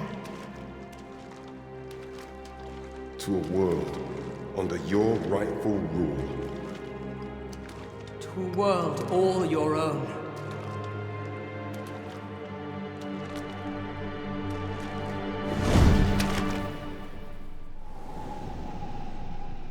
This is your will? Then behold, a world unmerciful, bereft the benevolent hands that guides.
You find it strange. But this is your world. The world to which you longed to return. Alas, if only you had chosen to become sovereign. At the end of your travails, you could have ruled over these lands in perpetual peace. Yet that world of limitless possibilities has ended. You stand now upon its remains, the vestiges of a world that could have been so much more. Innumerable wills have served to deliver this world from extinction time and time again. You alone have refused to carry out that great purpose. What you see before you is the consequence of your apathy. Behold.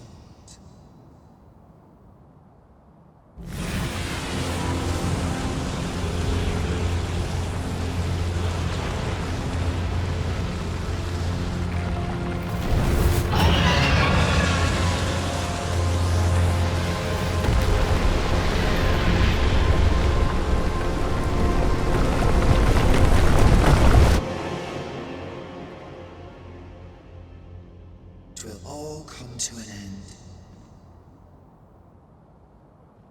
As it has failed to be chosen, and as 'twill ne'er be read, this world will soon cease to exist. In the blink of an eye, the sickle of oblivion will reap aught that you have known. I would advise you not to waste these last moments. Explore the remnants of this world while you can. Perhaps, in doing so, you shall come to see the truth.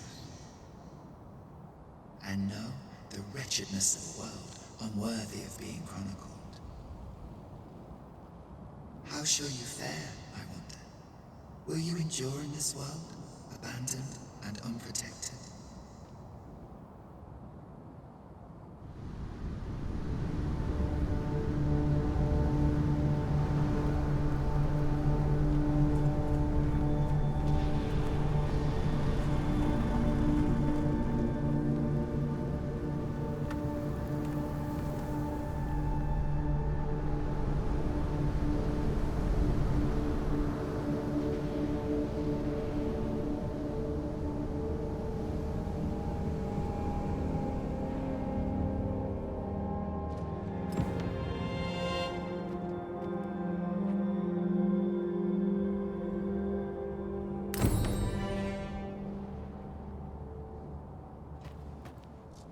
This outcome was unknown to me. I had not thought it possible. Truly?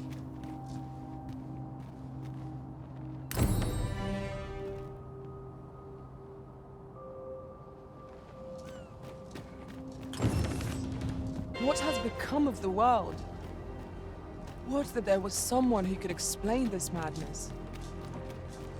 Come to think of it, did not Sir Atheus speak of releasing the world from its bonds in the Seafloor Shrine? If this is indeed the world unbound, then perhaps we ought to seek out his wisdom. They go, leaving their own master behind. Ah, Arisen. You yet live. I suspected as much, given that your pawn still remains. One might hypothesize that your pawn is sustained by your vital essence. Or perhaps something more. In any case, we ought to apprise one another of the situation. Is there aught you would know? Ah, yes. I trust it has not escaped your notice that the end of days is upon us. After you vanished, together with the Red Dragon, the seas rose to swallow the skies.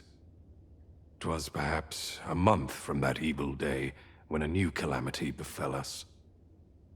A host of dragons descended from the skies and fell upon the land with fang and claw. Luz the Oracle called upon me ere you arrived. As she tells it, Melve and its environs have already fallen prey to the beasts. 'Tis surely only a matter of time before the rest of the kingdom follows suit. I found the poor creature collapsed by the wayside near Batal. Recognizing your pawn, I decided to take the ailing thing into my custody. I thought it possible that the Arisen's pawn might hold the key to making sense of all this madness. Alas, try what I might, your pawn will not wake. Mayhap you will succeed where I could not. The pawn is, after all, yours to command. Indeed, then I shall take my turn. In your absence, I had hoped your pawn might yield me some information. But as you have returned, I would hear the truth from your lips. Tell me, Arisen, what became of you this past month?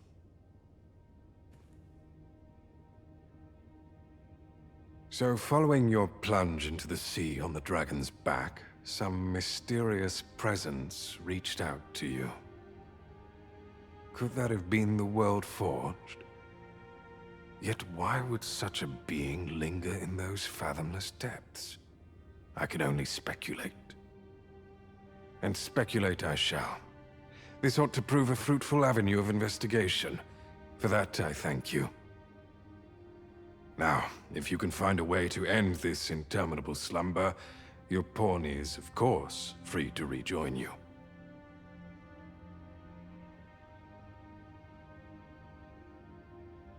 Oh, Master. How long I've slept? Far too long, it seems. But worry not. Now that I am awake, I shall follow wherever you lead.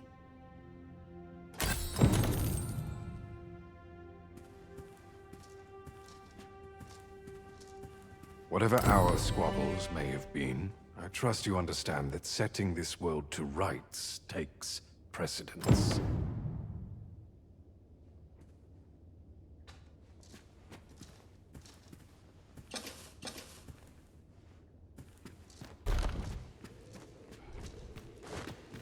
At last, the puzzle begins to take shape. I've got to focus. The month I spent with Lord Phases was a queer experience indeed. Though my mind was perpetually unclear, I always felt your presence, Master. I cannot explain it. Mayhap 'twas made possible by the bond we share.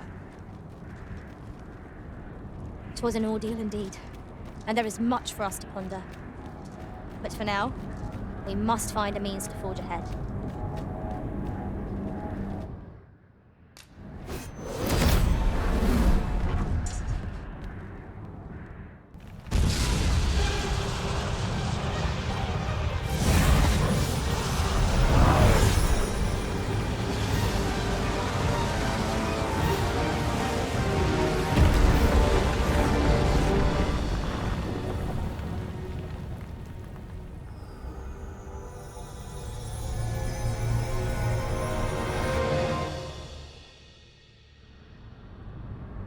You saw the sky fall, I trust. I doubt you could have missed it. And wherever the sky falls, a dragon soon appears to lay waste to the land. Or so I had assumed, after what befell Melv. Yet aught here appears to be different.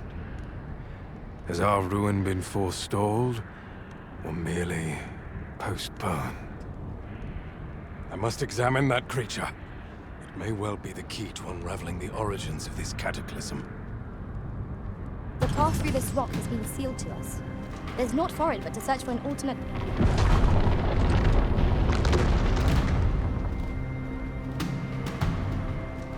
Many paths are close to us now, on account of the dragon's descent, no doubt.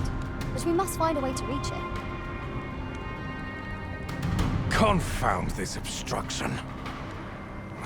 But I suppose I ought to have expected this. Answers were ne'er so easily won.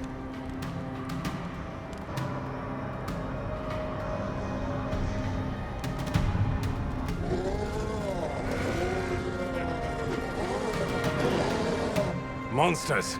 Summoned by that beast, no doubt.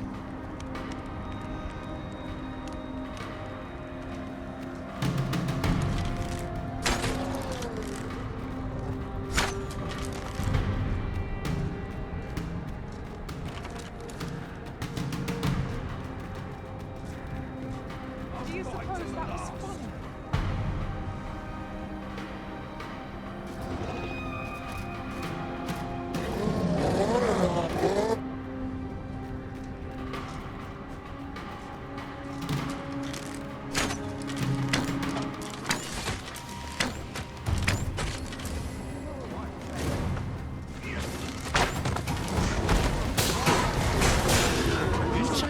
Just make it quick.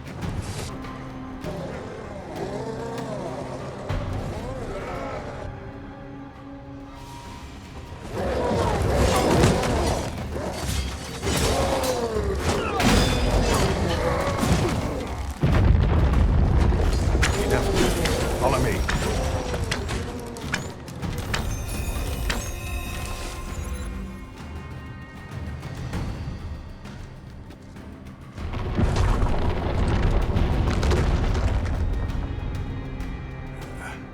A fine welcome indeed. I can only hope that the worst is now behind us.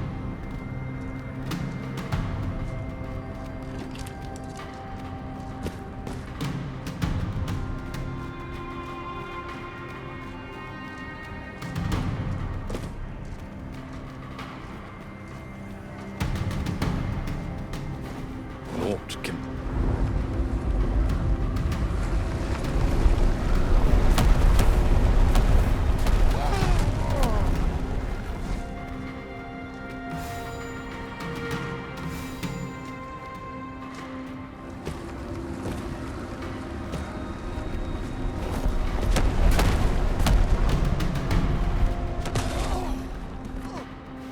I'll not stand for this.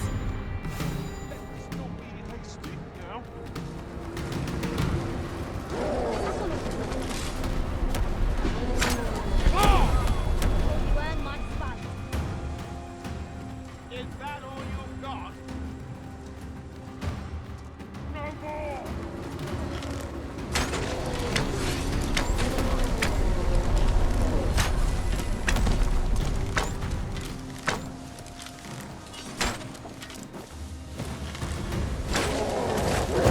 You have my protection. Principles unproven are as dust on the wind.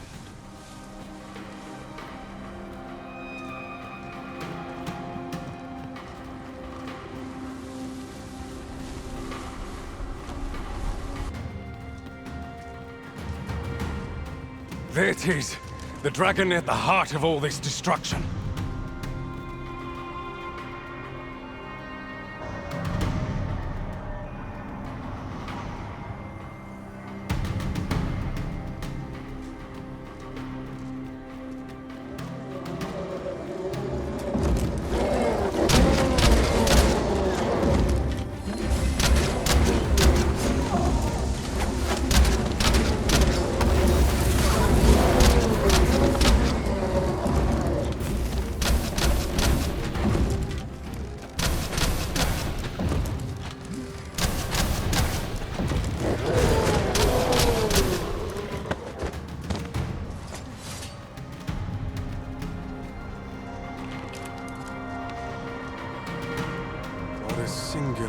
creature.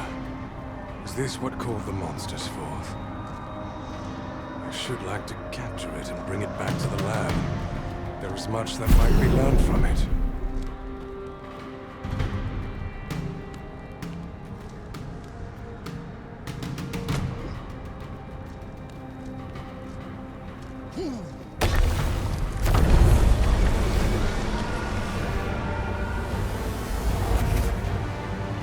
Why did you destroy it? The secrets we might have learned.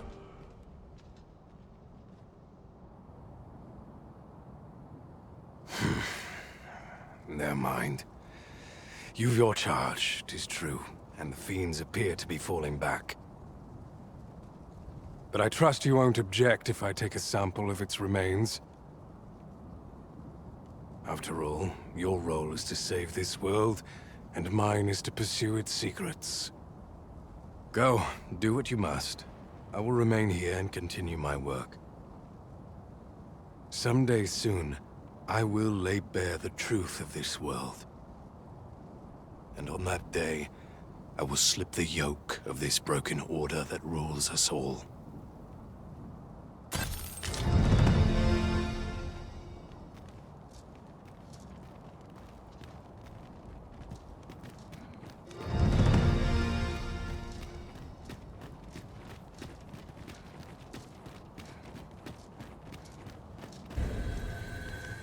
There is a rumor whispered among pawns that I've oft pondered. The gist of it is, when pawns travel beyond the rift, we can contract a peculiar illness that imperils the lives of those around us. At first, we are only restless and excitable. But in time, we become so unruly that even the Arisen holds no sway over us. How terrible. We shall have to be alert for signs of the sickness among our number.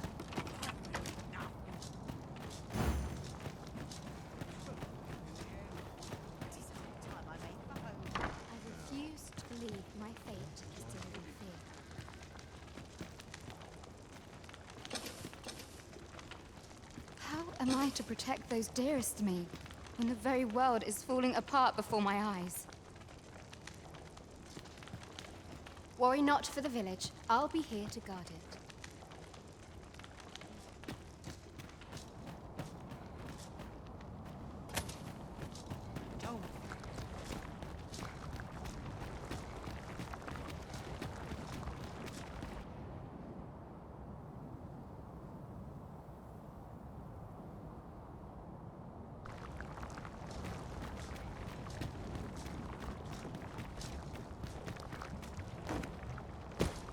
No longer do I feel the probing gaze of the Watching One. Is this your doing, newest of the Arisen? I am he who brought the dragon low, and o'er its bones raised the proud kingdom of vermin. Despite the magnitude of my feat, I was dissatisfied and sought e'er greater heights. Till at last I ruled the world entire. Thus did I come to know of the Watching One. The being by whose many eyes and ears no one or thing in this world goes unobserved. As to the purpose with which they watch, I know not. Did divine one thing. This world has lain neath the Watching One's unwavering gaze ere the dawn of its history. I despaired at this discovery, for if all is but a stage, did that not render my hard-won glories, my throne astride the world, mere spectacles for the all-seeing eye to watch? Aye, 'twas all a farce, and I, the fool, exulting in my wooden crown. Do you understand, newest of the Arisen? This is why I sought to fell the Watching One. Alas, though I cut down all who seemed false, be they man or woman, human or beastman, young or old. Indeed, my efforts led only to my own ruin. I was dubbed the Mad Sovereign, and by the hand of a new arisen, consigned to this place forevermore. Yet, I can only assume that you have achieved what I could not. How else to explain the changes I sense in the world? Ah, what bitter gall that I cannot witness the outcome for myself. Falter not, newest of the Arisen, for your path is just. And, fading spirit though I am, I may yet summon those who can be of aid to you.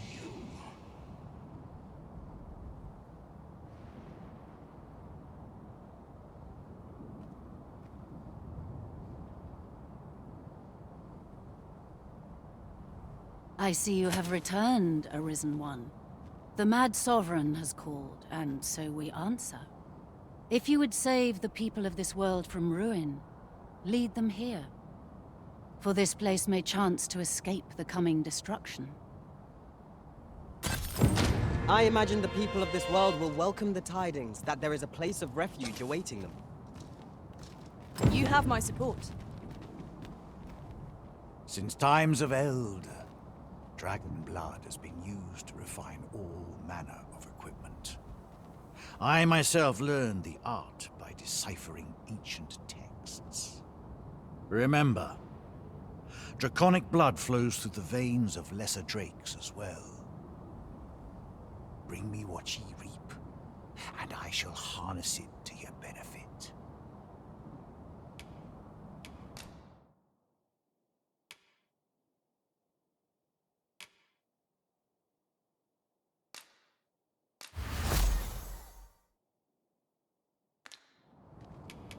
Then I bid ye farewell.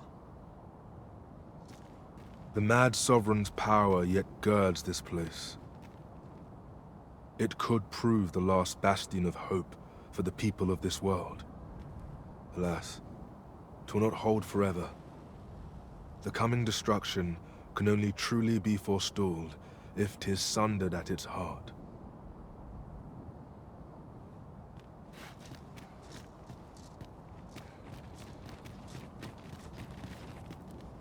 I do not understand.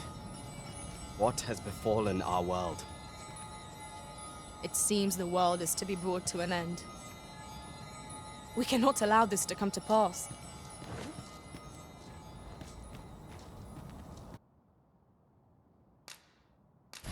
No harm in picking a few.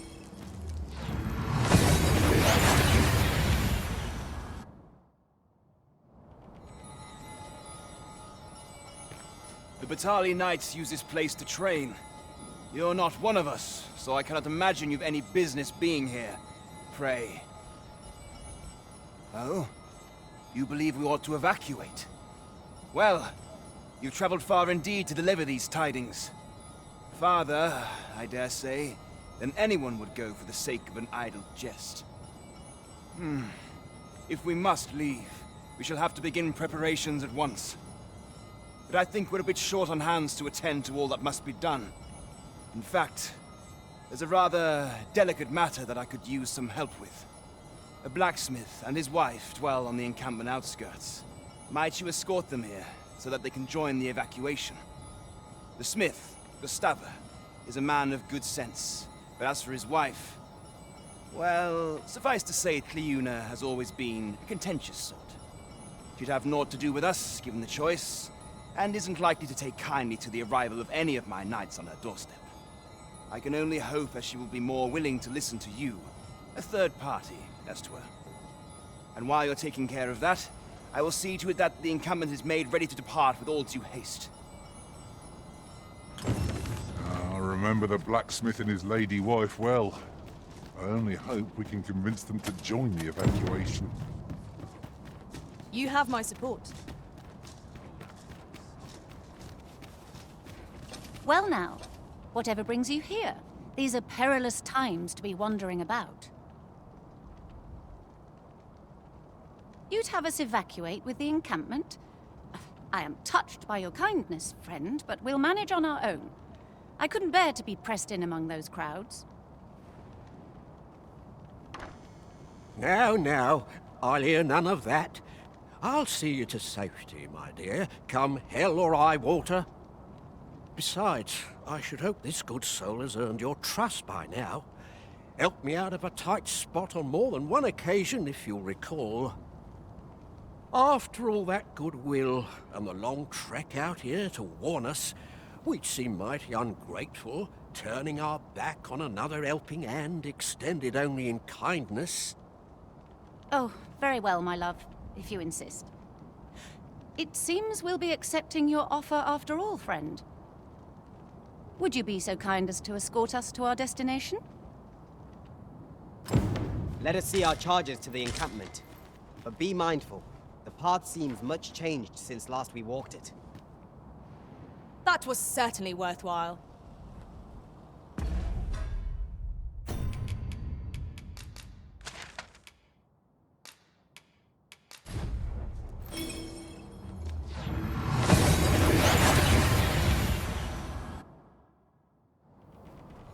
Well, here we are.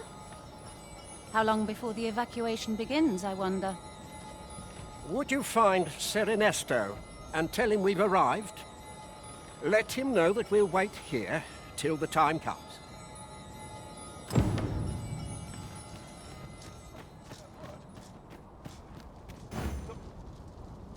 Sir, I implore you to reconsider. Surely you can see that the situation is dire. How many times must I say it? I'll not be ordered about.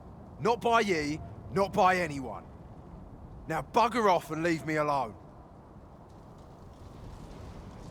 'Tis a ballista, or is... Ah, good. You're back. I'm afraid there's another matter for which I must beg your assistance. It concerns the fellow I was just speaking with. Sir Lamond, his name is. The man's something of a regular at our hot springs. I sought him out to tell him of the evacuation, but he has flatly refused to join us. I must confess, I'm at a loss as to how I might convince him. Could I prevail upon you to try your hand? At this point, methinks anything I say will fall on deaf ears.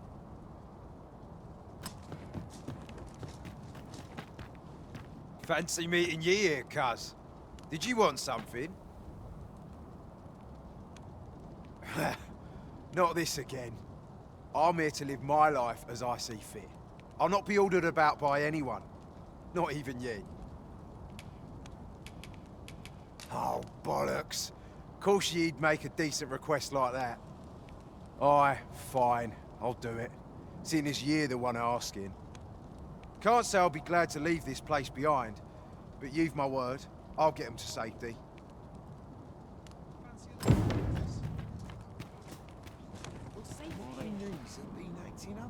I cannot thank you enough for all you've done. We shall fare much better on the road with Sir Lamond's arm to defend us. 'Twill be slow going, mind. We have wounded whom we must accommodate. Yet, come what may, I swear to see them all to safe harbor. The people of Volcanic Island are evacuated. May they make it through the impending chaos intact. I quite agree.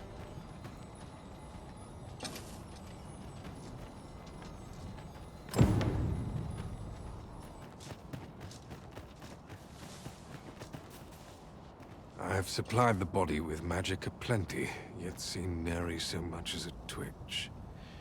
'Tis clear aught is lacking, but what? Furthermore, I still cannot fathom why Talos sought to obstruct us in the first place. Could it be 'twas influenced by the Worldforged, the being with whom you supposedly made contact in the sea's depths?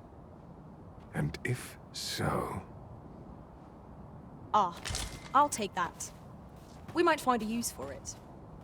Ah, Arisen. I take it I succeeded in piquing your interest. We would make use of this stone gigantus, Talos, 'tis called, to intercept the dragon's attacks from the skies. Fortunately, 'tis yet in a salvageable condition. We believe 'twas once powered by some form of magic, which gives us hope that its power supply might be restored. Look, Arisen! A ballista! 'Tis not how we use this, but when that counts.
Behold!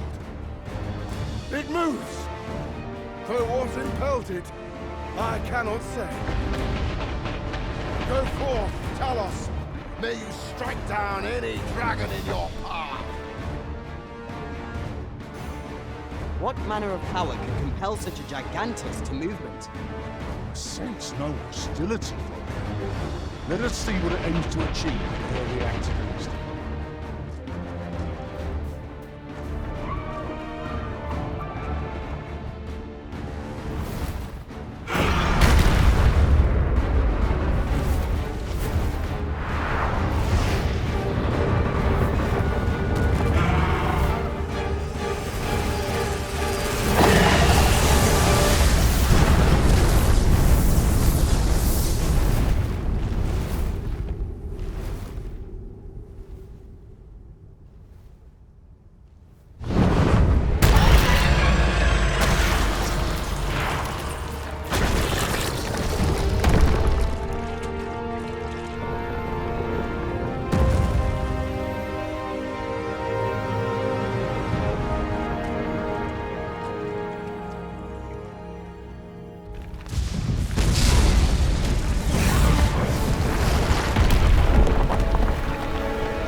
Did my words reach them, I wonder? No matter. I will not be swayed in my course. Continue your fight, Arisen, as I will mine. Let it never be said that I wanted for constancy. To the last, I shall see my will done. If I can but ascertain what is becoming of this world, I can find a means to put an end to it.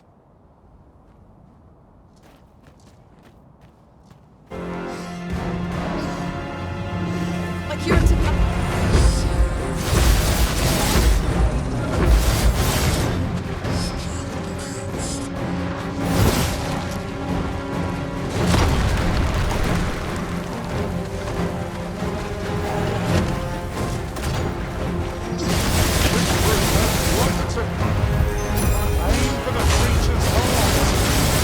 Stilling its pulse is no easy feat, but it can be done. Now, while the heart is exposed. Do not falter. It will take every ounce of our strength. We can prevail.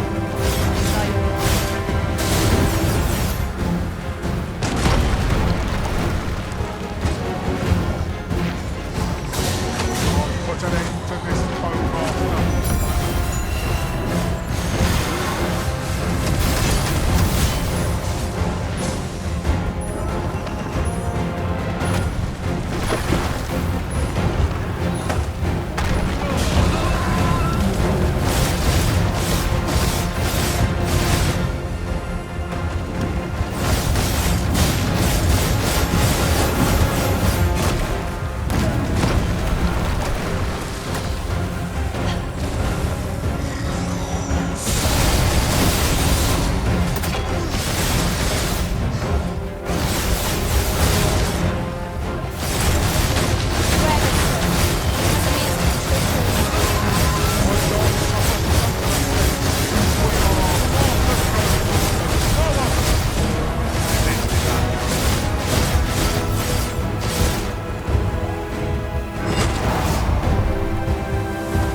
Thank you. This place does not have long left, I fear.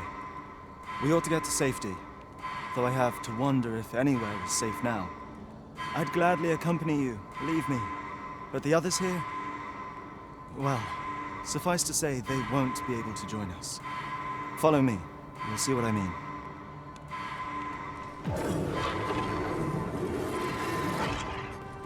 Saved again. I'll redeem myself yet.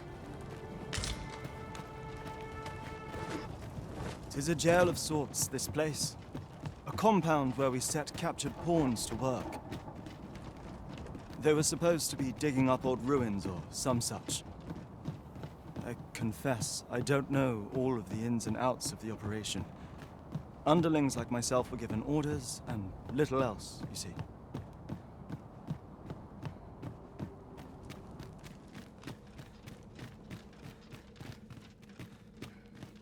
Well, here you have it. They've been like this for a month straight now. They refuse to leave. You might as well try talking to a wall. You'd have more luck. I know they don't die like we do, but it seems cruel to abandon them here, all the same. I never wanted to be here, you know, taking part in all of this. The enslavement of pawns doesn't sit well with me. I suppose that's why I can't bring myself to leave them behind. Either that, or the current state of the world helps to put things in perspective. At any rate, I've tried everything I can think of to get them out, but naught's done any good. I'm at rather a... The command came a month ago or more. We are to remain here, and so we remain. I implore you, Arisen, take me with you.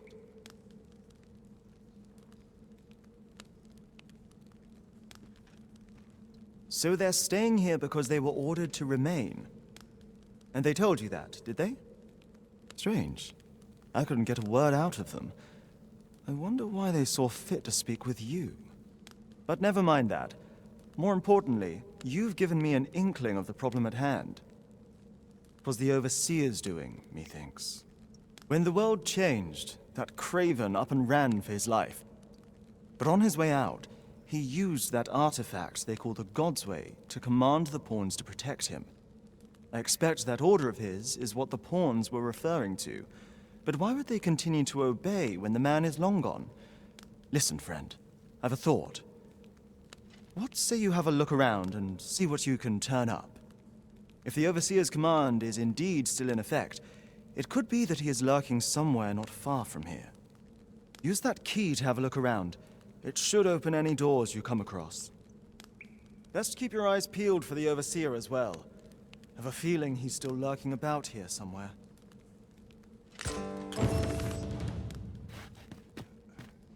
We have a key, do we not? Mayhap it will open the way. Let us see if it fits.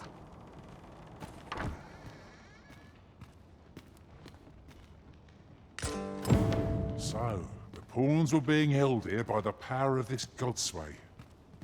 Now they ought to be free to make good their escape. Well said. So, there was naught left of the Overseer but bones, eh? I'll wager he thought to take the pawns with him to the grave. He always was a spiteful old goat. At any rate, I'm well grateful for your aid, friend. Now that the pawns are on their feet, methinks I can get them to safety. I only hope they'll heed my words as they have yours. But I'm not worried. I'll find a way to reach them in time, no doubt.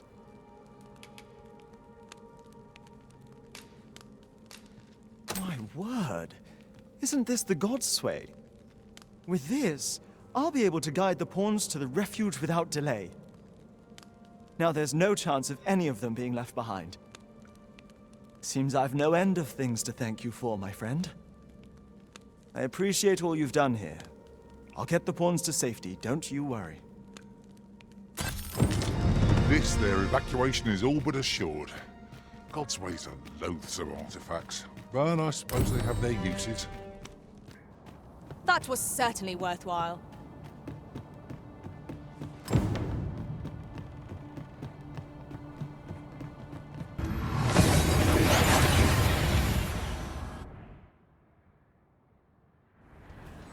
We seem to have arrived without issue, but are we safe here?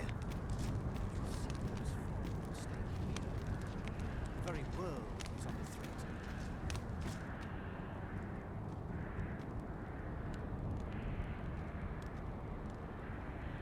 Now, fair more Finland Tarmo.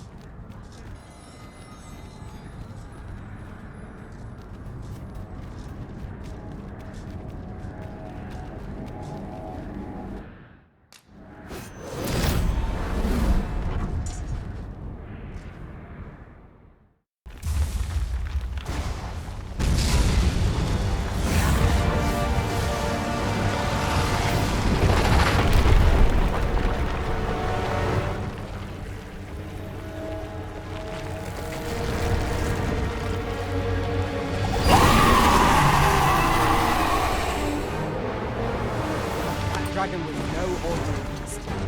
Formidable though it may be, we must challenge and defeat it for the sake.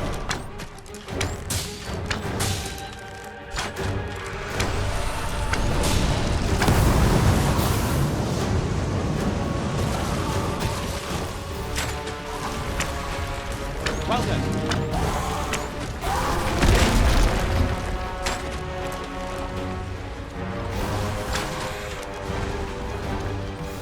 No debilitation of curative can't mend.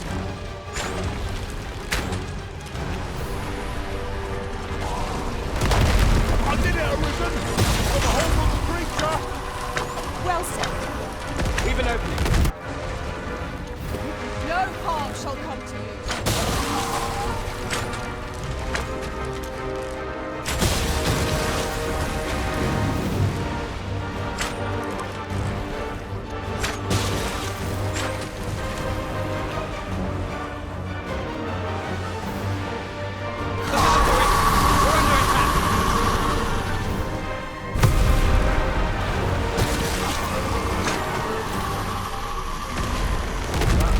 Appears to be the source of its power. Let us not miss this chance to strike it. Was most effective.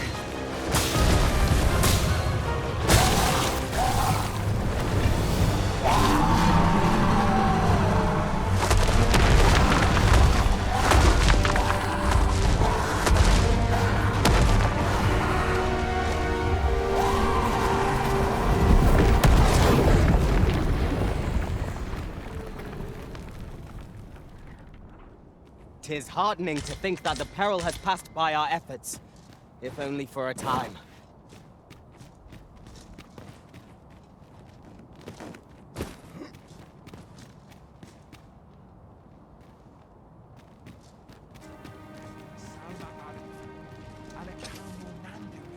My friend, how glad I am to see you yet live.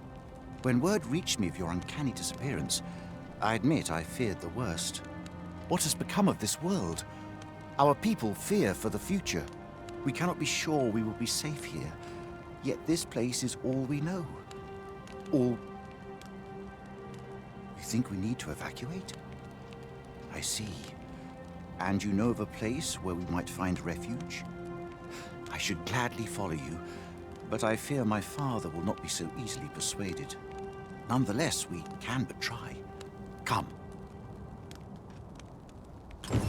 As arborist, Sir Taliesin is the leader of the Elven people. Let us follow our guide, that we might speak with him.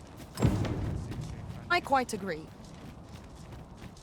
Findelnar, ne veo norwende lis kemen, moriven lis irumar meltol netara. Kasinke telpe nun finaler, nun mor arda her. Karilm ilmen arkael, silfa nambawe nun kalael alame, angadur sindi. Mornambwe roth enfane ava silmines fana. Erurne kemen malantar ingadur, fielis lintan morivin nun we ingarina? Kemenindur kanyan irils aldekar. Eteler lea fermor eldalia eralotte. Ondovana alvekil eteler ne anler ailame.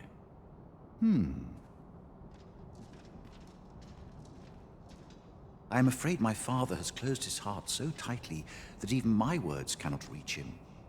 If only the Arbor heart were restored to health, perhaps he might be persuaded.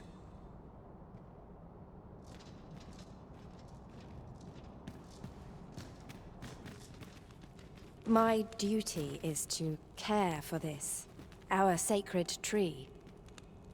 The Arbor Heart, she is called. She has been with us a very long time. She is nature's very heart, and a pillar of strength for my people. We have always lived in harmony with nature, and the Arbor Heart is our connection to the land. Yet, day by day, her strength is failing. I must give her nourishment of the soil to help her recover. A special kind, called Gwifentia in my language. I know not what you would call it in yours. Once, a dwarf wandered into the arbor and gifted some to us. It filled the arbor heart with life.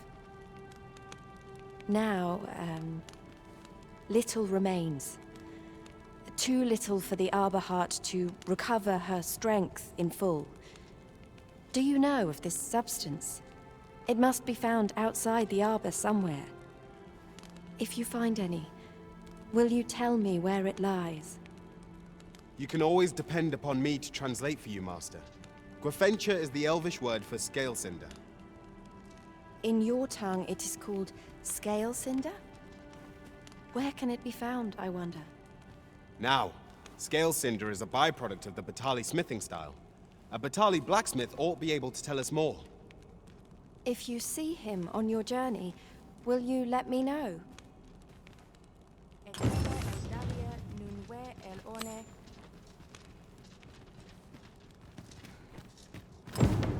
Nun ve oyunda ata. That's what I'll do. What a bot. This might be worth a read. Let's have a look then. Aye. What brings you to Brocker's smithy? Looking for scale cinder, are we? Well, you're in a luck. Our forge is flit.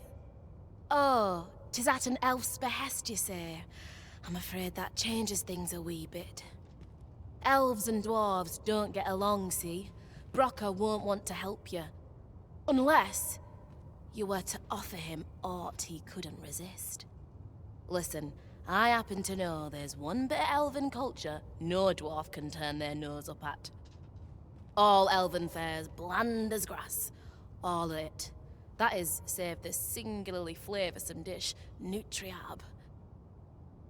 Course, no dwarf would openly admit to having a taste for it. But the fact of the matter is, the mere smell of that dish has dwarves foaming at the maw. Don't believe me? Bring a bowl of it to Brocker. You'll soon see. So, the blacksmith ought grant us some Gwefencha in exchange for Nutriab.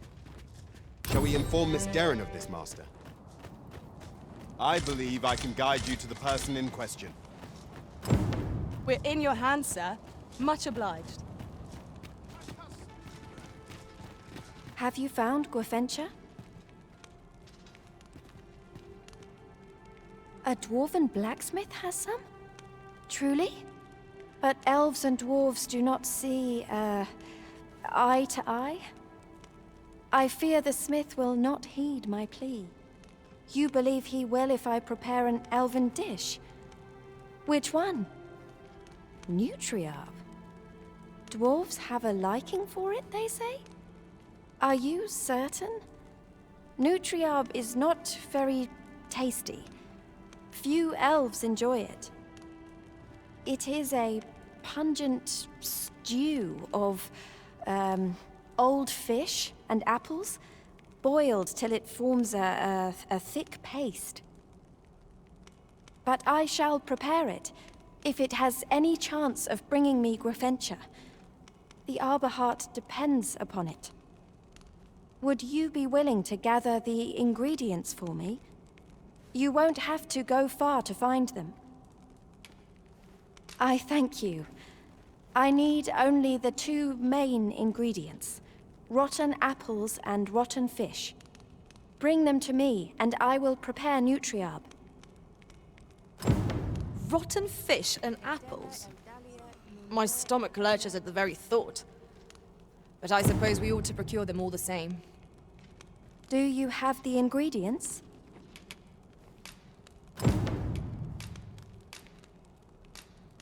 This is all I need. I will prepare the dish now. It shan't take long.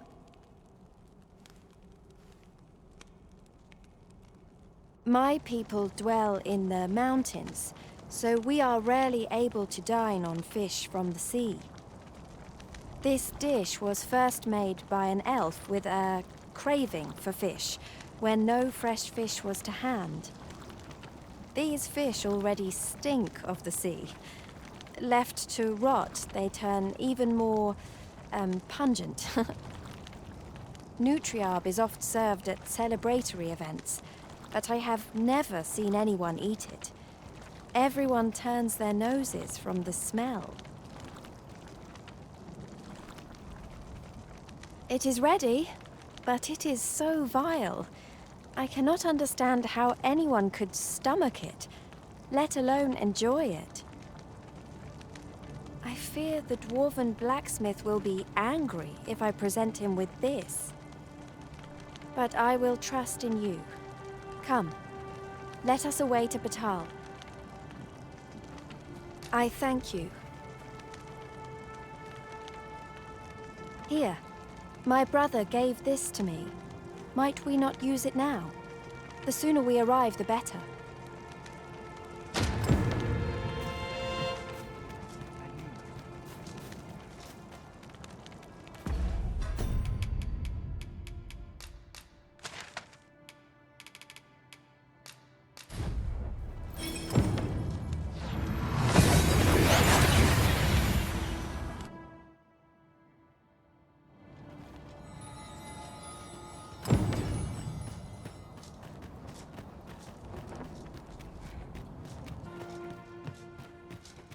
So you'll be bringing the elf here, anon? That ought be interesting. You're back! And who's that you've got with you? An elf? I ne'er met one afore. Not quite what I imagined, if I'm honest. Well met. The name's Sarah. I'm an apprentice here at the smithy. Well met.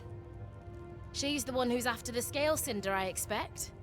Have you brought some of that elven delicacy along with you then, like I suggested? Yes, I have the Nutriarb with me. Marvellous. I thought I smelt it on you. Mark me, you put that in front of Brocker and he'll fain hear out your request. Right, follow me. I've just cleaned out the forge, see, so we'll need to make for the cavern where we dump all the excess scale cinder. Come on, you two. The cavern's this way. Shall we follow Sir Sarah, Master? With any luck, we'll have pockets full of scale cinder before the day is done. By your leave. Right, here we are. Oi, Brocker, you in here? What's all this racket? I thought I told you that... You imbecile! You brought an elf here, of all things! Get her out of here, now! Hold a moment, Brocker. She's brought something for you. Don't you want to see what... A gift. For you. Bah! What makes you think I'd be able to stomach your elven cooking? I'm gonna go dispose of this, and I expect the elf to be gone when I return. What am I to do now? What you came here for, of course! This is your chance! Truly? But... You'll have to be quick, mind. Brocker makes short work of his meals. While you're at it, you might have yourselves a little competition, eh? See who can collect more of the stuff. Anyway, good luck. I'll be outside keeping watch. Best start searching. Brocker might be back any moment. It seems Sir Brock has a taste for the elven dish after all. Let us use this chance to gather ample scale cinder.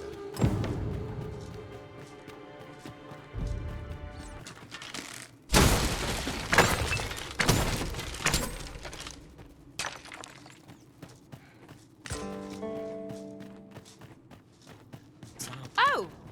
Are you done collecting already? That was quick.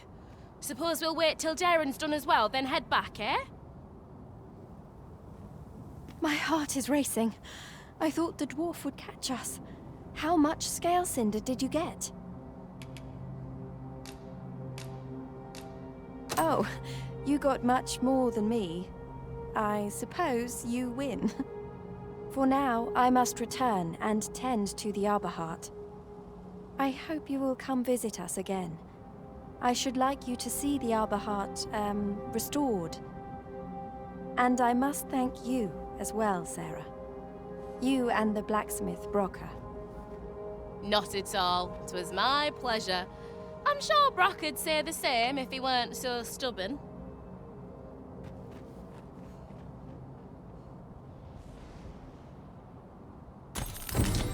Now the Arborheart is sure to recover, and seeing Miss Darren's cheerful mien made all our labors worthwhile.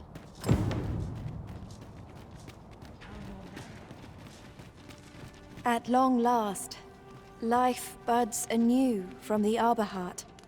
If we make a cutting from her boughs, she could take root elsewhere.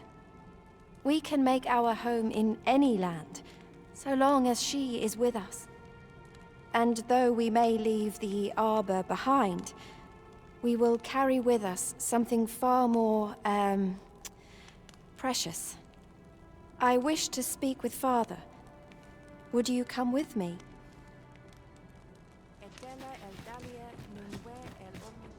Findelnar, nevea nolwendelis kemen. Morivinlis palan oio eromar meltol netara. Kasinke telpe nun findaler, nun mor arda her. Fionar elwe erfarne nenwen sur orne, iavstir lalastar, nun falesmir madananon? Morvani morivin findelnar. Neveatara morivin. Lis va aldakar kemen ros. Hera ur lis nun. Yav morin garina like asar kemen ros iloratu anfirtara. Eteler caril morivin alcadar palan. Kemen nun lis alecano. Surne kemen ros herenon yav kuruir. Falis isil rod lintar. Ne yav alecano vea nun sinde lungtena. Nun lis amanda kill angadur femor. Herenon nun lia findelnar. Lia wemor. Findelnar morivin orne osto. Firnis morivin. Morivin kemen turalecano. Menelum heroth mor carilm anardor. Alcarwa fir nun eldaya. Ane martir tindome ingarina fa alme alcarwa. Eteler lea fermor eldalia eralotte. Sorne an fameltol. Vanelin hyror soron. Kasinke telpe nun finaler. Lera nefir heranon. Anne arte her firnis. Nullis amanda kill angadur.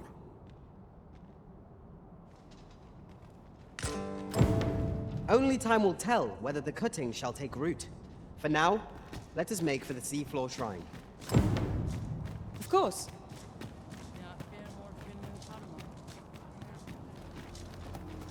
I've just had a thought.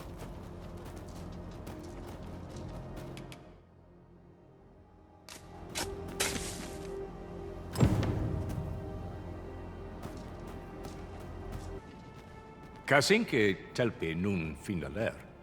Lera nefir heranon. Anne arte her firnis. Eidalia anandor. Nun lintan. Heror anne oia fermor. Anendune falumtena? Nenamboe javstir uru findelnar. Liateren ayale. Kemen ros uru neteren. Neromen anartelpe minasvana. Nun Luintarme kinalen meltol. Parante lume anlis. Ne kemen kayayinju nun sil. Ne meltol linkan aldakar an fir nun fiamor. Morivin paran vanis tiel? Palan hiarmenran. Lis fa arnefane. Elorato ala. Nun mor arda her. Firnis an erumar isilrod eteller. Lera aetena. Nenwen mor aiwanon. Alcarwa fir nun eldaya menelume sur carilm. Iavstir lalastar. Nun falesmir magananon. Anamor lis turculion equiales.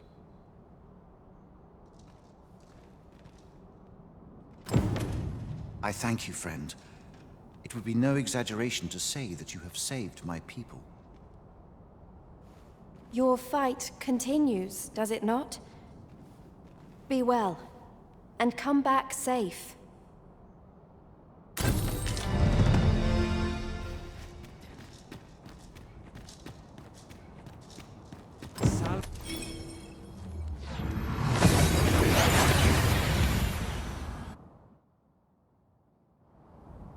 We seem to have arrived without issue. But are we safe here?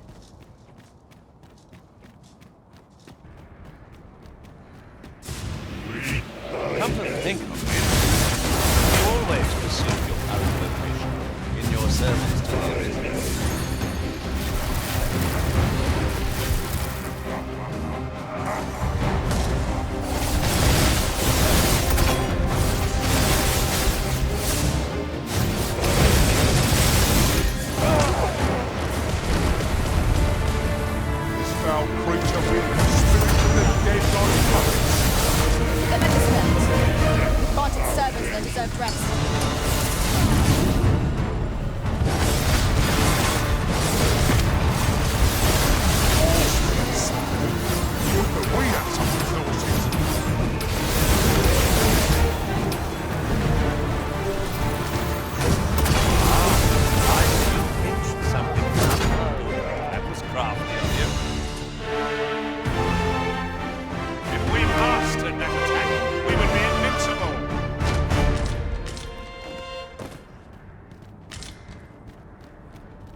It's about time.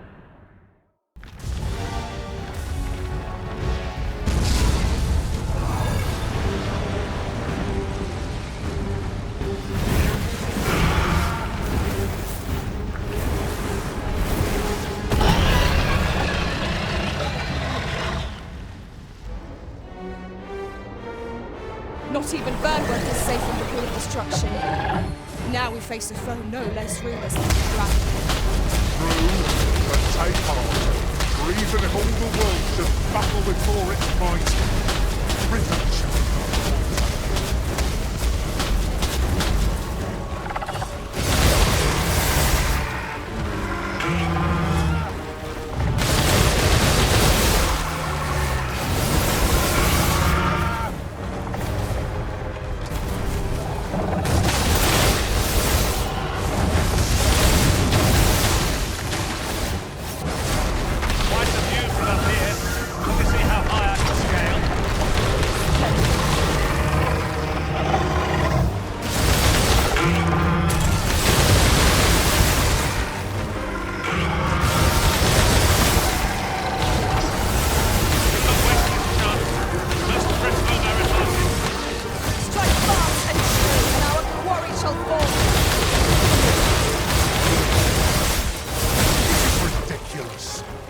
no right to hold the original responsible. No one could have foreseen this. Never mind. Our master will do what is right, regardless of what the battle.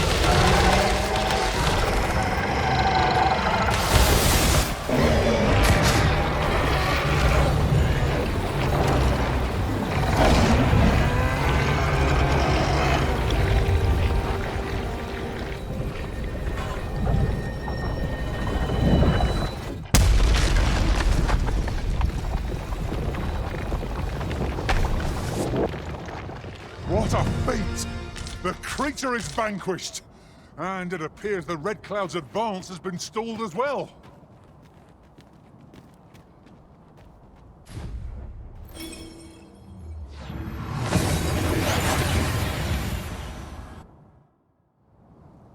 Took nary a moment.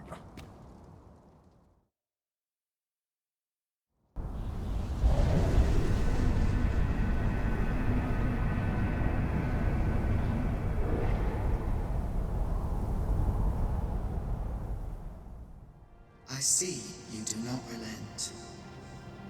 Your persistence is most intriguing.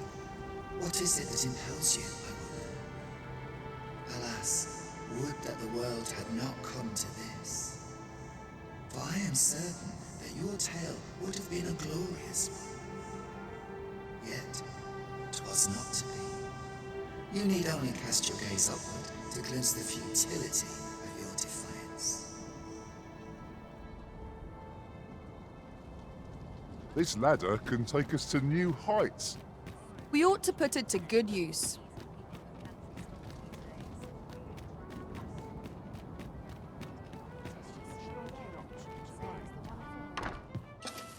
Your Majesty, how glad I am to see you safe.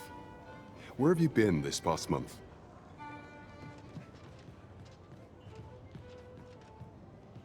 The end of the world? Are things truly so dire? Though, I am aware of the dragon attack on Melv. We received word that naught but a smoking ruin remains. 'Twas a tragedy, and I would not see it repeated. However, without a clear path, we in the Guard shall be hard-pressed to forestall the impending crisis. You would have me evacuate the city? I see. Mayhap 'twould be for the best. Ever since the fall of Melv, the citizens of Vernworth have lived in fear that their homes are next to be assailed. If there is safe harbor to be found elsewhere, I believe we have naught to lose by seeking sanctuary. But I doubt I could convince the people of this city to abandon their homes, however terrified they may be. Methinks your Majesty would do better to ask this of the Regent King. After the false sovereign vanished and the world was altered, His Grace has been the one keeping order here in Vermont. If the people will heed anyone, 'tis him. Maintaining order in Vermont must be quite a burden upon the young Regent King. Let us aid him however we may. 'Tis easily done.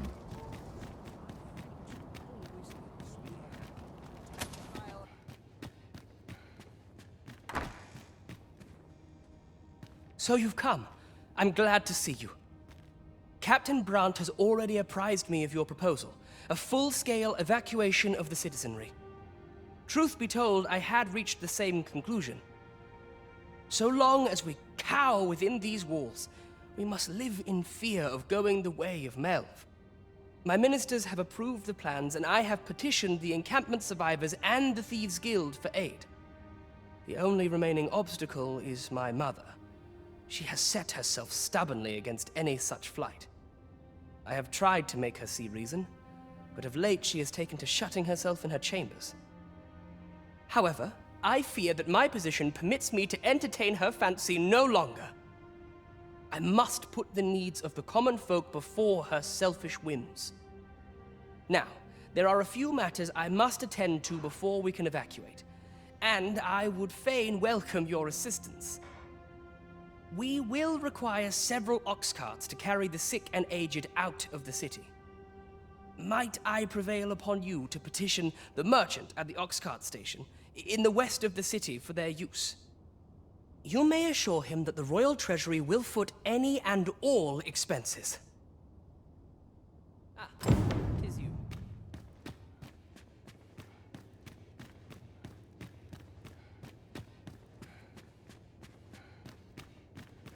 Queen Regent Disa hardly leaves her chambers, and all her meals come back scarcely touched. Between you and me, I fear for her health.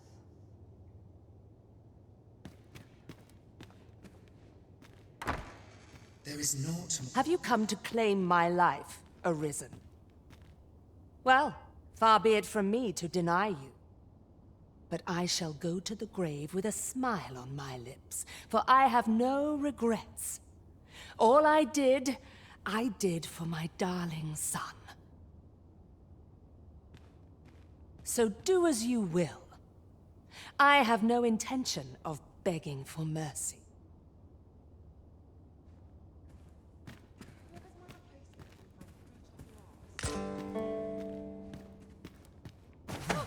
What are you doing?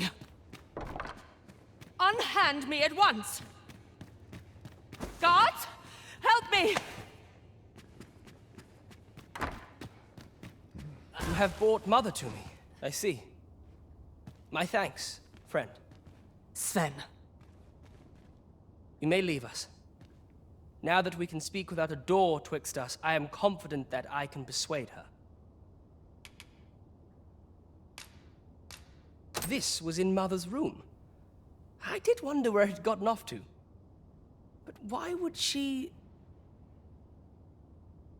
Mother, I must beg your forgiveness. I believed that you desired to make me sovereign solely for your own benefit. Yet in truth, you sought to better the lot of our people. Ah, but I would have benefited. And handsomely at that. Besides, I cannot deny that I was proud. I wished to see my own son on the throne, and no other. Even so, I cannot help but feel that all of this could have been avoided, had I only been more attentive. If I had but better known your heart, I could have shared in your burdens. You would not have had to suffer alone, and perhaps together we could have walked a better path. Oh, Sven. Mother, I beg you, join the evacuation. You need not fall with this city. I would not see you take your crimes wholly on your own shoulders. That weight is as much mine to bear as 'tis yours. My son, you truly would make a fine and goodly ruler. Your kindness will save many lives. Of that I have no doubt.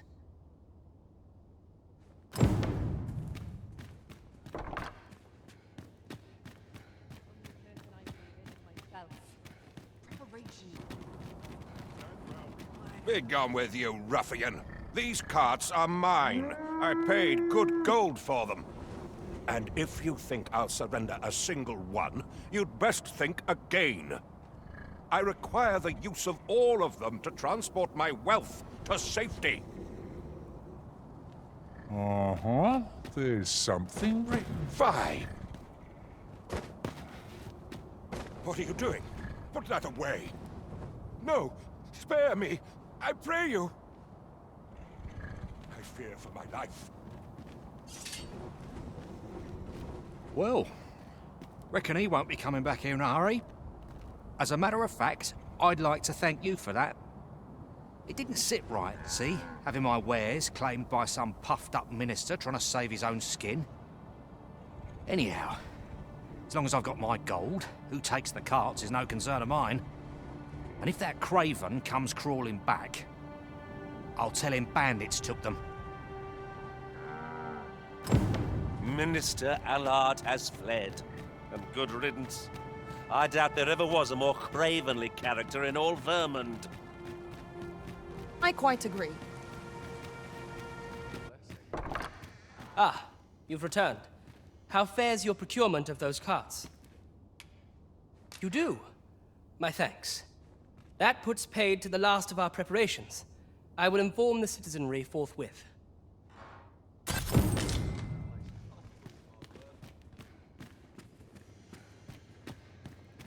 To think that the world could shift so suddenly and so utterly. 'Tis a frightful thing. In truth, I cannot help but fear what lies ahead. You've pushed your luck too far. I'll not take that from you. Pray calm yourselves, good people. I will have none of this squabbling. So, Manella, you don't understand. This scoundrel's the one who started it. No, you don't understand. This is no time for the people of Batal to be quarreling amongst themselves. We shan't weather this calamity unless we can recall our common purpose and unite our efforts towards it. These writings could be of import. Let's have a look then. Ah, Sir Arisen. You are returned, I see. With the world in such disarray, I could not stand to be away from my homeland. Thus did I return, to render what aid I may. I maintain order as best I can, but for every fire I extinguish, it seems 3 more are incited behind my back. But enough of my woes. What brings you here? You wish us to evacuate? Mayhap the idea merits some thought. After all, if we sit on our haunches, 'tis likely only a matter of time before we share the fate of Mel. Alas, the people of Batal are far from united in purpose at present. Should we proceed, unheeding of their divisions, I fear that our efforts would come undone ere long. With every soul at their wits' end, conflict is like to spark at the slightest provocation. As such, before we take any measures, I would have you walk amongst the people, Sir Arisen. Behold their plight with your own eyes. And should you encounter any discord, pray do aught you can to resolve the people's quarrels and assuage their fears. Such efforts will doubtless allow the evacuation to proceed all the more smoothly. As for me, my work here is far from done. Let us part ways for now, and reconvene when you have accomplished all you can. 'Tis no mere tavern brawl we are to mediate, Master. Due caution is advised, methinks. Oi! I saw it first. Pfft, trust a flea-ridden hide to take it all for himself. Why must I share with a fangless one? This is no more your food than Batal is your land. You there! You couldn't have come at a better time.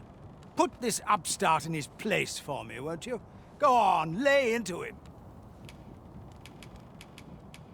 If that's what you think, why don't you mind your own business? Aye, clear off.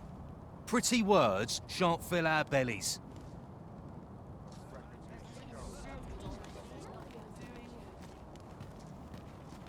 You said it's bad to hurt people.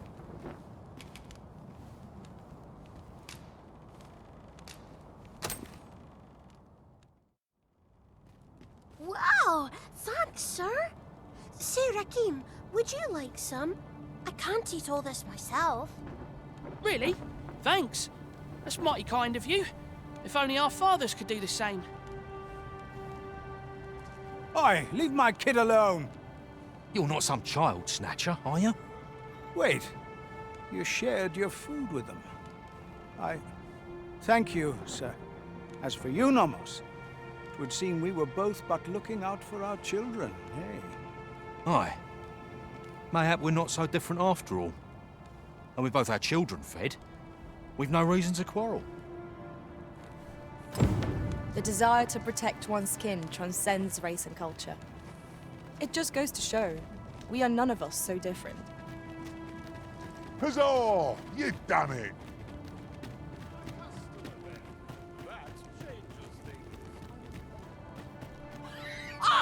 You're just riding on your father's coattails! You slander my honor, sir! I demand a duel.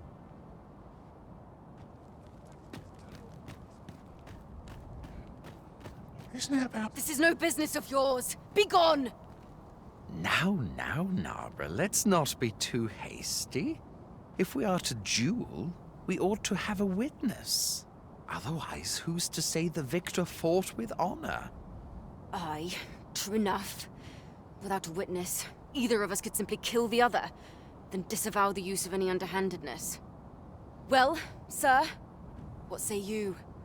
Will you watch over us while I take this scoundrel to task?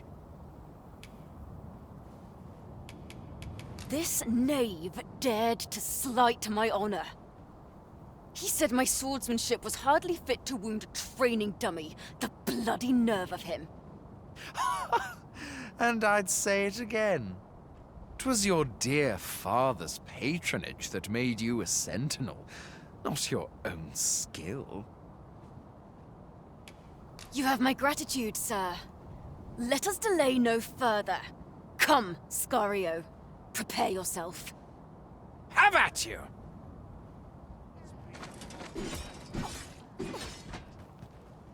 You've got twice their pluck. If you wish it, I shall not move from this spot.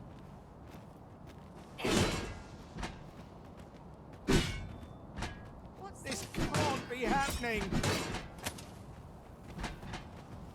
I admit it. I underestimated your skill. Nay. 'Twas I who underestimated you. I'd thought to score an easy victory, but you— We owe you a debt, sir. 'Tis on your account that we've seen some sense. Were it not for your timely appearance, I'd wager this nonsense might have cost one of us their life. Indeed. Better to hone our respective skills than take up arms against petty slights, I say. It seems some things can only be resolved by crossing blades. But I doubt they'll quarrel again after this. 'Twas a pleasure to recount such good tidings.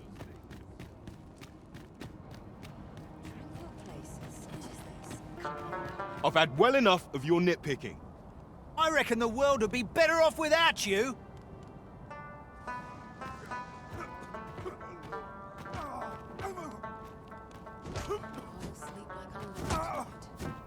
Oi, you! Don't go poking your nose in our business. This is between us. Aye, leave off or we'll make you. Have you lost your bloody mind? Reckon you can just cut us down in the street? What's the matter with you? Eh? Fine, fine. We'll set our squabble aside for today, so bother us no more.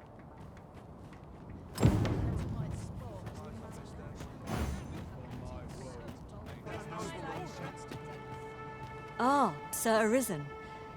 In less pressing circumstances, I would take issue with your methods, but I cannot deny your efficacy. The people of Batal are beginning to see that they must stand together if they are to survive this calamity. We shall see the fruits of your labors when the time comes to evacuate. At the very least, we need not expect too much opposition to the announcement. Pray, return to Empress Nadinia and apprise her of your doings. I must remain here to ensure no further squabbles arise. Heavens only know how many lives you have saved this day. I hope you'll accept this humble reward for your efforts. What say we report back to Empress Nadinia? Her Majesty ought to be willing to commence the evacuation now. Understood. Her Majesty has begun her supplications. None may see her ere they conclude. Stay your hand, Vera. This one may pass. Come hither. We would speak with you.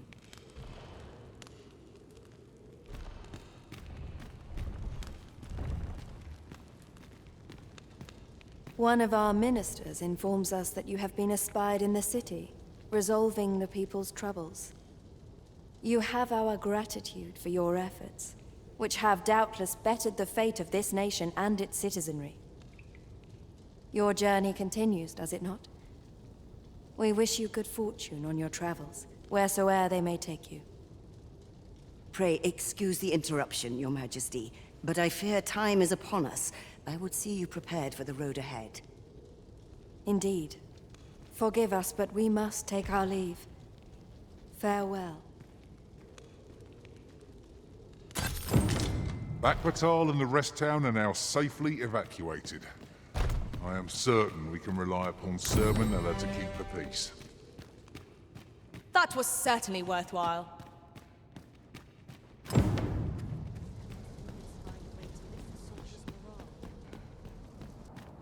Now there's a worthy prize.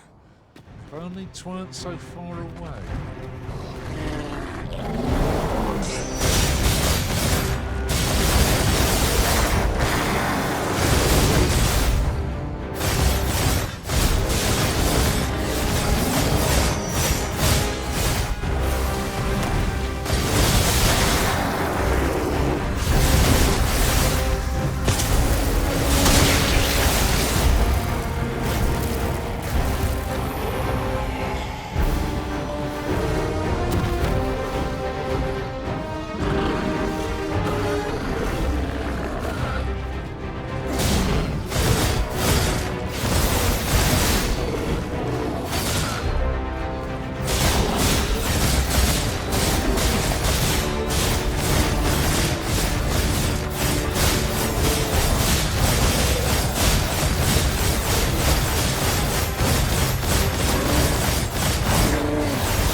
My word. Never did I dream we would come upon such a rarity. Master, do take care not to throw it away by mistake.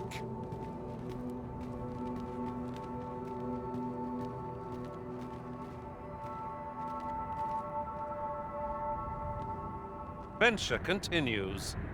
Come, we've much to be getting on with. I hope you slept well.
to me now, Arisen.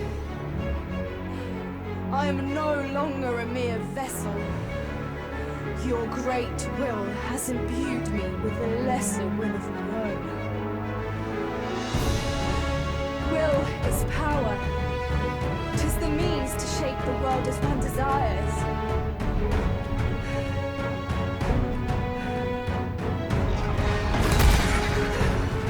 Master!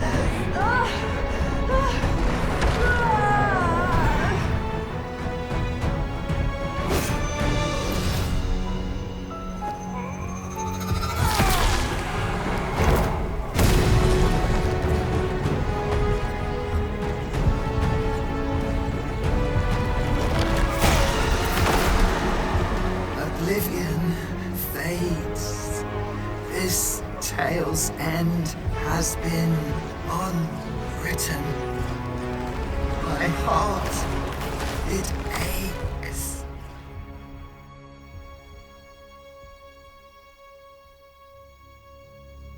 A new world comes.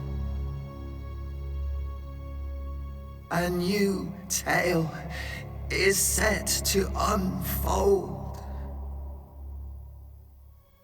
Yet, it seems I will not be there to watch it